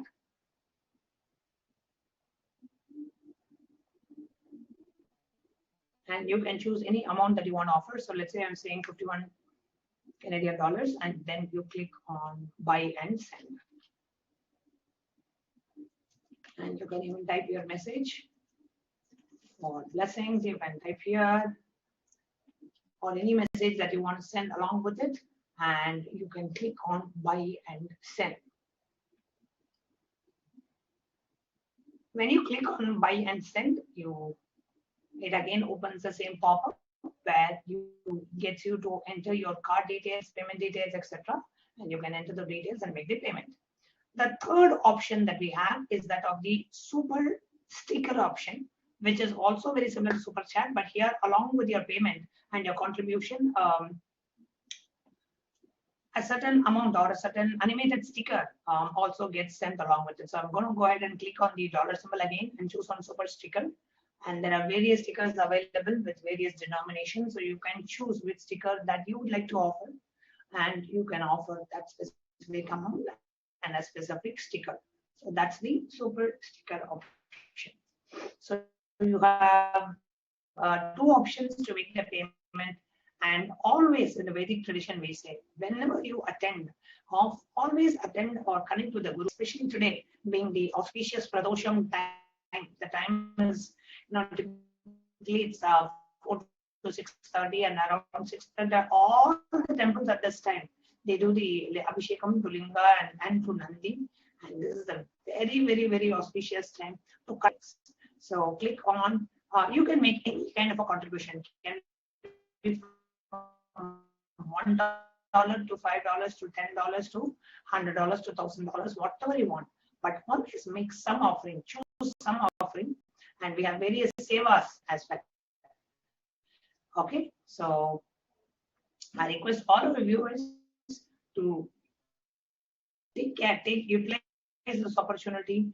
You can Bhagavan Paramashiva, it can open up that space to receive his grace and blessings on this auspicious time of Pradosham. So here you are seeing the super stickers that are popping up. So you can choose any kind of an animated sticker, and you can go ahead and make the payment. So here you can see for different denominations, you have different stickers. So it's just people who like stickers can choose a super sticker option. So with that, we come to the end of this segment. We'll now be moving on to the next segment. As you can see in the scroll, the darshan is going to be anytime around 6:30 p.m. So don't miss this. Very, very, very auspicious time for the darshan today. And whoever is watching this live stream, never miss offering the seva, right? Always offer something. You may be able to even do at $5 Sankalpa chanting or $1 e-hundi, doesn't matter. Choose any seva. Whenever you approach a guru, always approach from the space of gratitude. And it is the lakshana of a disciple to offer the dakshina. Now, once you offer the dakshina to Bhagavan Paramashiva, or whenever you approach a guru, whenever you come for the darshan, always offer some kind of a dakshina. and you go ahead and make that offering and connect with Paramashiva, pray to Paramashiva. Paramashiva, whatever I am able to do today, I'm doing. Let me always have the grace and blessings on, always have devotion to your lotus feet. Just pray for that. You will be showered with blessings for all the auspiciousness in your life. The very meaning of Shiva means causeless auspiciousness. Auspiciousness for no reason. Auspiciousness just by his presence happens in our life. Right? So any effort that you take just to connect and offering from the space of gratitude can go a long way in you manifesting Paramashiva within you. So with that, we are going to take a short break and we'll be right back with you for the next segment.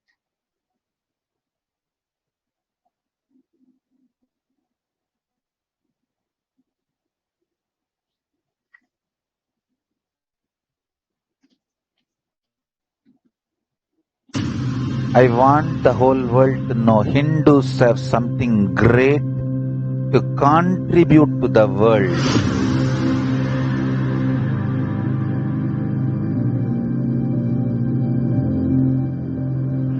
We have something great to contribute to the world.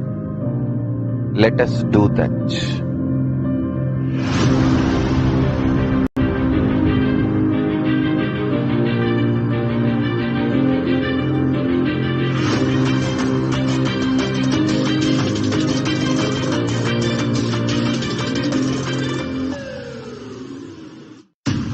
I want the whole world to know Hindus have something great to contribute to the world.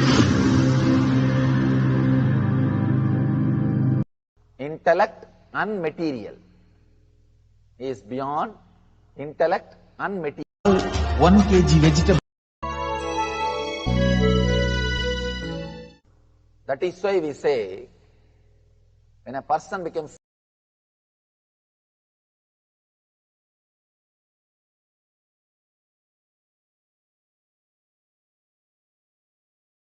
enlightened,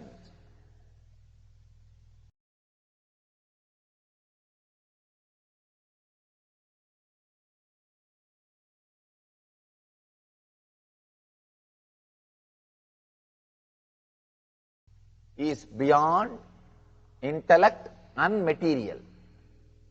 Is beyond intellect and material. He goes beyond both. He experiences totally different space, different energy. He is neither centered on Idagala nor centered on Pingala. He is centered on Sushumna, means awakening a different space in you. As on now, you will always be caught in these two only. Either you will be body-centered or head-centered. When you are body-centered, you run crazily towards the world. The moment you feel little satisfied, then immediately you start repenting crazily, calculating through intellect. You are just swinging between this intellect and the body. Your intellect says something and your body says different. And your whole life is nothing but the fight between the intellect and body. Idagala and Pingala. It's nothing but fight between Idagala and Pingala. Till the Sushumna, the third nadi, is awakened, you will not go beyond this Idagala or Pingala. You will not go beyond the intellect and body. Here Shiva is giving you a beautiful technique to awaken the Sushumna so that you will go beyond the Idagala and Pingala. You will go beyond the intellect and body. Fellows who are intellect oriented, fellows who are body oriented. People who are body oriented will be always bothered about comforts, the outer comforts, the luxury, money. People who are intellect oriented will be always bothered about ego, to show the identity, me, carrying the big cutout. Me, that intellect. Only when your Sushumna is awakened, you go beyond these two. You go beyond these two. There's a beautiful story in Shiva Purana. It says there was a fight between this Brahma and Vishnu. Who is the big guy? I don't think Vishnu would have gone to fight. This fellow would have called, this Brahma. He can't keep quiet because his work is over. No job, you see. Jobless fellows always go for fight. His job is done. Creation over. Now what to do? Go around and start calling people for fighting. And this guy doesn't have any job. His job is creation only. He has done already. He has done it. And this Vishnu is maintenance work, constant work. He is doing. And the Shiva also destruction. And one more thing you should understand. In Sanskrit, the word destruction is not used. Creating space for new creation. We call it as rejuvenation. Samhara does not mean destruction. Please understand, in Sanskrit word samhar means digesting, means creating space for new thing. So Vishnu is not, Shiva is not a destroyer as you think. He creates space for new things. He rejuvenates and he creates space so that the updating can happen. So that the new beings can happen. New things can happen on the planet Earth. So he is not a destroyer. When you translate these words in English without any intelligence, the whole thing is messed up. Samhara word, Srishti means creation. Sthiti means maintaining. Samhar doesn't mean destroying. It means creating space for new energy, rejuvenation, or replacing. It doesn't mean destruction. Anyhow, this guy goes to fight with Vishnu. I am the big guy. I only created. If I am not there, you will not have any job. You are jobless. Now what to do? Vishnu has to come out and say something. He says, unless I maintain, whatever you create will be down the drain. What is there? It is me. Just because of me, everything is there as it is. Even though you created, if I don't maintain, it will not be there. You can't be proud of that. It is my job. Both of them are fighting. Suddenly, both of them remember somebody, third person. All right, let's go to Shiva and ask him. Because that guy never comes to the fight. He never, even if you go and call him, he is happy sitting in the smashan. And that old bull, nothing else is necessary. All he needs is one bay leaf, little bit of food, and Namah Shivaya. If somebody does Namaskar, that's enough. Whether it is Bhuta, Preta, Rishi, Muni, he doesn't bother. He blesses everybody and gets into trouble. Great master. Tyaga Raja, we call him, that's why we call him Tyaga Raja. See, the concept of Shiva is amazing. What are his ornaments? Rudraksha beads, which is useless, which nobody uses, no economical value, only sentimental value. And what is this cosmetic powder? The Chidabhasma, means the ashes from fire, the cremation ground, which nobody wants.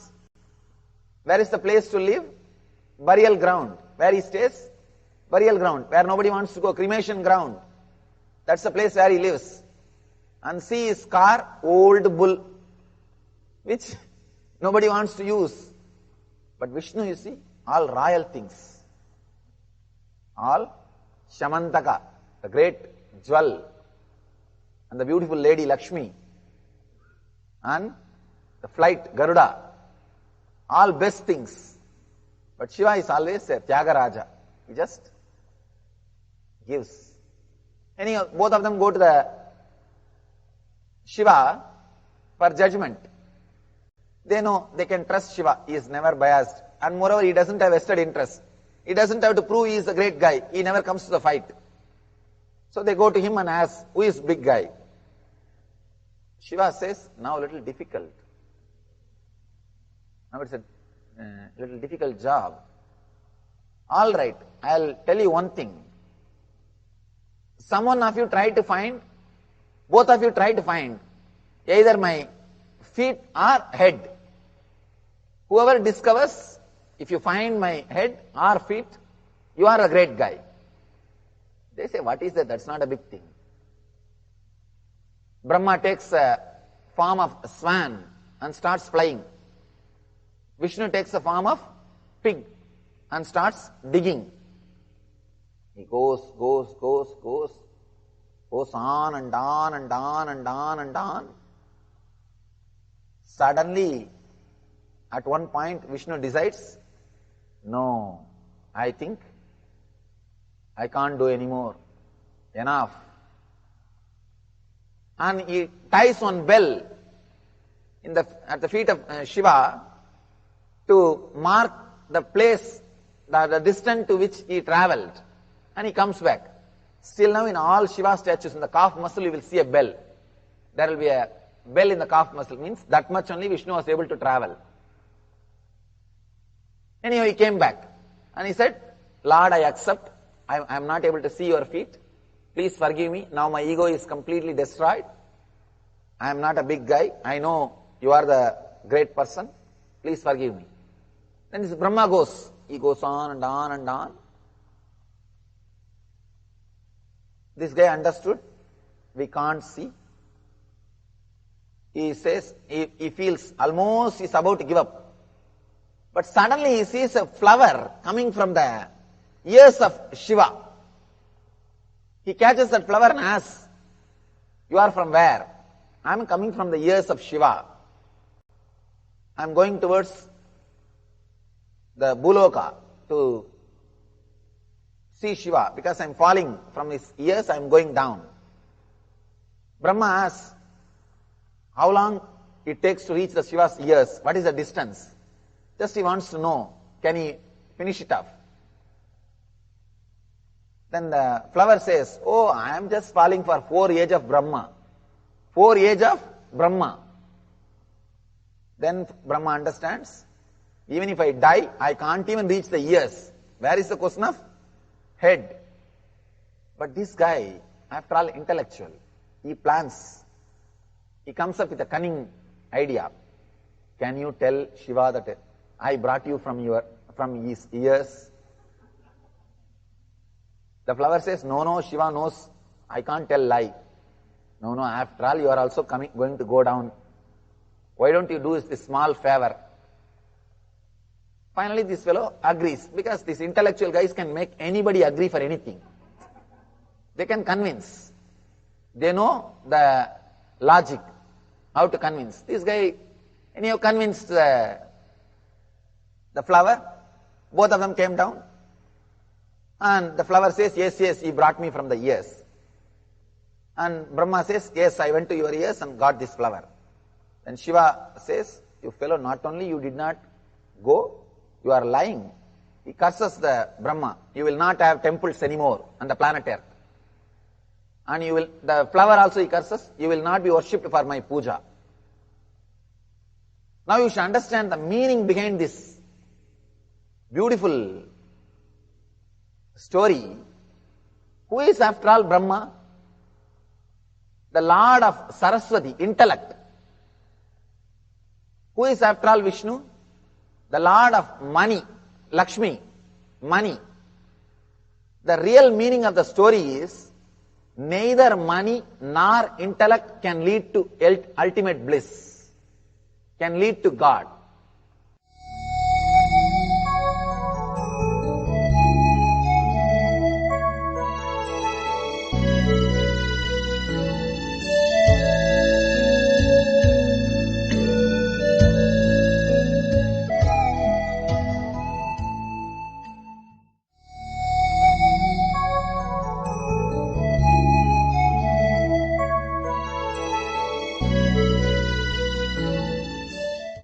Neither intellect nor money can lead to God. Neither through intellect nor through money you can reach the God, ultimate. Second thing, if you try to dig through money, at least at one point you will understand and you will become tired. The depression of success will come to you. If you are intelligent, around the 40 to 45 you will see that phase. Depression of success, you have everything. and you feel, what is there? If you have not felt that, something is seriously wrong with you. Please understand. If you are above 50 and did not turn towards spirituality, if you have not turned towards the reality, I am not even asking, if you have not started searching the reality, something is seriously wrong with you.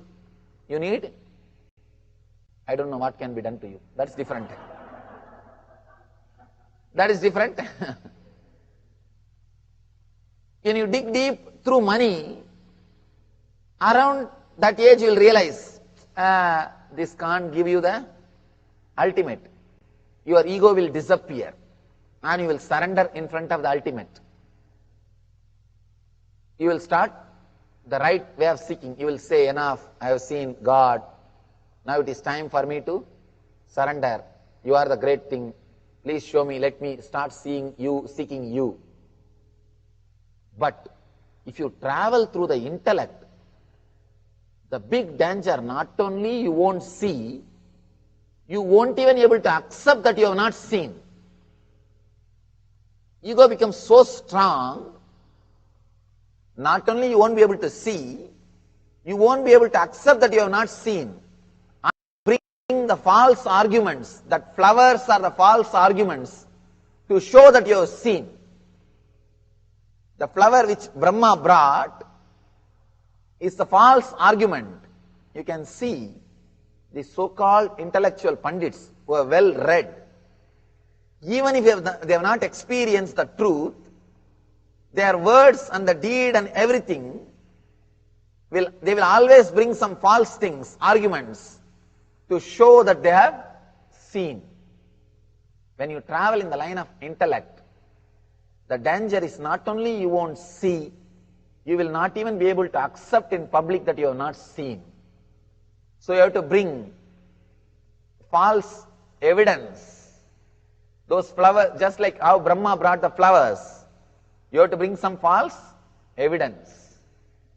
The real truth behind this story is neither Idagala, means the intellect, nor the Pingala, means the money, can show you the truth of Sushumna, the enlightenment. The Sushumna, the central nadi, if it is awakened, you will see the light, enlightenment, which is beyond. The Idagala means Brahma, Pingala means Vishnu. You will see the truth beyond intellect and money. Shiva gives you beautiful technique to awaken that Sushumna nadi.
Welcome back, dear viewers. Now, in the next part of today's program, see, we learned about how so beautifully Swamiji shared about the need to go beyond intellect, the need to go beyond the materialism. They are not wrong, but they are utility values in life, and we should be aware what is the ultimate, which is the very happening of Paramashiva in our life, the very happening of the Supreme Pontiff of Hinduism in our life, blessing us with all the auspiciousness and ultimately blessing us with the ultimate, which is liberation itself. So,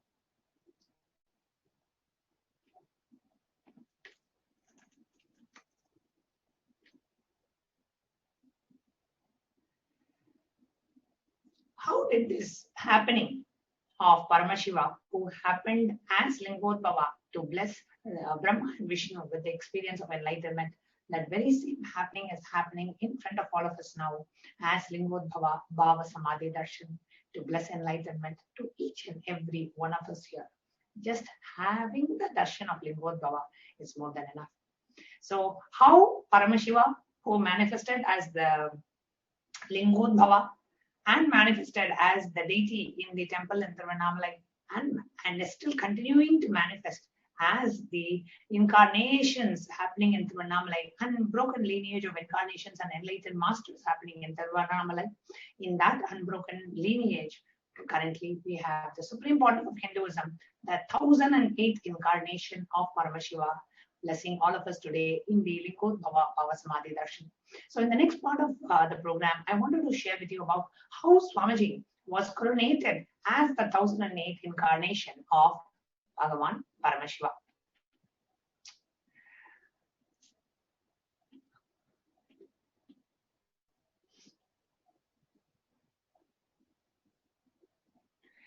Now, it is declared and accepted in Hinduism that it is the divine nature of the cosmos to manifest in the physical form time and again in order to raise the consciousness in life.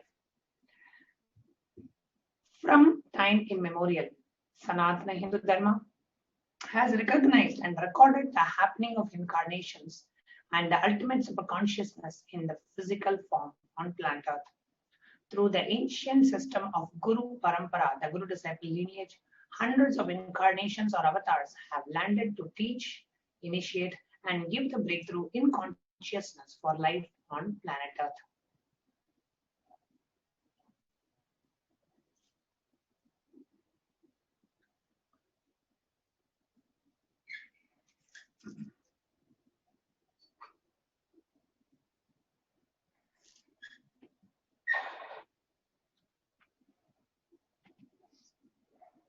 The reference from Srimad Kamika Agama, Ityevam Nishkalam Proktam Param Bhavamiti Smritam Shrishtistam Lokarakshartam Lokasyotpatti Karanam Sadhakanam Hitartam Tu Swechaya Grahnate Tanuhu.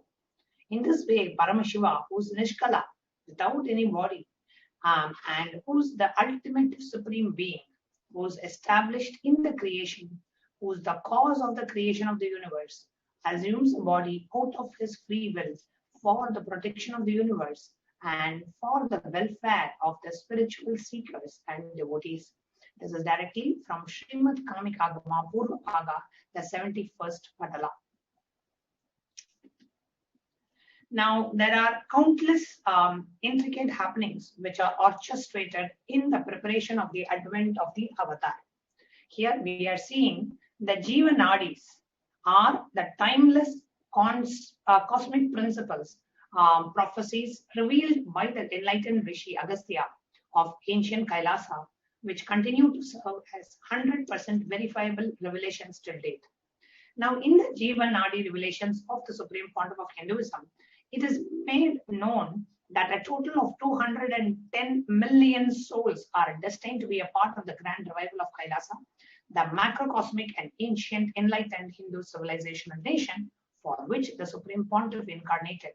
Around 70 million of them were sent before 1978, the years that Supreme Pontiff manifested. So the original Tamil Jivanadi verse above, it says, Munnave 7 kodi makkalaye மாநிலத்தில் படைத்துவிட்டு தன்னோடு 7 கோடி மக்களையும் தனக்கு பின் 7 கோடி மக்களையும். So before him 7 crore people, which means 70 million happened before 1978. 70 million came along with Supreme Pontiff and 70 million came after him. This is the direct Jivanadi, the Akashic readings, revelations on the Supreme Pontiff of Hinduism. Next, an elite group of enlightened beings were chosen by the cosmos to directly birth the avatar in the human form. Prominent in this group are Yogananda Puri, Mata Vibhudananda Puri, Isakki Swamigal, Yogi Ram Surat Kumar, Annamalai Swamigal, and Narayana Swami Pillai. Now, the Supreme Pontiff of Hinduism's Yoga Guru, Yogi Yogananda Puri, prepared his body through rigorous yoga for 11 years, from the age of 3 to 13. He built a system that will withstand the continuous explosion of superconscious energy inside and radiate it as the power of initiation to human beings and other beings for their subconscious breakthrough. The Supreme Pontiff of Hinduism effortlessly demonstrated numerous spiritual powers to establish the original purpose of yoga, which is to manifest the spiritual powers and live as Paramashiva. The direct eyewitnesses speaking of him have seen him levitating 6 inches above the ground. So Yogi Yogananda Puri, Swamiji's yoga guru, used to take Swamiji to the Tirunamalai temple every day and practice yoga there. The Supreme Pontiff's Veda Guru, Mata Vibhudananda Puri, was chosen to explore with him the science of Vedanta, Tantra, and Srividya, along with her guru, the revered Isakki Swamigal. The Supreme Pontiff of Hinduism did intense study of the sacred Hindu scriptures and Upanishads and other Vedic scriptures and intensely practiced many prescribed and self-prescribed spiritual practices. He was undergoing the intense practice on behalf of the whole of humanity, so humanity can finally receive just the fruits from him as initiation and enlightened living. Swamiji has done the tapas, the intense spiritual practice, on behalf of all of us. Now, with Yogi Ram Surat Kumar, the Supreme Pontiff experienced Advaita Bhakti, the non-dual devotion. With Annamalai Swamigal, he dwelt on the science of enlightenment. With Narayana Swami Pillai Tata, he breathed life back into the almost extinct Hindu science of Kailasa, the Aushadha, the sacred energized herb for enlightenment, and Yantra, the sacred geometrical diagrams for enlightenment living. His gurus knew he was the incarnation and served him with deep devotion and ecstasy.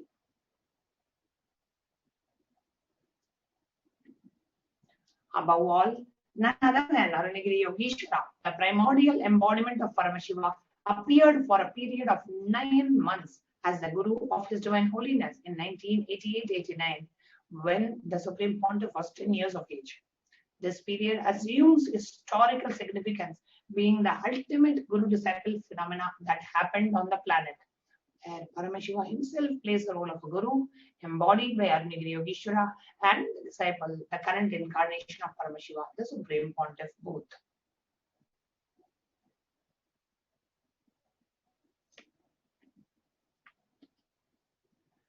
Now, in the year 1994, the Supreme Pontiff, as the Supreme Consciousness began successfully manifesting through the body of the Supreme Pontiff of Hinduism, Mataji Vibhudananda Puri began the preparations for coronating the Supreme Pontiff of Hinduism as her next successor and declaring him as the 1008th incarnation of Paramashiva. Now, through this occasion, an official letter of initiation adopted him as her only disciple and successor in the Arunachala lineage, coronating and conferring upon him the title of Brahma Sukhi. His gurus that coronated him when he was 16 years of age, immediately after which the avatar commenced his expansion work of Kailasa. It is thus that the 27 years of public life till date. The avatar stepped out of Tiruvannamalai the very next year in 1995, which is the same year his gurus left their body. The purpose of their life was complete.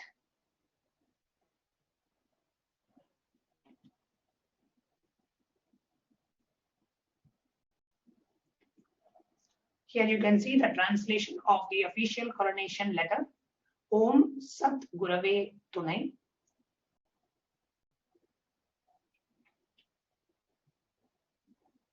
Maha Lala Shri Shri Shri La Shri Panchamukha Yogi, myself, servitor of the land, Brahma Yogini Vibhudai, who has attained the elevated state by the grace of the Brahma Shri Isatki Mahamunivar, with the wish to adopt as my disciple Rajashekaran, the divine child of Lokanaiki and Arunachalam, and who is an instrument of my love, initiated him and coronated him with a new title on this full moon day of Tuesday in the Bhava year, the 10th day of the month of Vaikasi during the Vedic star Vaishakha. His given name after initiation is Brahma Sukhi. Here is the initiation letter given by Swamiji's Guru, Mata Vivekananda Puri, to Swamiji.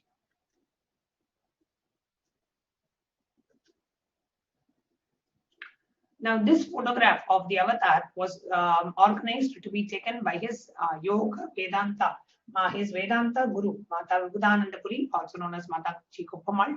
You can see there is a conch and a kamandalu, the water pot to the left of His Divine Holiness, and wooden staff on the right, all of which were given to her as traditional items that are handed over along with official initiation as a successor into the lineage.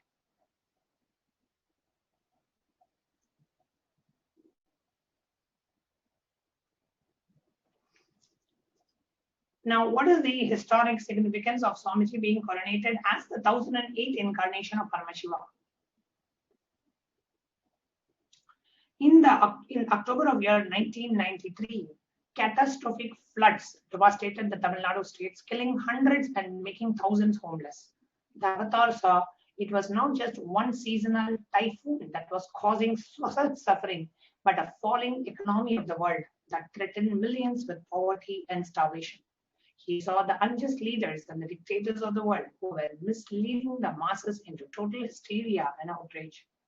Foreseeing that these conditions would inevitably worsen, the nightmarish vision moved the avatar to make a decision out of his oceanic and all-heaving compassion. Bhagavan made the most divine will infused by the Supreme Consciousness, the Satya Sankalpa, to carry the whole of humanity itself through the upcoming Pralaya, the sixth extinction and the end of the world as we know it.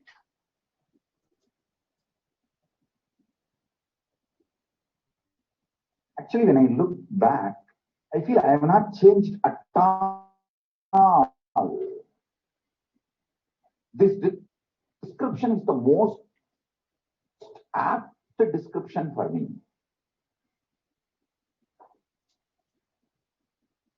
Small but continuous, unbroken lineage of enlightened masters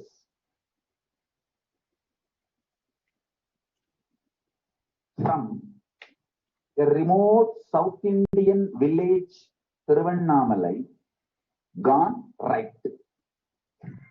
I can repeat this definition any number of times. Is Nithyananda.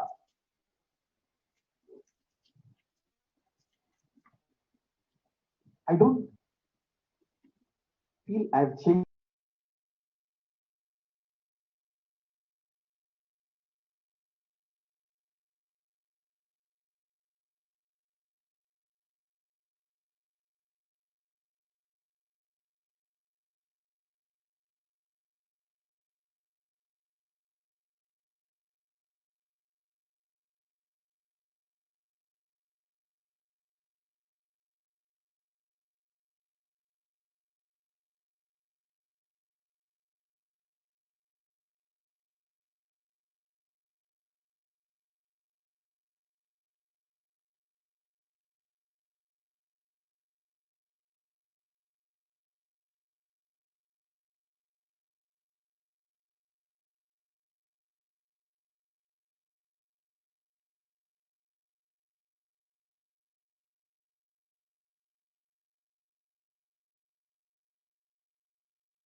It is 26 years of hard work.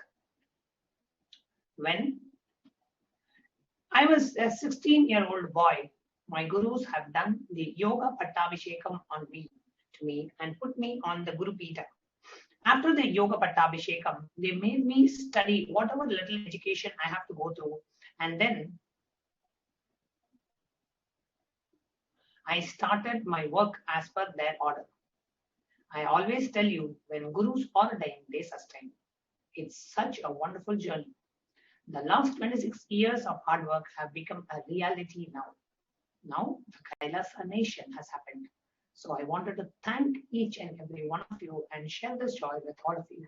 It's so beautiful to see this Kailasa blossoming and the Kailasa happening. Understand this narrative clearly. When I was given Yoga Pattabhishekam by my gurus, I started working intensely for reviving the enlightened civilization, the most ancient Hindu civilization. I was all out working day in and day out intensely, simple hard work, reaching out to one person at a time, sharpening myself.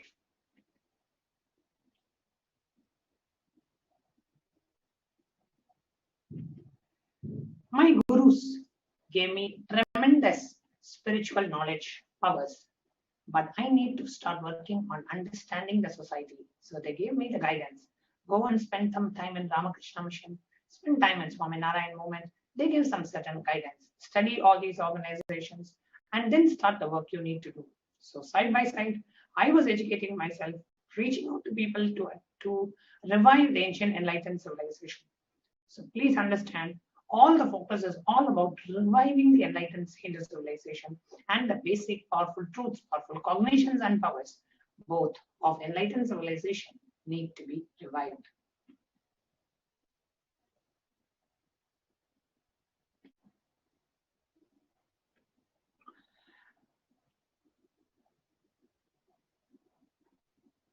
In the words of the Supreme Pontiff of Hinduism, the Supreme Pontiff says, if you see my Arunachala Guru Parampara photos, you will see me in two postures. My Guru Mata Vivekananda taught me. One posture is being in Samadhi, the symbol of Arunachala Sarvanya Pita, and the other posture is you declaring you are ready to deliver the responsibility of Guru Mahasannidhanam to share and enrich the world with this knowledge. So every morning I'm here giving the Paramashiva Jnana Guru Kachi and Paramashiva Jnana for my disciples in this posture.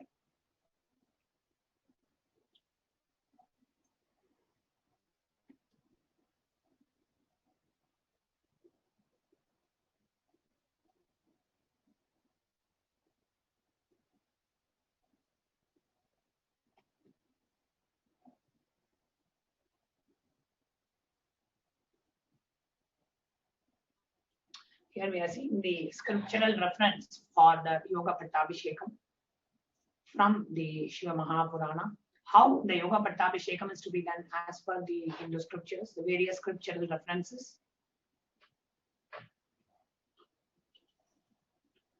And as per the guidance given by the gurus of the Supreme Pontiff of Hinduism, the ageless tradition which the Supreme Pontiff inherited, the Supreme Pontiff promptly left his home after his guru's Mahasamadhi in order to begin the revival of Kailasa. So this is how the Supreme Pontiff of Hinduism was incarnated as the 1008 incarnation of Paramashiva through the ritualistic Yoga Pattabhishekam ceremony. So with this, we have come to the conclusion of this segment. And before we move on to the next segment, we will take a short break.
Yes, now let's get ready for the Bhava Samadhi Darshan.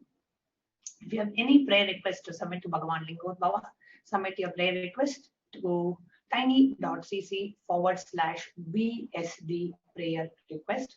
Any prayer request you have, any bone that you want to be blessed by Bhagavan Lingodbhava, you can go to tiny.cc/BSD prayer request and submit your prayers.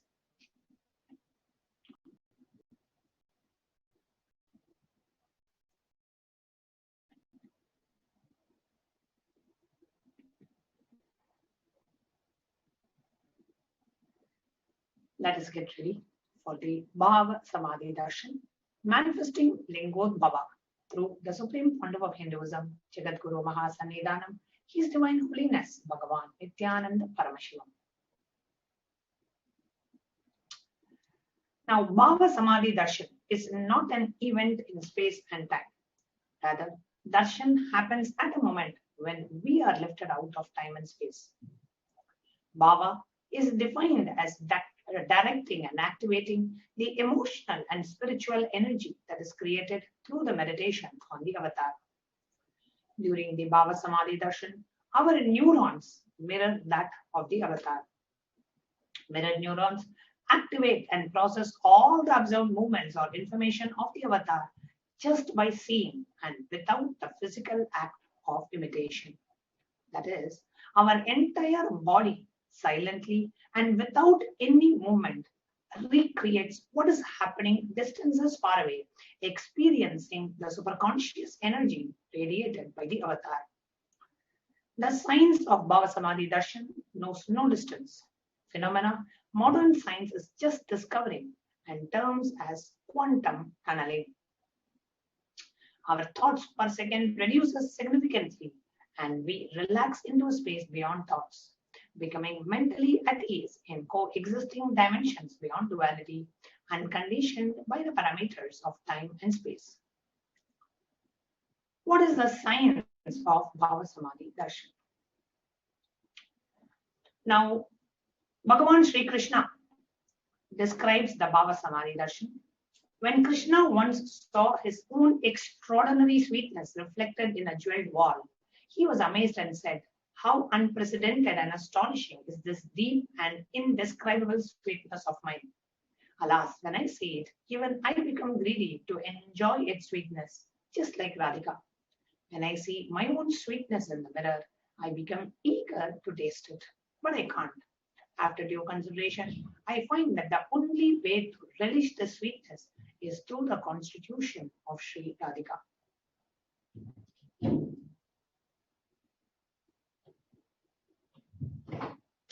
Bhava Samadhi Darshan is the science of Nijavatar, manifesting Paramashiva, the consciousness, expresses the being of Paramashiva through Divya Sharira, the light body, and manifests as Nijavatar, the physical form, for us to experience Paramashiva.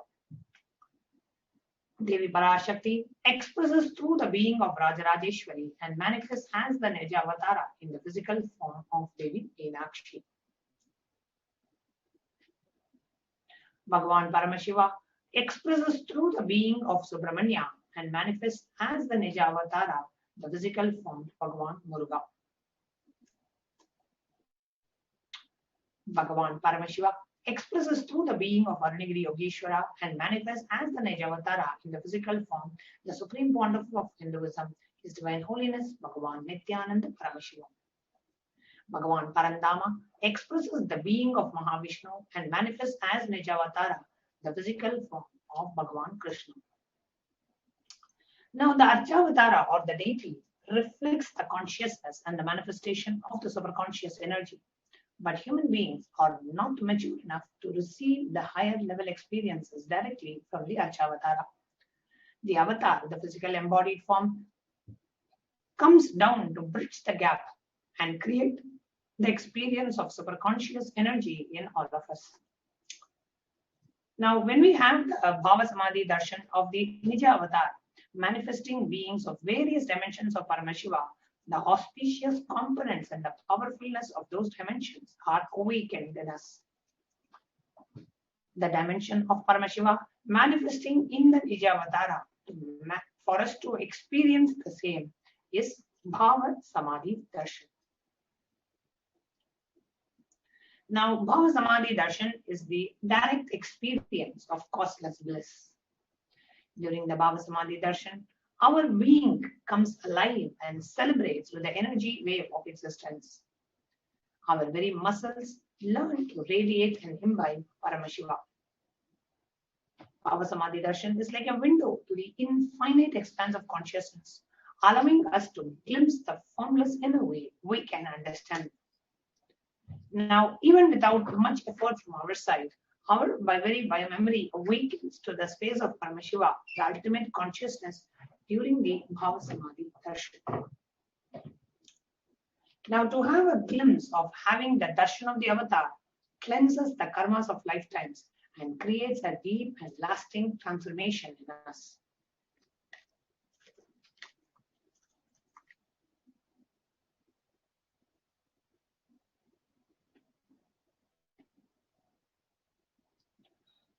What is the best space to receive the Bhava Samadhi Darshan?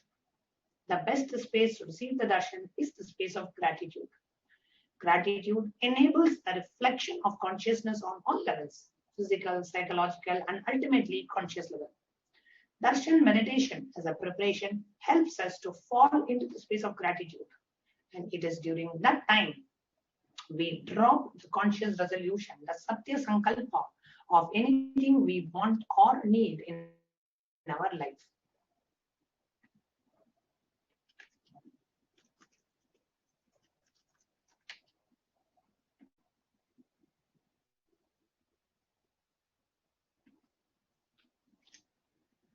That is all you need.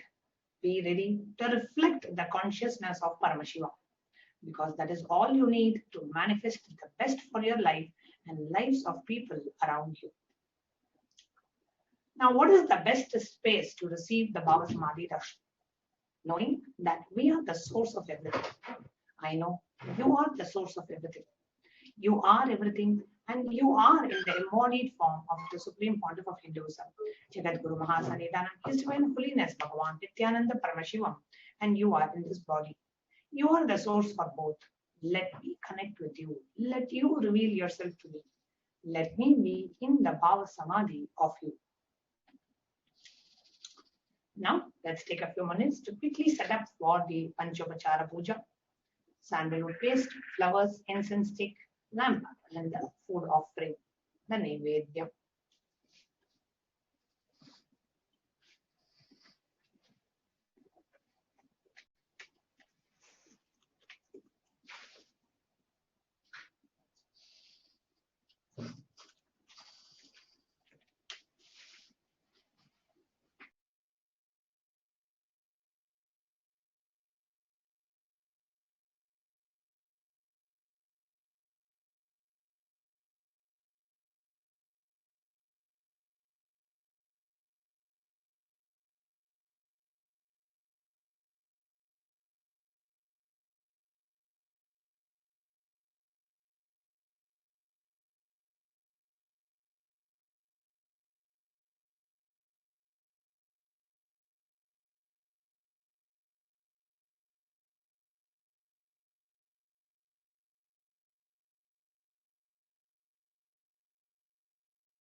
I bless you all.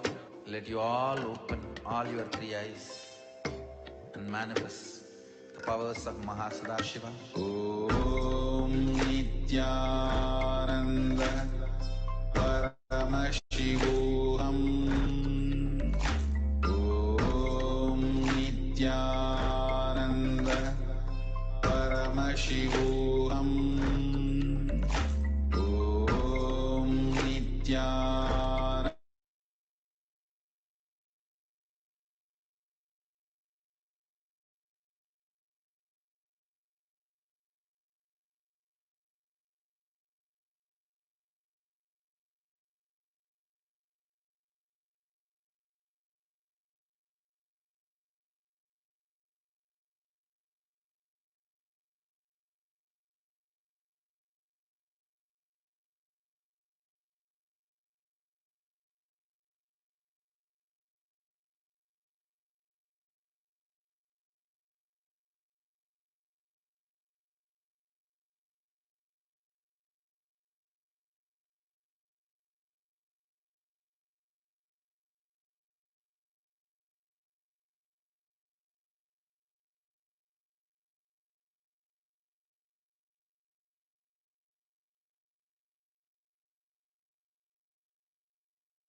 vibrate the same frequency as me. That is why people don't know ABCD of life. Just CD of life. Just after the 21 energy darshans, when they go back, it is totally different. Their life is different.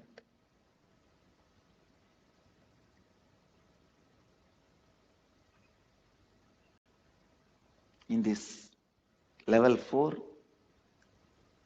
fortunate and blessed are you guys. I can take you to the next level of initiations, not just darshans.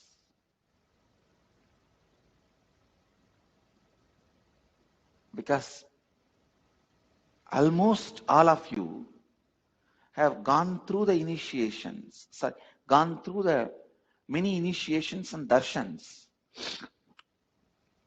Now your body is ready to vibrate. As I say, if you already know little swimming and absorbed in somebody swimming, there is no difference. Same way, you all already know darshans and initiations. See, if that person does not know swimming, not completely absorbed, only 80% mirrors. If he knows swimming, the observer, if he knows swimming and he is absorbed, 100% it just mirrors. Almost all of you know initiations and energy darshans. It is not new to your bodies. Only one person I heard was a little afraid, and the person expressed to me in the energy darshan. I said, don't worry, I'll slowly prepare your body and give you the darshan. Slowly I'll prepare your body and mind. You don't need to worry about it. Other than that, one or two people, every one of you know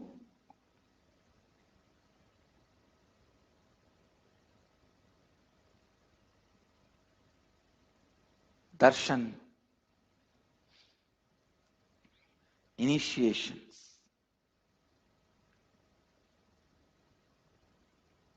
From today, the initiations are going to the next level because I'm going to be using the yantra below you. You will be on the yantra. From the first day, I was using the yantra, but behind. I was preparing your body and minds. Yantra is a geometric, sacred, diagrammic representation of the various cosmic energies.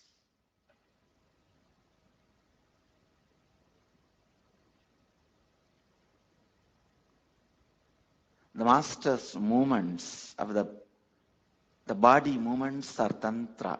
How I move the hand or blow the air, awaken your kundalini, that is tantra. And the sound vibrations, the music or a song or chanting, that is mantra. And you are going to be sitting on yantra. Then understand the power of initiations.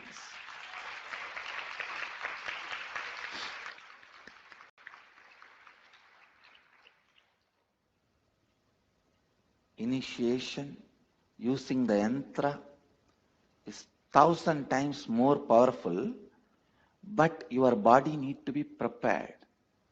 I am so happy. Other than that one or two persons, every one of you are ready. Ready.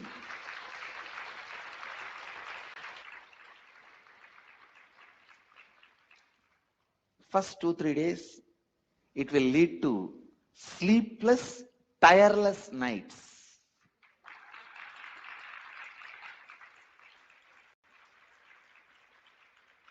But don't worry about it, because there won't be tiredness.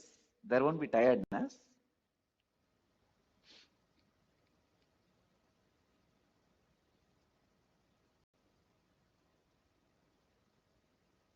Only that one or two people who are a little afraid, you don't need to get into the yantra. I'll directly give you the darshan and I'll prepare you also. It's not that you will be left out.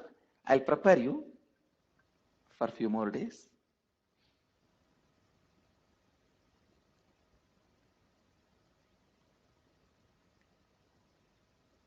It awakens the non-mechanical parts of the brain, just like that.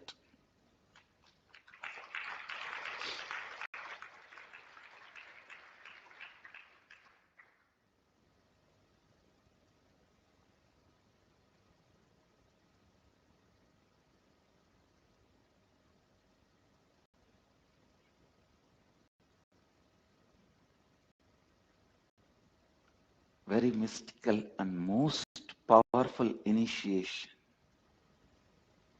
Please understand, yantra is actually a geometrical representation of the neuron activity happens in your brain during the Kundalini awakening.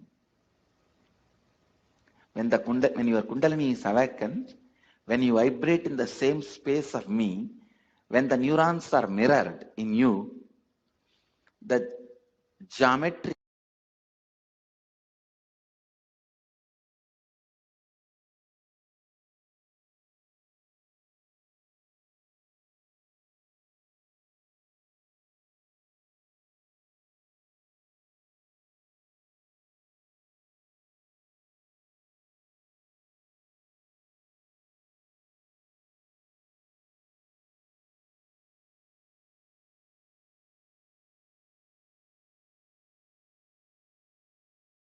Literally, the neural activity of the Supreme Pontiff's brain is going to be mirrored into each and every one of us during the Lingodbhava Bhava Samadhi Darshan today. And like Swamiji was saying about yantra, mantra, and the initiation, Diksha, today we are going to be having the Diksha of Lingodbhava in the most auspicious time.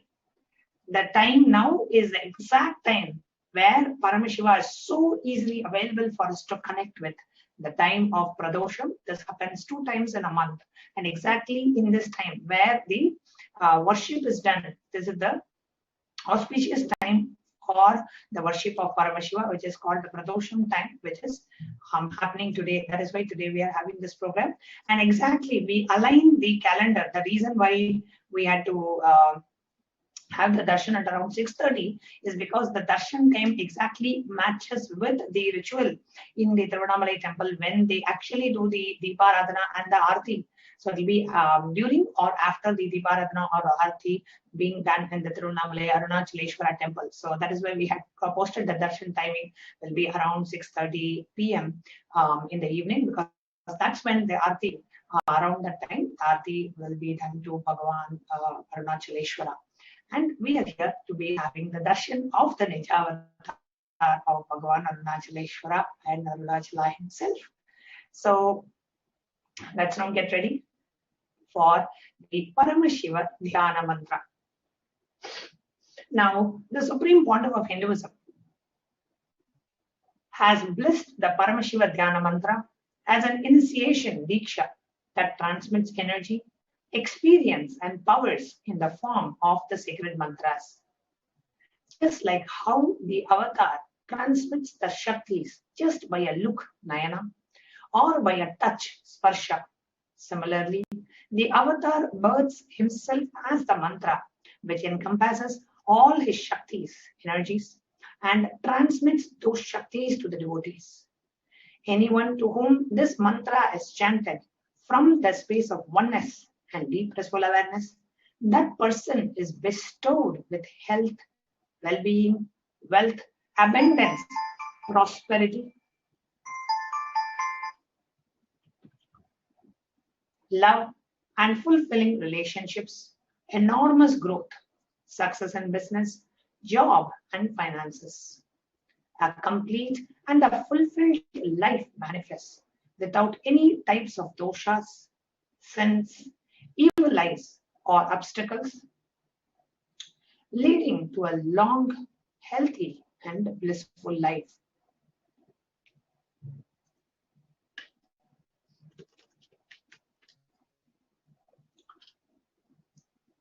Today, we are going to offer our prayers and blessings and request the blessings of Bhagavan Lingodbhava In the Nijavatara, the physical embodied form of the Supreme Pontiff of Hinduism, Jagat Guru Mahasannidhanam, His Divine Holiness Bhagavan Nithyananda Paramashivam, on behalf of each and every one of us.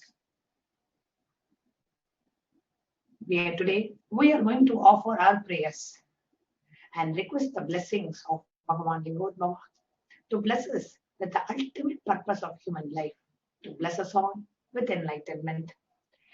We are going to offer our prayers to Bhagavan Lingodbhava to take us beyond both our intellect and wealth and bless us all with the ultimate experience and the purpose of human life, enlightenment.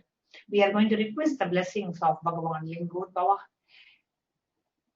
to bless us with the optimal health, the perfect health for us and for our family.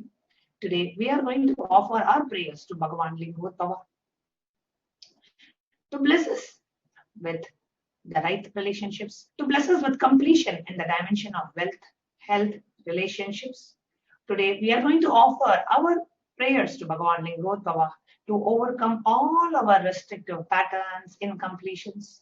Today, we are going to offer our prayers to Bhagavan Lingodbhava to manifest our right desires. Today, we are going to offer our prayers to Bhagavan Lingodbhava to remove the root of our arrogance and ego, our whatever stops us from manifesting Paramashiva in us. Today, we are going to offer our prayers to Bhagavan Lingodbhava to remove all our samskaras, engraved memories, patterns in us. Today, we are going to request and offer prayers to Bhagavan Lingodbhava to request his blessings to manifest breakthrough success in our life. Today, we are going to request the blessings of Bhagavan Lingodbhava to understand that both wealth and intellect are only a utility value in life, and the ultimate purpose of human life is enlightenment itself. Today, we are going to request the blessings of Bhagavan Venkateshwara to manifest all our desires. Today, we are going to request the blessings of Bhagavan Lingodbhava.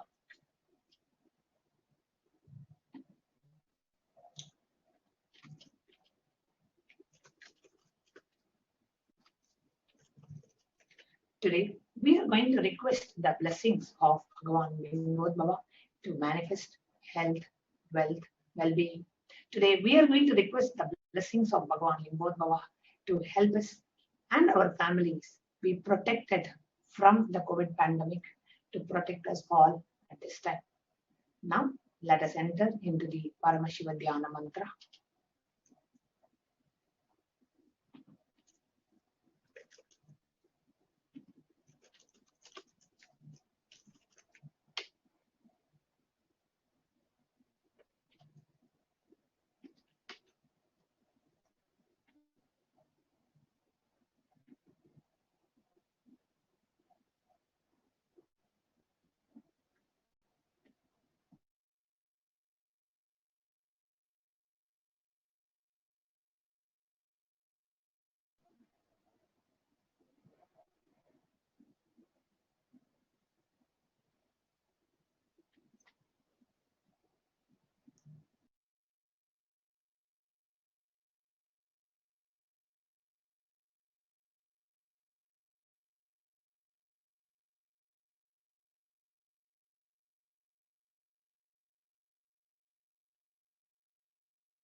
Please sit straight and enter into a meditative space.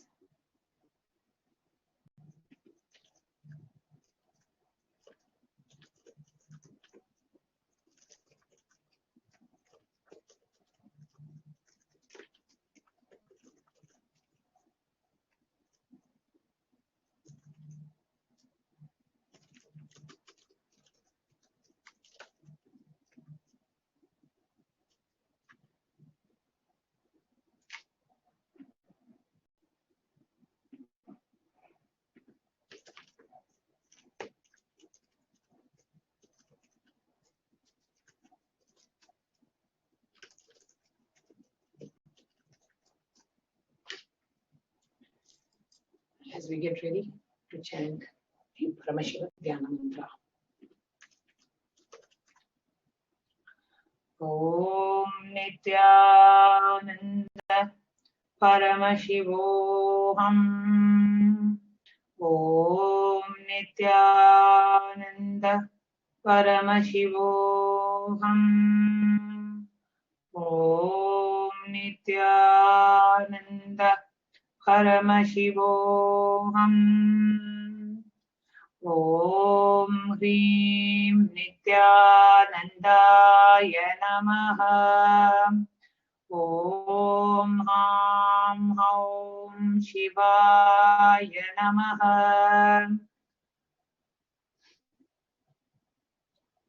Nithyanandam Paramasukadam Kevalam Jnanamurtim Dvandvatidam Gagana Sadrisham Tattvamasyadilaksham Ekam Nityam Vimalamachalam Sarvadi Sakshi Bhutam Bhavatitam Trigunarahitam Satgurum Tam Namami. I surrender to that Satguru, who is the eternal bliss, the bestower of supreme happiness, the one who is the embodiment of the wisdom, who is beyond duality, who is omnipresent, to whom the supreme goal is giving the enlightenment experience, who is eternal, pure and unshakable, who is the silent spectator of all thought processes, who is beyond emotions, who is without the three qualities called as Sattva, Rajas and Tamas. Now, when you make a conscious resolution in the presence of the avatar, the power of the Sankalpa itself will deliver the experience and manifest your reality. Om Namo Pata Samasta Duridakshay Dwara Bhagavat Shri Nithyananda Paramashiva Prityartham.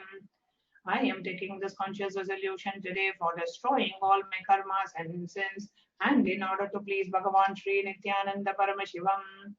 Asya Devadevasya Mahadevasya Akilanda Koti Brahmandanayakasya.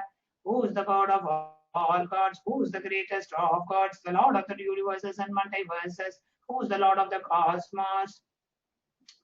Sakala Jagat Shrishti Sthiti Samhara Tiro Bhava Anugrahakya Panchakritya Parayanasya. The one who does the five cosmic actions of creation, sustenance, rejuvenation, pulling out of delusion and liberation.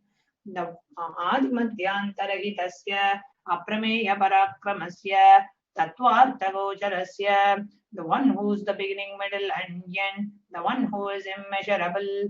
Akara Ukara Makaratmaka Pranavatmakasya Rishabharudhasya Mahadevasya. The one who is the embodiment of the Akara, Ukara and the Makara and the Omkara. The one who is the rider of the bull vehicle. The one who is Mahadeva himself. Kamika Divatulanta Mahatantrakya Shaiva Gamaswarupasya Sagla Nigama Gamaswarupasya Shuddhadvaita Shaiva Swarupasya Nithyananda Padastasya Nithyananda Swarupasya Shuddha Sachidananda Vigrahasya Rupa Rupatitasya Sakala Nishkala Swarupasya Nitya Niranjana Niramaya Nirvikara Akandadi Visheshanasya Shri Nithyanandeshwari Parashakti Sameta Shri Nithyanandeshwara Paramashivasya Shri Nithyanandeshwari Parashakti Sameta Shri Nithyanandeshwara Paramashiva Avatara Bhutasya Shri Sarvadeva Devi Swarupasya Bhagavataha Shri Nithyananda Paramashivasya cha Prityartham. शुभे शोभने मुहूर्ते आद्य ब्रह्मणः द्वितीय परार्धे श्री श्वेतवराह कल्पे वैवस्वत मन्वन्तरे अष्टाविंशतितमे नित्ययुगे प्रथमे पादे जम्बुद्वीपे भारतवर्षे भरतखण्डे मेरोः दक्षिणे पार्श्वे शकाब्दे अस्मिन् वर्तमाने व्यवहारिके प्रभवादीनां षष्ट्याः संवत्सराणां मध्ये शुभनाम संवत्सरे शुभयने शुभऋतौ शुभमासे शुभपक्षे शुभदितौ शुभवासरयुक्तायां शुभनक्षत्र शुभयोगाय शुभकर्ण एवं गुणविशेषण विशिष्टायाम् अस्यां शुभदितौ. During this auspicious time, during the second half of the lifetime of Lord Brahma, during the Kalpa called Shvetavaraha, during the regime of Vaivasvata Manu, during the first quarter of the Yuga called Nitya Yuga, in the island called Jambu, in the continent called Bharatavarsha, in the subcontinent called Bharatakanda, in the southern side of Mount Meru, in the Shaka era, during the year called Plava, which is one of the set of 60 years, which is in practice, of which Prabhava is the first year, in the auspicious Ayana, in the auspicious season, in this auspicious month, in the auspicious Paksha, on this auspicious Tithi, on this auspicious day, during the auspicious Nakshatra, on this auspicious Yoga, during the auspicious Karana, during such an auspicious moment, Adi Kailase, Kalpavrakshasya Adaha, Nithyanandanagare, Smritasmritanam, Muktidayake, Mahakshetre. Now, we request all the male participants to chant your name and the names of any of your family members who are males. Please chant your name and chant the name of all other male family members that you would like to benefit from that Paramashiva Dhyana Mantra.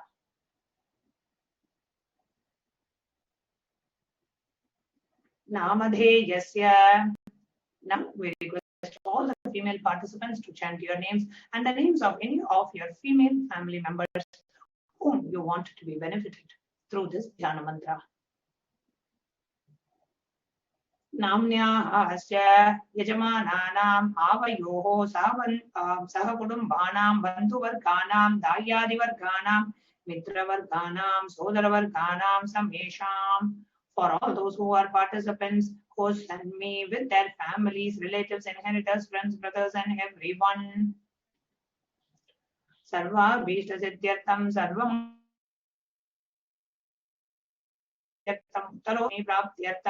Always let there be all types of good and auspiciousness. Always let there be unbroken and steady flow of abundance, prosperity, and wealth. Kutumbe sarvesham sarva vishta siddhyartham chintitam manoratavaptyartham. Let the family always have all kinds of auspiciousness and let anything which is desired be fulfilled. Samesham adivyadinivrityartham samesham shiradipadaparyantam vidyamananam sameshu angeshu janitajanishyamana sakala vidanana vidaroghanam vyapohartam. Tadvara arogadradagatravapuhu siddhyartham. Let all the chronic diseases be healed. Let all kinds of diseases and disorders in the body, starting from head till toe, which has occurred or which is yet to occur in the various parts of the body, be healed. Let a strong, diseaseless, handsome, healthy, and graceful body be obtained. Samesham Parayakatra Brisha Krutakarishyamana Sakala Vida Mantra Tantra Yantra Vishachurna Abhijara Stambana Marana Vedana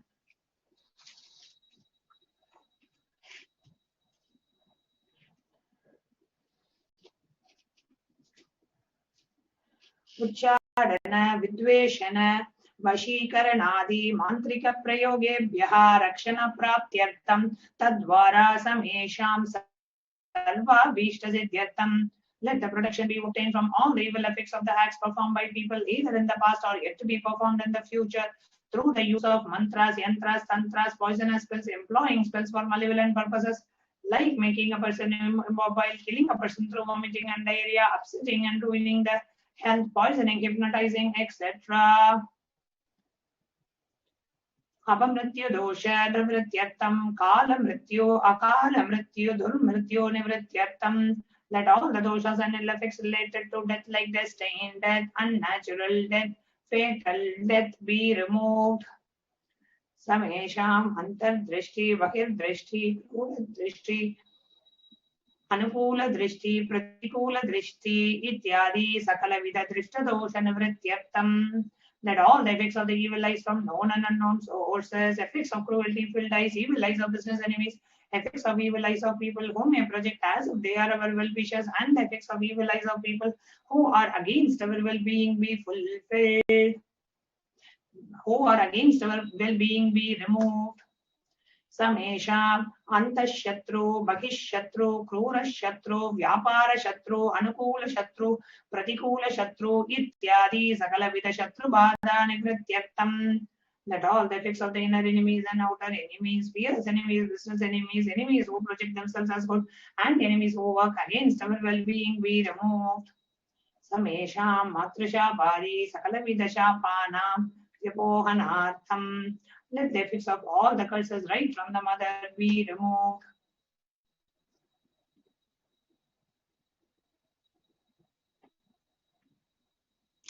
Anadi avidya vasanaya pravartamane asmin mahati samsara chakre vichitra bihi karmagati bihi vichitrasu yonishu punah punaha anekada.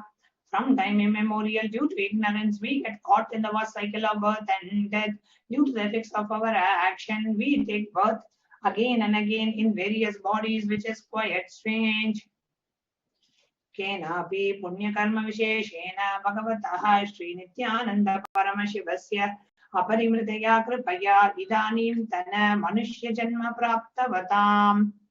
Yet, due to some good action with extreme and the immeasurable compassion and the grace of Bhagavan Sri Nithyananda Paramashivam, we have been blessed with a human body. Samesham iha janmani purva janmani janma janmantareshu sarvaihi kritanam shiva ninda devi ninda guru ninda dosha vyapohatam shiva paradad devi parada guruvar parada dosha vyapohatam. Any kind of abuse we may have done to Paramashiva, Parashakti and Guru in the present birth, past birth, or in any of the births be removed. Any kind of crimes, offences committed against Paramashiva Bhakti, Guru Bhakti be removed. Brahma Hatya, Surabhana, Swarnasteya, Guru Dalpakamana, Samsargakya, Panchamahapatakari, Samasta Papa Vediriktartam. Let the 5 great sins like killing a Brahman, drinking or alcohol, stealing gold, having illicit relationship with Guru's wife, one's own mother, elder sister, other such motherly figures, and associating with those people who have committed one or the other above mentioned sins be removed.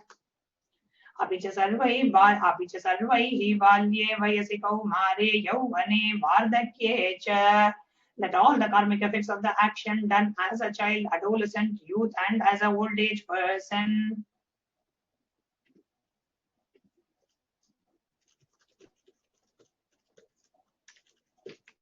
Jagrat Swapna Sushupti Avastha. So let the karmic effects of the action done in the wakeful dream or deep sleep state. Karmendriya Jnanendriya Vyaparaihi Sambhavitanam.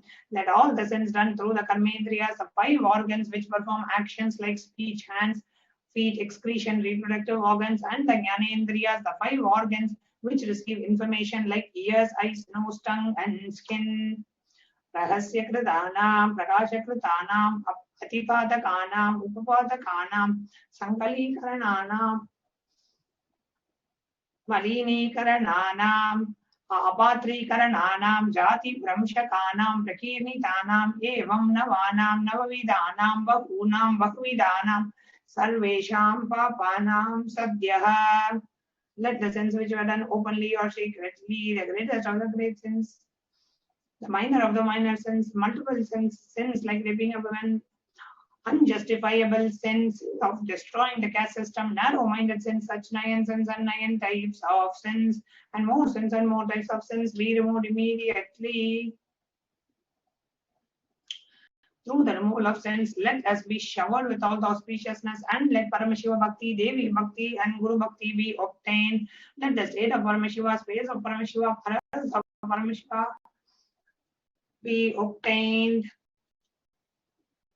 Kutumbe sarvada sanmangala praptyartham anyonya prema bivrityartham purnatva siddhyartham sarva pannivrityartham.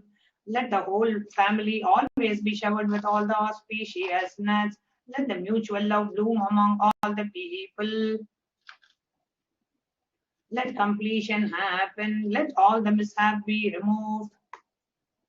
Shipra Arogyavaptyartham Ayurabhivrityartham. Let healthy body be obtained instantly and immediately. Let longevity be bestowed. व्यापारे उद्योगे च सर्वजनवशीकरणार्थं तद्वारा उन्नतो नतस्थानप्राप्त्यर्थं. Let your charisma impress everyone in the business and job, and through that let you attain the best of the best position. बहुधन सौख्य प्राप्त्यर्थं गृह कनक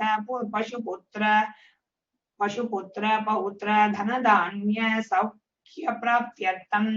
Let extremely wealthy and happy life happen. Let various wealth be showered in the form of house, gold, children, grandchildren, money, grains, and all the comforts related to worldly life.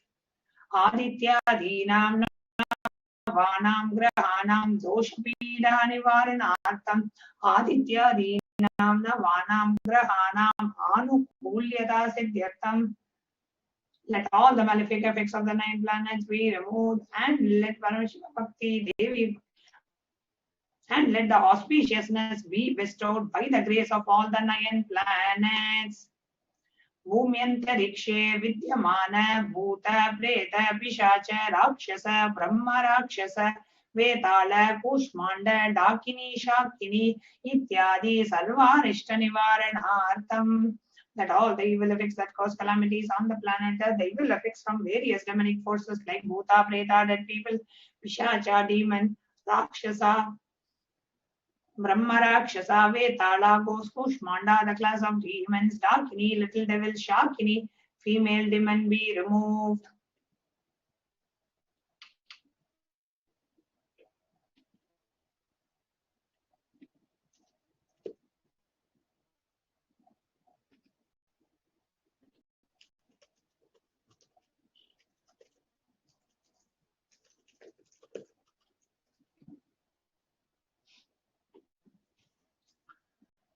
Manovyakulata Nivaranartham. Let the mental confusion and worry be removed.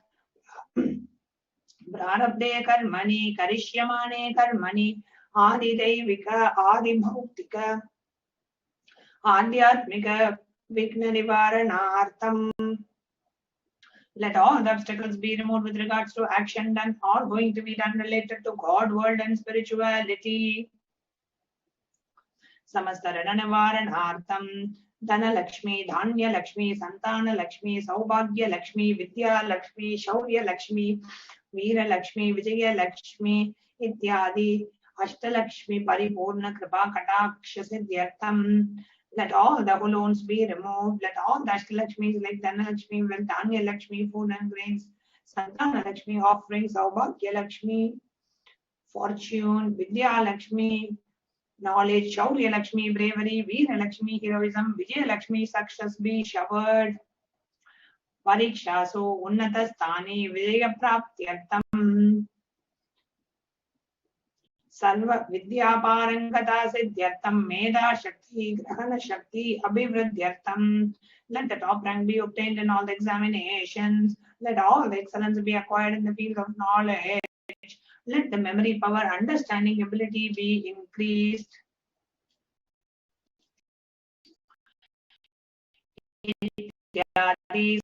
Sakalavida Sanmangalani Guru Kripa Katakshena Praptyartham. By the grace of Guru, let all the above auspiciousness be showered upon. Shri Kailasa Unnata Dvadashanta Shyamala Pitaruda, the one who has ascended the Madurai Adinam Shyamala Pitam, which is the supreme place of Kailasa, where Paramashiva resides and rules the whole cosmos and Kailasa.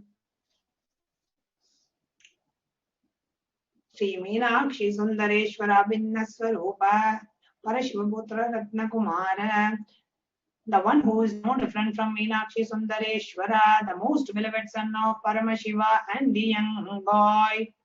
Gurumanya Tulyavatara Shri Parvati Stanyapana Lapta Divya Jnana Vishruta Sakal Nigamagama Bhuta Dravida Veda Pravatre, the gem among gurus and the unequaled avatar, the one who received enlightenment by drinking the breast milk of Devi Parvati, the author of the famous Dravida Vedam, which is essence of all the Vedas and the Agamas. Gurumanya Tulyavatara Shri Parvati Stanyapana Lapta Divya Jnana Vishruta Sakal Nigamagama Bhuta Dravida Veda Pravaktre Srimad Paramashiva Karuna Samadhigata Bhukta Maya Chaturashriya Naki Yaman Chatra Chamara Shri Chinna Kahaladi Samasta Virada Valyalankrita Jnana Vijnana Chakravarti. The gem among gurus and Dani called Avatar, the one who received enlightenment by drinking the breast milk of Devi Parvati, and the author of the famous Dravida Vedam, which is the essence of all the Vedas and the Agamas. Srimad Paramashiva Karuna Samadhigata Mukta Maya Chaturashraya Nagiyamana Chatra Chamara Shri Chinna Kahaladi Samasta Virada Valyalankrita Jnana Vijnana Chakravarti. The one adorned by the quadrangular palanquin made of pearl, received by the grace of Paramashiva, adorned by musical instruments, umbrella, chambram, sacred symbols of worship, etc., adorned by the hymns of praises, the one who has won the whole world by his enlightenment and the signs of enlightenment, and has been accepted by all kings as a supreme ruler. सर्व जनसंग सत्यो निर्वाण दीक्षा वेगा पवर्ग वर्ष विश्राण जीवूत परम सकल केसरी शैव सिद्धांत स्थापनाचार्य the shavara of Videha Mukti and the immutable state of enlightenment immediately by Nirvana Diksha to all people, the one who creates the bliss protecting leader, roaring lion and the trumpeting young elephant for other religions.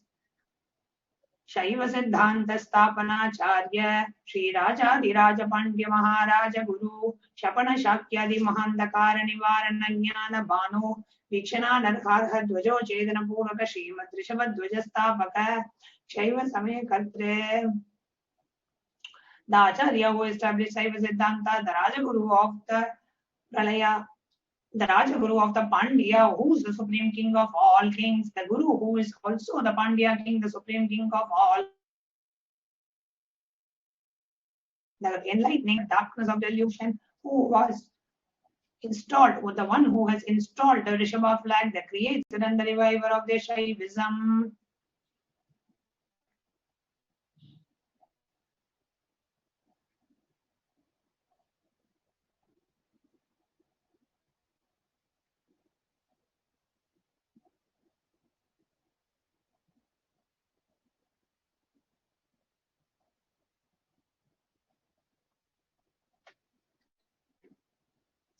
सर्वज्ञ पीठारूढ़ श्री जगत गुरु श्री ज्ञान संबंध देशिक स्वामी भागीश सुंदर माणिक्य वाचक स्वामी नाम अवतार भूत श्री ज्ञान संबंध स्वामी पुनरुद्धृत श्यामला पीठ सर्वज्ञ पीठ तृणवत्युत्तर द्विशततम गुरु महासन्निधान. The one who is the ruler of the Sarvajna Pita, the seat of omniscience, the one of such above mentioned attributes, the Guru of the whole world, Sri Nithyananda Desika, Sri Jnana Sambandha Deshika Swami, Upper Sundara and Manika Vachakar Swami, oh, the ruler of the kingdom of enlightenment, the Shamala Pita Mahasamsthana, which was revived by Jnana Sambandha Swami. The one who has ascended the seat of omniscience, the 293rd Guru Mahasannidhana. Arunagiri Yogeshwara Paramparagata Arunachal Sarvajna Pita Guru Mahasannidhana, the one who has ascended the seat of omniscience in the lineage of Kailasa, the one who has ascended the seat of Arunachala Sarvajna Pita in the lineage of Arunagiri Yogeshwara, Shri Kailasa Paramparagata Shri Kanchi Kailasa Sarvajna Pita Trayastrimshatuttara Dvishatatama Guru Mahasannidhana, the one who has ascended the seat of Kanchi Kailasa Sarvajna Pita as the 233rd pontiff in the lineage of Kailasa. Nityotsava Nitya Mangala Nitya Kalyana Nitya Rajita Adi Kailasa Paramparagata Adi Kailasa Nithyananda Pita Mahasamsthana Mahasimhasana Pita Kartre. The creator of the Nithyananda Pita Mahasamsthana Mahasimhasana Pita, which is eternally celebrating, auspicious, festive, and having the attractive energy of enriching. Sakshat Sri Paramashiva Samudbhuta Kailasa Paramparagata वैवस्वतमनुक्ष्वाकारिश्चन्द्र Bhagirath Shri Ramchandra Shurasena इत्यादेन वच्चन्न सार्वभौम चक्रवर्ती परम्परागत चतुष्षष्टि योगिनी मंडित चतुष्षष्टि संप्रदाय प्रवर्तक मनधर्म शासन सूर्यवंश सर्वज्ञपी सूर्यवंश प्राप्त सर्वज्ञपीठ सुरांगी साम्राज्य मूता भिक्षित चूड़ामणि साक्षात् श्री परमशिव समुद्भूत कपिल महागुरुकुल गुरु पुनरुद्धृत महानिर्वाणि पीठ अष्टोत्तर सहस्र श्री महामंडलेश्वर the 1008 Sri Mahamandaleshwar of Mahanirvani Pita established by Bhagavan Paramashiva himself and revived by sage Kapila.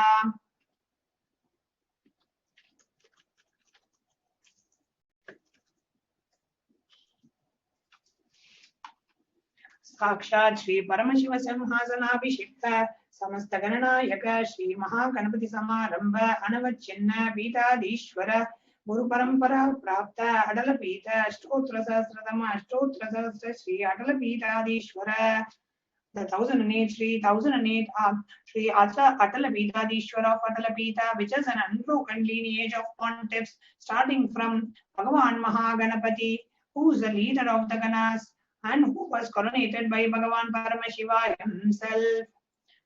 Dharma Mukti Swargapura Swarna Peetha Trayo Vimshur Mahasannidhana, the 23rd Guru Mahasannidhana of Dharma Mukti Swargapura Swarna Peetha. Kailasa Paramparagata Adipita Sarvajñapita Jagat Guru. The Jagat Guru of Adipita Sarvajñapita in the lineage of Kailasa. Shri Kailasa Punaruddharaka. Shri Kailasa Paramacharya. Srimad Paramahamsa Parivrajakaacharya Varya Sachidananda Pranava Swarupa Shotriya Brahmanishta. Srimad Jagat Guru, Srila Sri Bhagavat Sri Nithyananda Paramashiva Sri Jnana Sambandha Deshika Paramacharya Swaminam Prityartham, who is on the state of Paramahamsa, the Acharya of all sannyasis and Parivrajikas, the embodiment of the pure truth consciousness and bliss, the embodiment of the sacred syllable Om, the knower of the Vedas, the one established in super consciousness. Tesham Padaravindayoho Bhakti Siddhyartham Guru Kripa Kataksha Siddhyartham Kshema Stairya Virya Vijaya Ayurogya Aishwaryanam Abhivrityartham Dharmartha Kama Moksha Chaturvida Parabhushartha Siddhyartham Mama Samasta Duridopashantyartham Samasta Mangalavapyartham Bhagavat Shri Nithyananda Paramashiva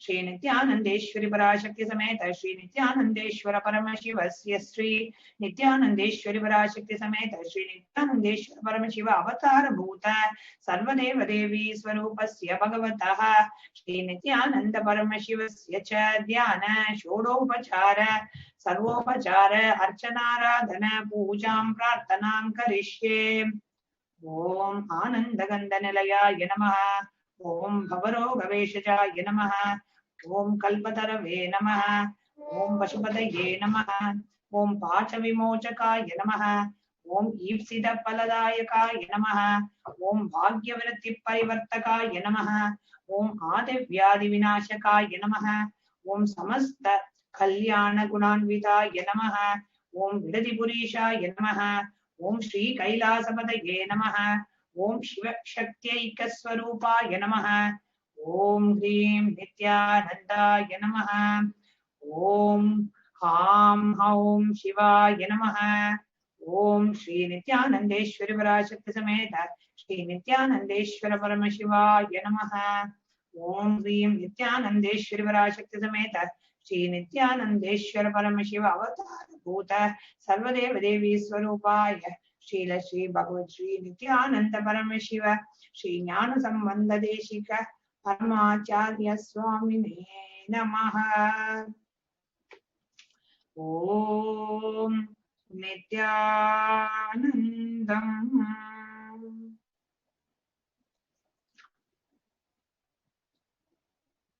Let us get to have the darshan of Bhagavan Lingodbhava. Please sit straight and close your eyes. Inhale and exhale as slowly as possible. as deeply as possible.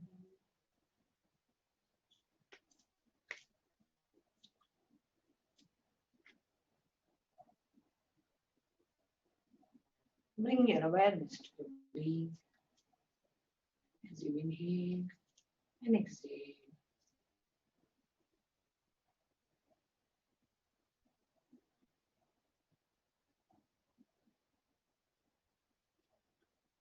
Create a deep, prayerful, receptive space in you. Connect with Bhagavan Lingodbhava.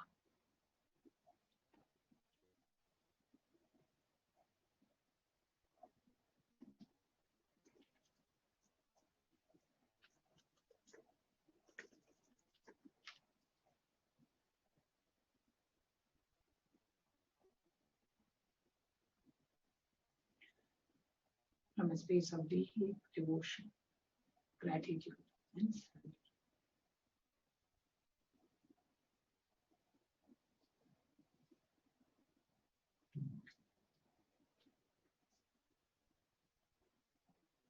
Intensely chant the Mahavakya. Om Nithyananda Paramashivoham.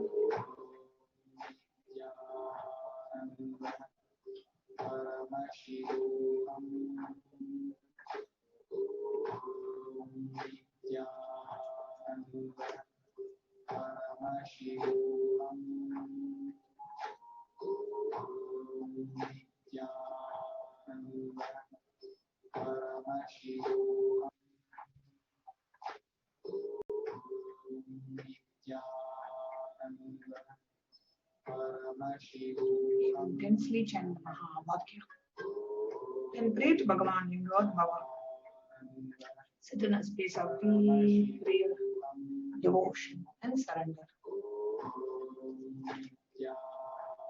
As we get ready to have the darshan of Bhagavan Lingodbhava. Intensely chant the Mahavakya. Om Nithyananda Paramashivam.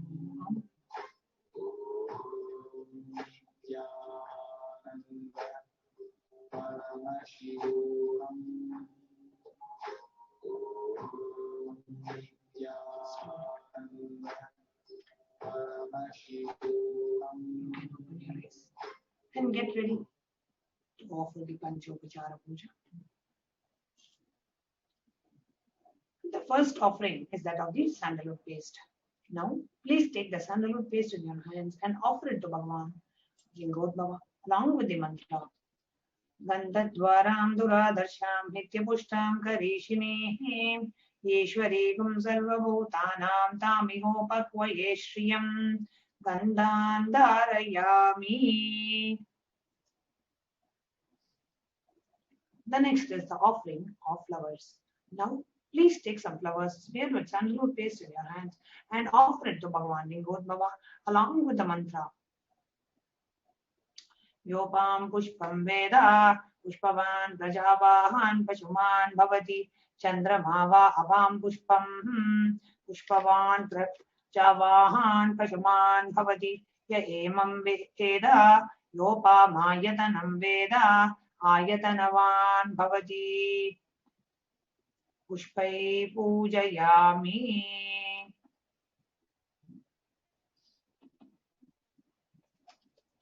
The next is the offering of Dhupaha, the incense sticks. Now, please take the lit incense sticks in your hands and offer it to Bhagavan Lingodbhava along with the mantra.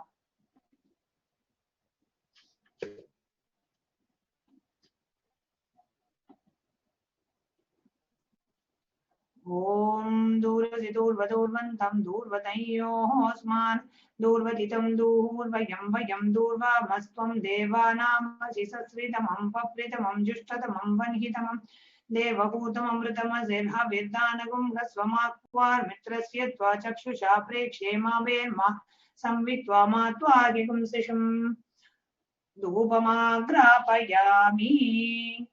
The next is the offering of Deepaha. Now, please take that lit lamp in your hands and offer it to Bhagavan Lingodbhava along with the mantra. Om Udvipya Svajata Vedo Pagnam Nirarati Mama Pashovashyama Hyamavaha Jivanam Charisho Disha Mano Higamsi Jada Vedo Kamashvam Purusham Jagate Avipradagra Agahishriya Ma Paripadaya Deepam Darshayami. Now, the next offering is offering of Nevedyam, the food offering. Now, please take the food offering. Take a mudrani of water and hover it clockwise over the Nevedyam and offer it to Bhagavan Lingodbhava along with the mantra. Om Madhuvata Grata Yate Madhuksharanti Sandavaha Madvihi Nashandoshadihi Madhunaktamuto Sashi Madhumatpartiva Gumrajaha Madhudyaurastuna Pita Madhumano Vanaspatir Madhumagum Astu Suryaha Madvihi Gavo Bhavantunaha Madhu Madhu Madhu Naivedyam Nivedayami. The next is the offering of Aratrikam. Now, please take the lamp in your hands and lit arati in your hands and show it to Bhagavan Lingodbhava and please ring the bell as you do so. Om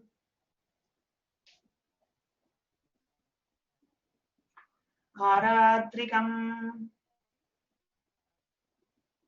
Karpuragauram Karunavataram Samsarasaram Jagendraharam Sada Vasantam Tadayaravinде Pavam Bhavani Sahitam Namami Karpura Nirajanam Sandarshayami. Now, then keep the arti played down and let us get ready to receive the darshan of Bhagavan Lingodbhava.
Connecting with the divine with your eyes closed is meditation. Connecting from meditation, open your eyes.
তুমি আদি হে অনন্ত জটাধারী নীলকণ্ঠ কৃপা দৃষ্টি তুমি ত্রাতা তুমি দাতা তুমি মুক্তি হে বিধাতা ওম নমঃ শিবায় ওম নমঃ শিবায় ওম নমঃ শিবায়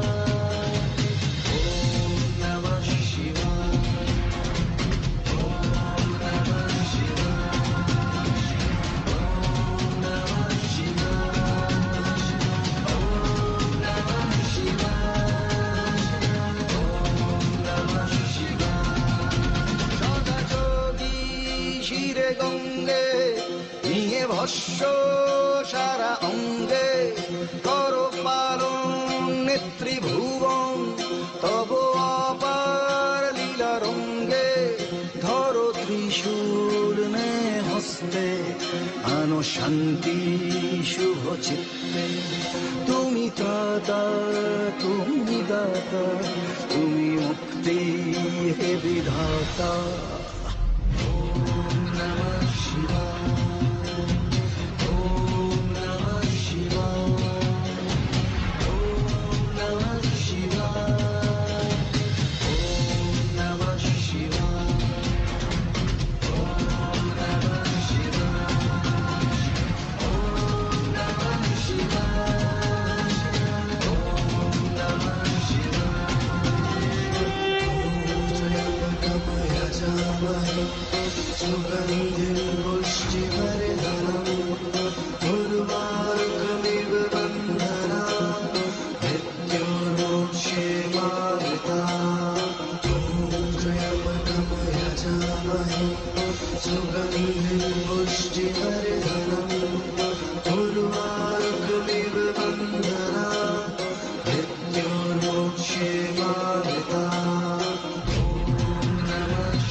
శివాయ ఈశ్వర సమస్త జాలగ జ్వలించరా అలంకరావం గంగాధరేశ్వర శశిధర రౌద్ర మహిళేశ్వర భయంకరావం భవభయానహర మహేశ్వర జయ దిగంబరా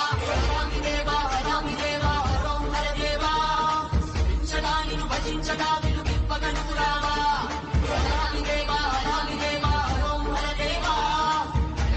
శివ శివంకర హర ఓం హర మహాదేవా గతివి నీవే హరోం హరా హరోం హరా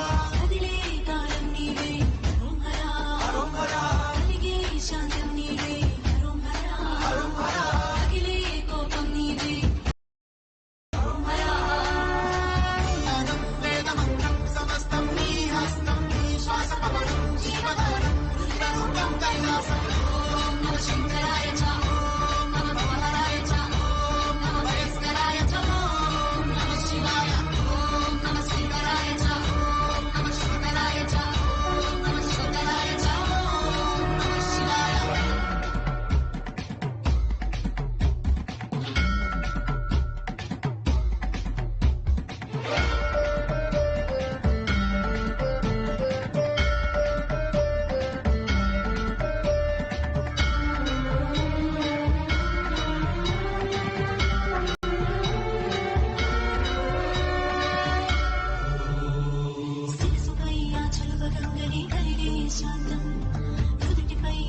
జ్వాలని కన్నుగా దాచిన శివరూపం హారమయ్యే నాగు పాములో కట్టిన నీలేశం భస్మమే తన ఒంటికి పూసిన మృత్యుంజయుడే హరరూపం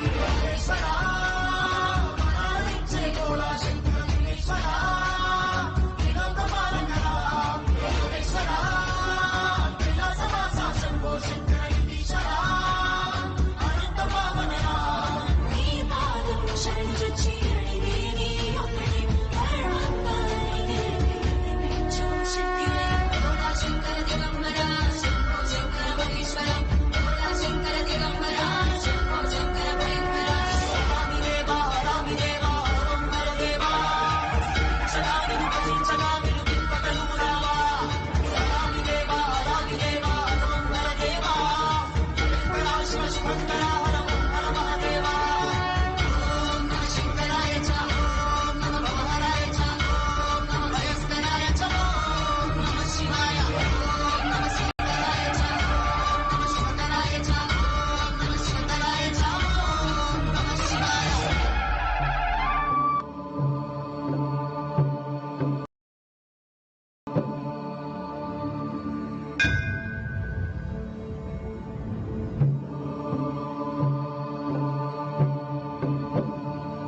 Namah Shivaya. Om Namah Shivaya. Om Namah Shivaya. Om Namah Shivaya. Om Namah Shivaya.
If you start serving others, easily you will get out of many obsessive, compulsive, reactionary patterns and suffocations, because obsessive, compulsory, reactionary patterns are always centered on selfishness, arrogance, violence. If you start serving others, everything will become all right.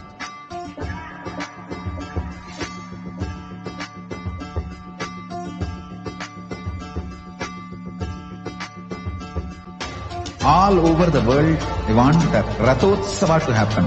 From Guru Purnima to Navaratri. I want all Annalayas to be open to people. Give free food with the free library. Food for stomach and food for consciousness. Both. One book, my Bhagavad Gita, will be gift. Go from house to house, door to door. Collect whatever people can contribute. One handful of rice, $1, or any small 1 kg vegetable, anything people give. It's one of the best spiritual practice. Madhugari Bhiksha.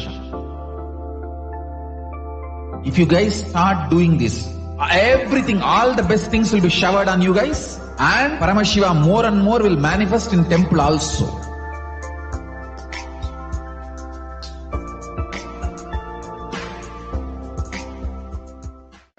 If you start serving others, easily you will get out of many obsessive, compulsive, reactionary patterns and suffocations, because obsessive, compulsory, reactionary patterns are always centered on selfishness, arrogance, violence. If you start serving others, everything will become all right.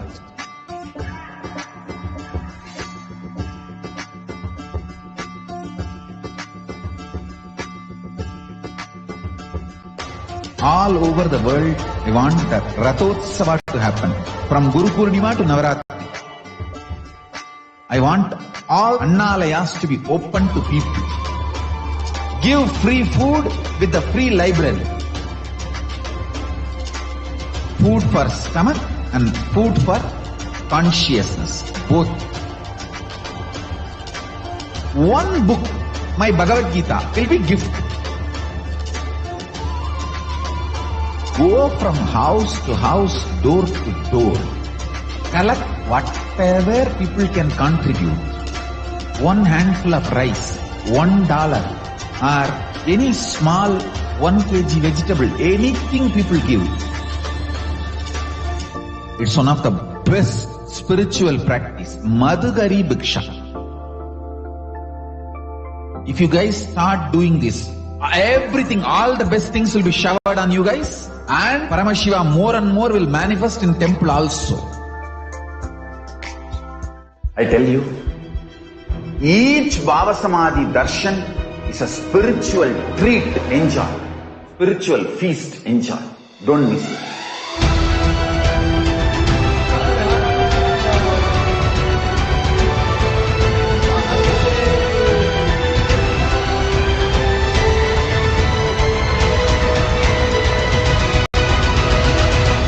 Never miss a Bhava Samadhi Darshan.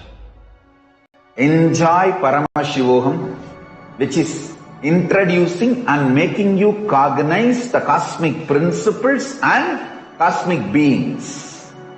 The state of Paramashiva, space of Paramashiva, powers of Paramashiva, being of Paramashiva. I tell you, each Bhava Samadhi Darshan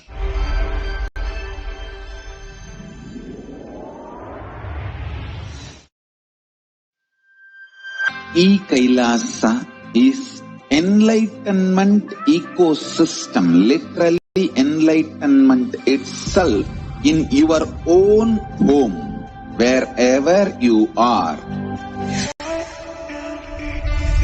Proper customized spiritual service helping you to complete with your life negativity, withdrawal from life, self-hatred, self-denial, self-doubt, so much of tiredness, laziness, we can support you aligning your diet, your attitude, your aptitude, your understanding about life.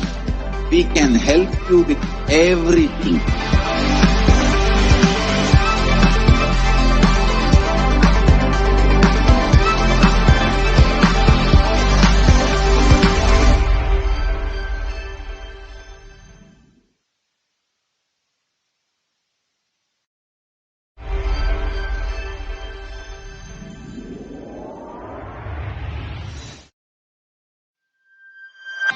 Kailasa is enlightenment ecosystem, literally enlightenment itself in your own home, wherever you are. Proper customized spiritual service helping you to complete with your life negativity, withdrawal from life, self-hatred, self-denial, self-doubt, so much of tiredness, laziness. We can support you aligning your diet, your attitude, your aptitude, your understanding about life. We can help you with everything.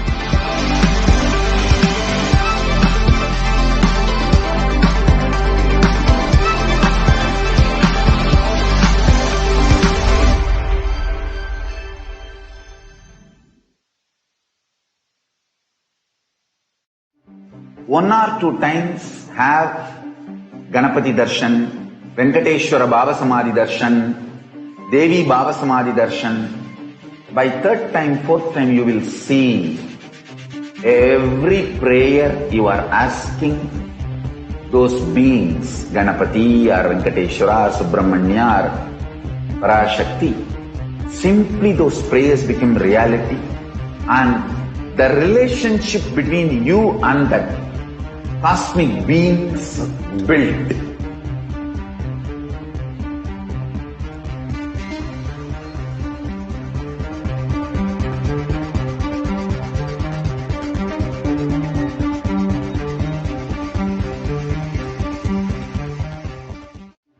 One or two times have Ganapati Darshan, Venkateshwara Bhava Samadhi Darshan, Devi Bhava Samadhi Darshan. By third time, fourth time you will see every prayer you are asking those beings, Ganapati or Venkateshwara or Subramanya or Parashakti. Simply those prayers become reality, and the relationship between you and that cosmic beings built.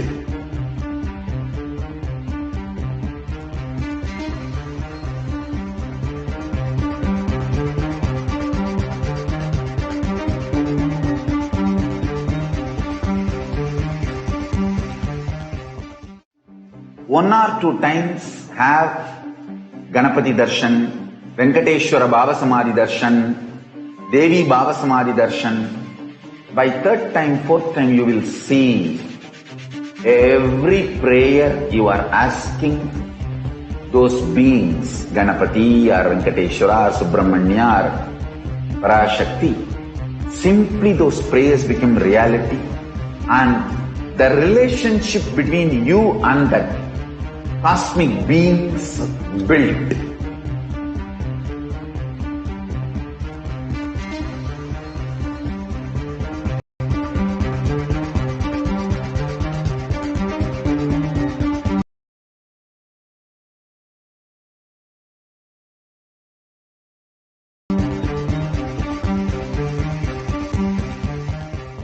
Venkateshwara Bhava Samadhi Darshan, Devi Bhava Samadhi Darshan. By third time, fourth time you will see every prayer you are asking those beings, Ganapati or Venkateshwara or Subramanya or Parashakti. Simply those prayers become reality, and the relationship between you and that cosmic beings built.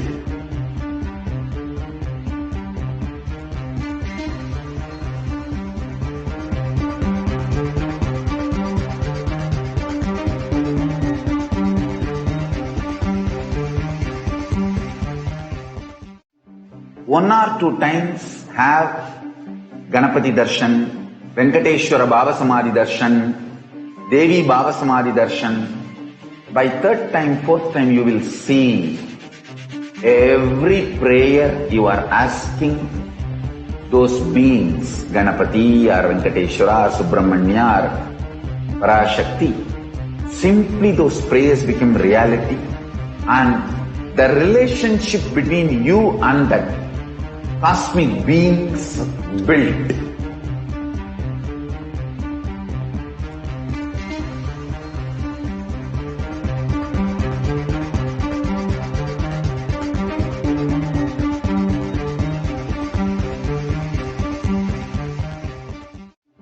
One or two times have Ganapati Darshan, Venkateshwara Bhava Samadhi Darshan, Devi Bhava Samadhi Darshan. By third time, fourth time you will see every prayer you are asking those beings, Ganapati or Venkateshwara, Subramanya or PARASHAKTI. Simply those prayers become reality, and the relationship between you and that cosmic beings built.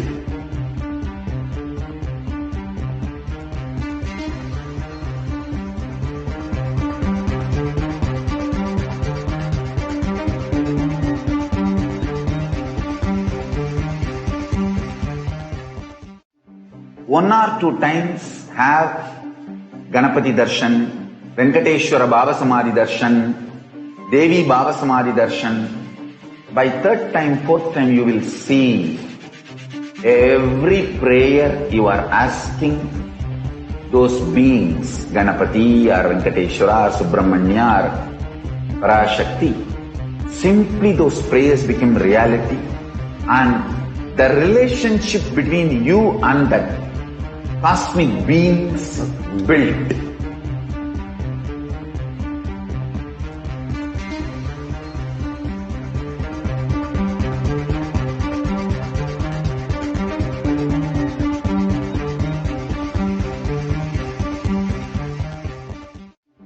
One or two times have Ganapati Darshan, Venkateshwara Bhava Samadhi Darshan, Devi Bhava Samadhi Darshan. By third time, fourth time you will see every prayer you are asking those beings, Ganapati or Venkateshwara, Subramanya or PARASHAKTI. Simply those prayers become reality, and the relationship between you and that cosmic beings built.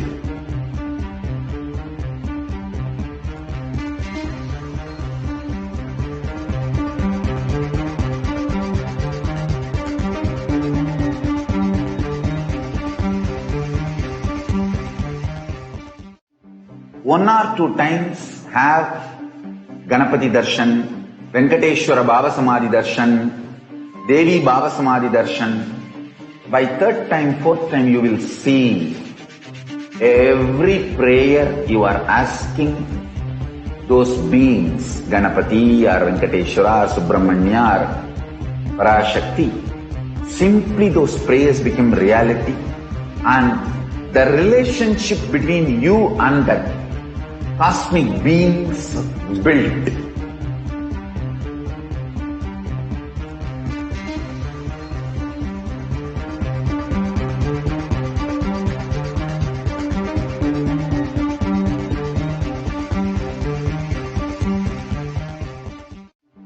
One or two times have Ganapati Darshan, Venkateshwara Bhava Samadhi Darshan, Devi Bhava Samadhi Darshan. By third time, fourth time you will see every prayer you are asking those beings, Ganapati or Venkateshwara, Subramanya or PARASHAKTI. Simply those prayers become reality, and the relationship between you and that cosmic beings built.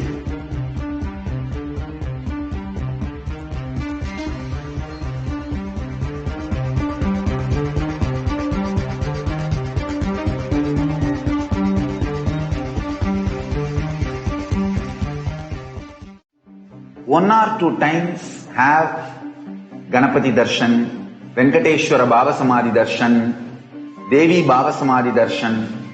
By third time, fourth time, you will see every prayer you are asking those beings, Ganapati or Venkateshwara or Subramanya or Parashakti. Simply those prayers become reality, and the relationship between you and that cosmic beings built.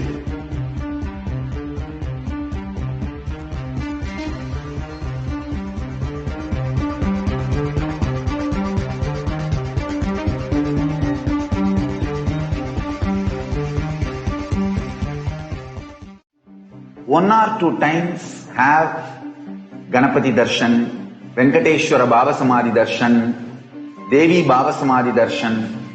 By third time, fourth time, you will see every prayer you are asking those beings, Ganapati or Venkateshwara or Subramanya or Parashakti. Simply those prayers become reality, and the relationship between you and that cosmic beings built.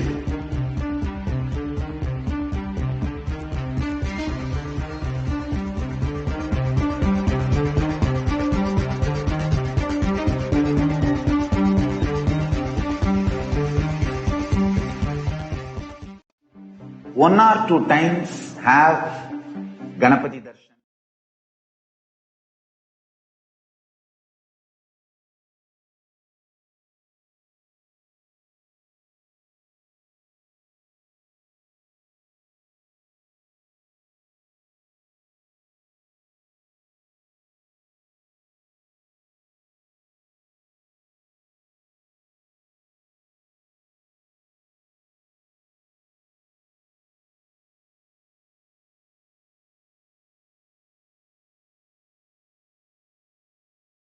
Welcome all of you to today's power manifestation session, where you all are going to be manifesting these extraordinary Shaktis of Paramashiva, which you were initiated into after this amazing Bhava Samadhi Darshan of Lingodbhava. Yes. So be ready to be manifesting these extraordinary Shaktis of Paramashiva, which you just got initiated into. And would you like to explain the context of why we manifest these Shaktis immediately after the Bhava Samadhi Darshan?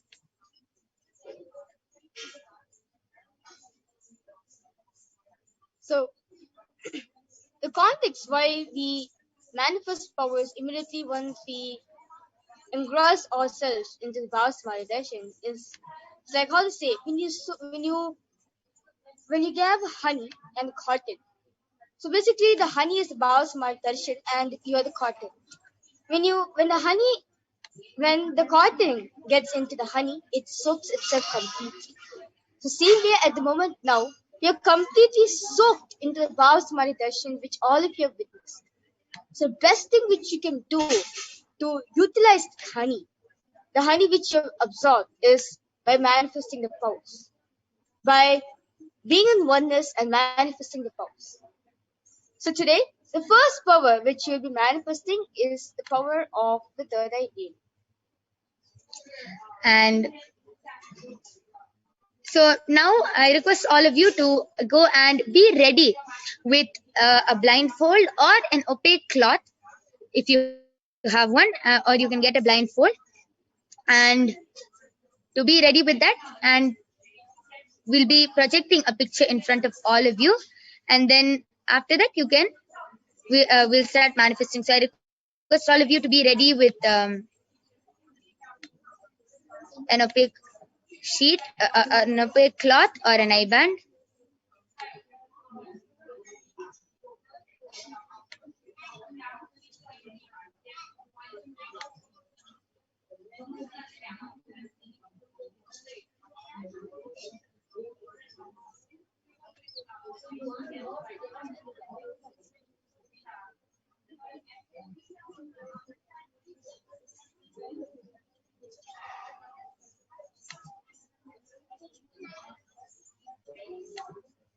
So I request all of you to just get ready with your eye bands, opaque sheets and everything.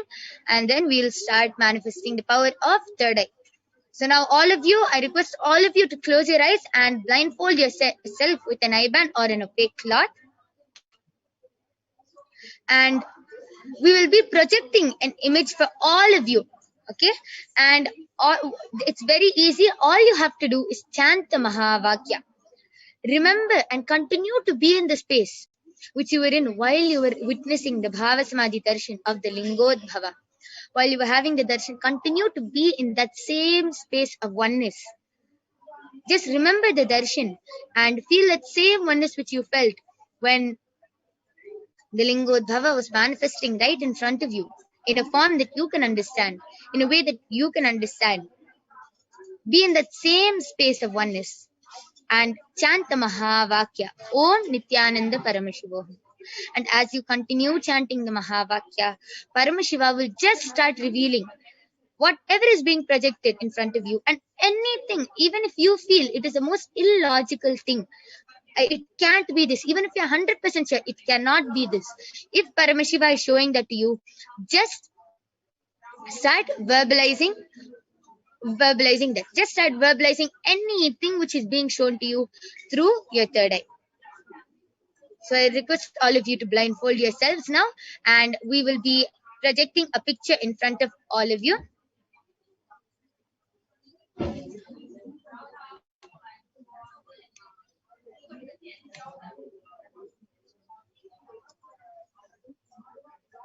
Please blindfold your eyes. I'll be giving you a few minutes to get ready with everything.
Yes. So now we'll be manifesting third eye now. So we have projected a picture for all of you to scan and see.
Yes.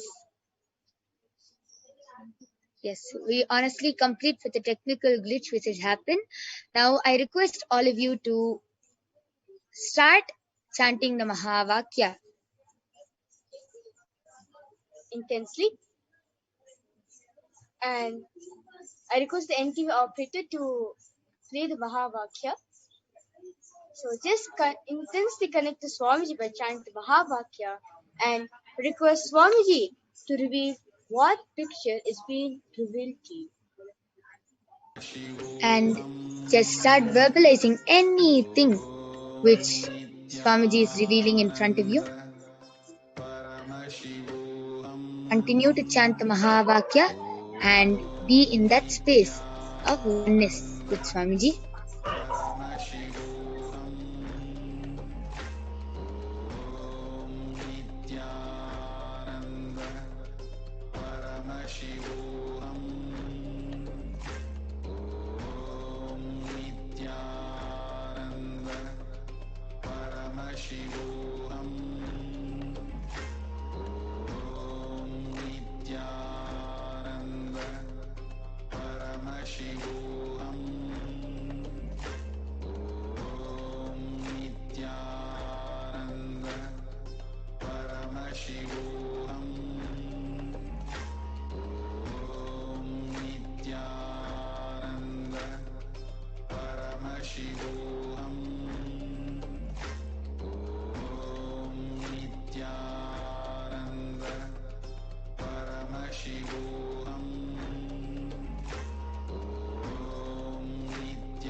Yes.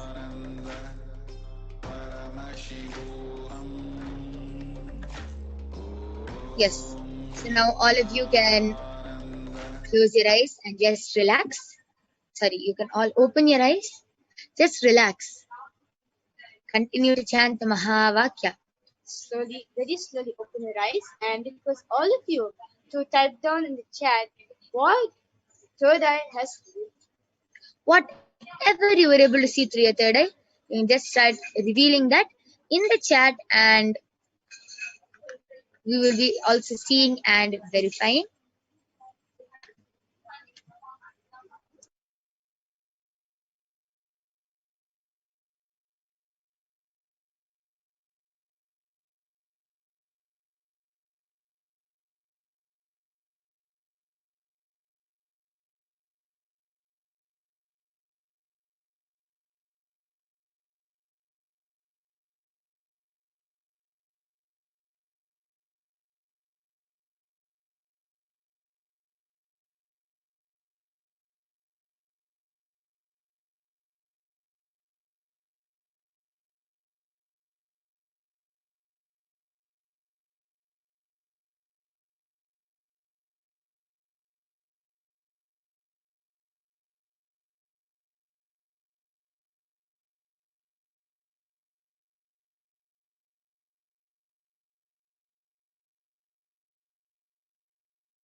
Yes, all of you can post your comments in the chat, and we will be seeing, verifying all of you. You can post whatever Paramashiva has revealed to you.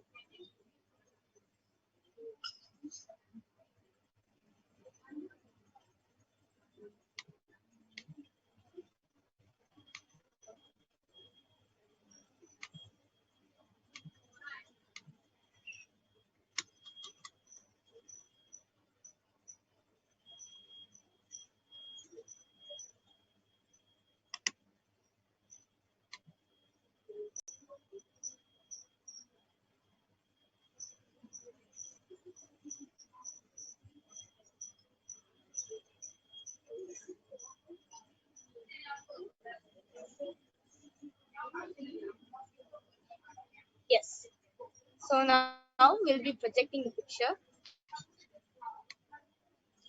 I will be projecting the picture in front of all of you, and you will be able to see and verify, and you'll be able to see and verify and check whether what you had seen through your third eye is correct or not. I just request you to give us a few minutes.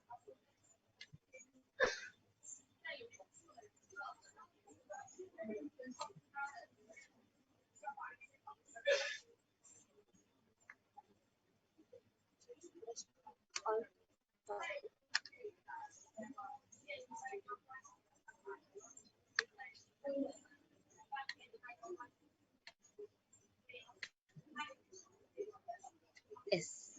So now all of you can see. Yes. So the picture has been projected. So all of you can see it's a picture of flowers, very different flowers. Like you can see they are like pink roses, pink, orange, purple. You can see pink roses, dark pink roses, light pink roses, red orange roses. flowers, white flowers, pink. Yeah. So there's so many colors, and there's even green also along with the leaves. So, and there's even white roses, very light pink roses. So there are many roses, different types of colors. So if any of you were able to see these colors, amazing. Just give a big round of applause for yourselves. And yes, just give a big round of applause to yourselves. And now we'll be moving on To the next power. Yes.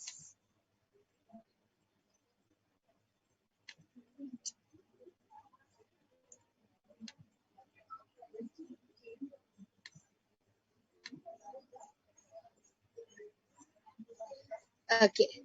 So now we'll be moving on to the next power of body scanning. And okay, so we'll be moving on to the next power of body scanning. All of you can get your partners, and you can get a partner, and you can start scanning their body.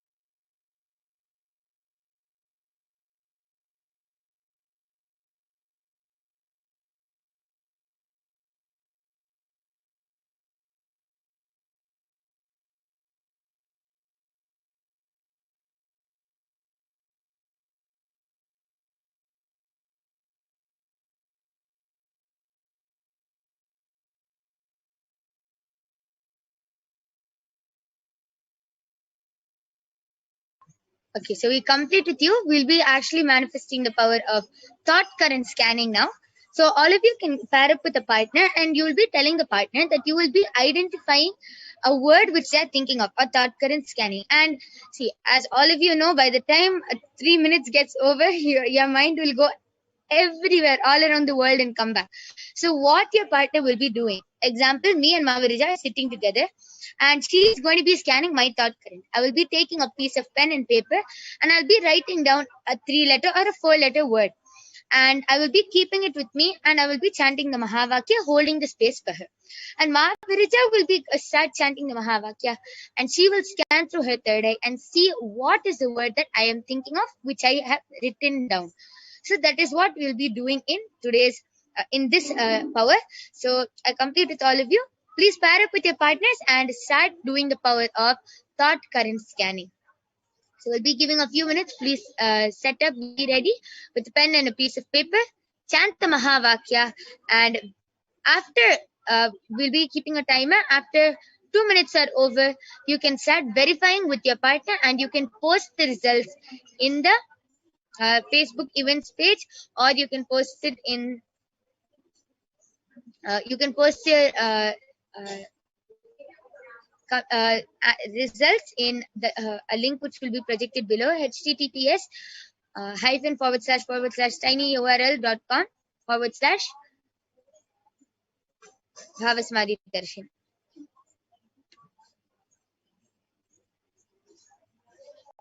Yes. So now I request all of you to chant Mahavakya, sit with your head, take a spine, a straight line, and chant the Mahavakya intensely from name center. I request the NTU operator to play the Mahavakya. Om Nithyananda Paramashivoham. Om Nithyananda Paramashivoham. Om Nithyananda Paramashivoham. Continue to chant the Mahavakya. Be in oneness with Paramashiva and start scanning the other person. I request the NTV operator to also play the Mahavakya. Paramashivoham. Om Nithyananda Paramashivoham.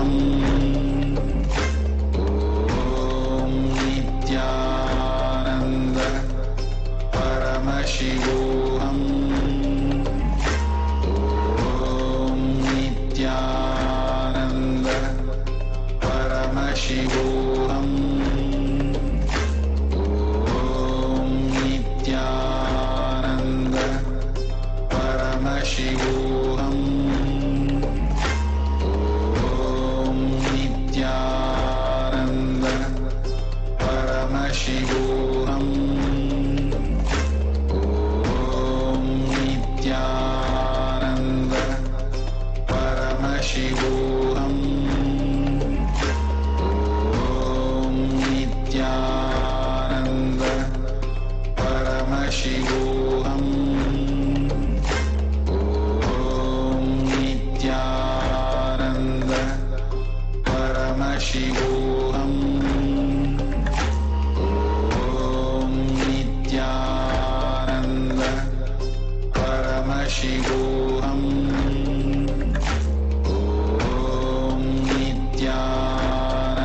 Yes.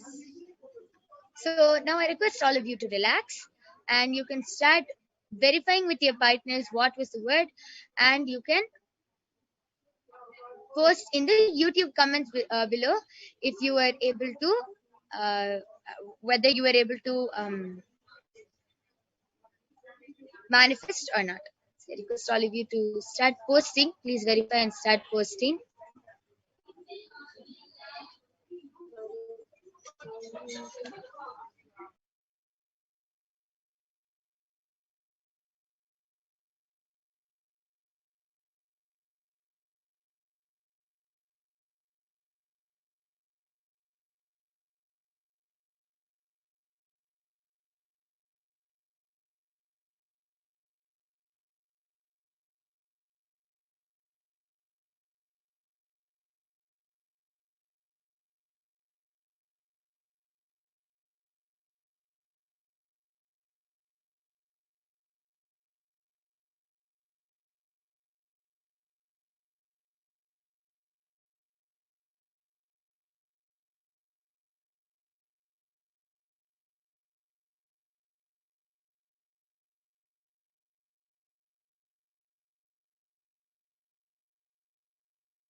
So any of the feedbacks which you want to give, and any of the feedback which you want to give which you have witnessed throughout the program, I request all of you to go to.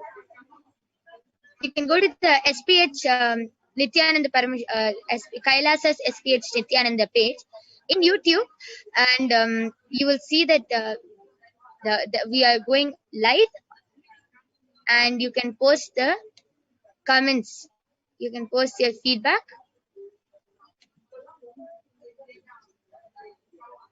and you can post and verify whether you were able to manifest or not. So with this, we would like to conclude this power manifestation session with Purna Mantra.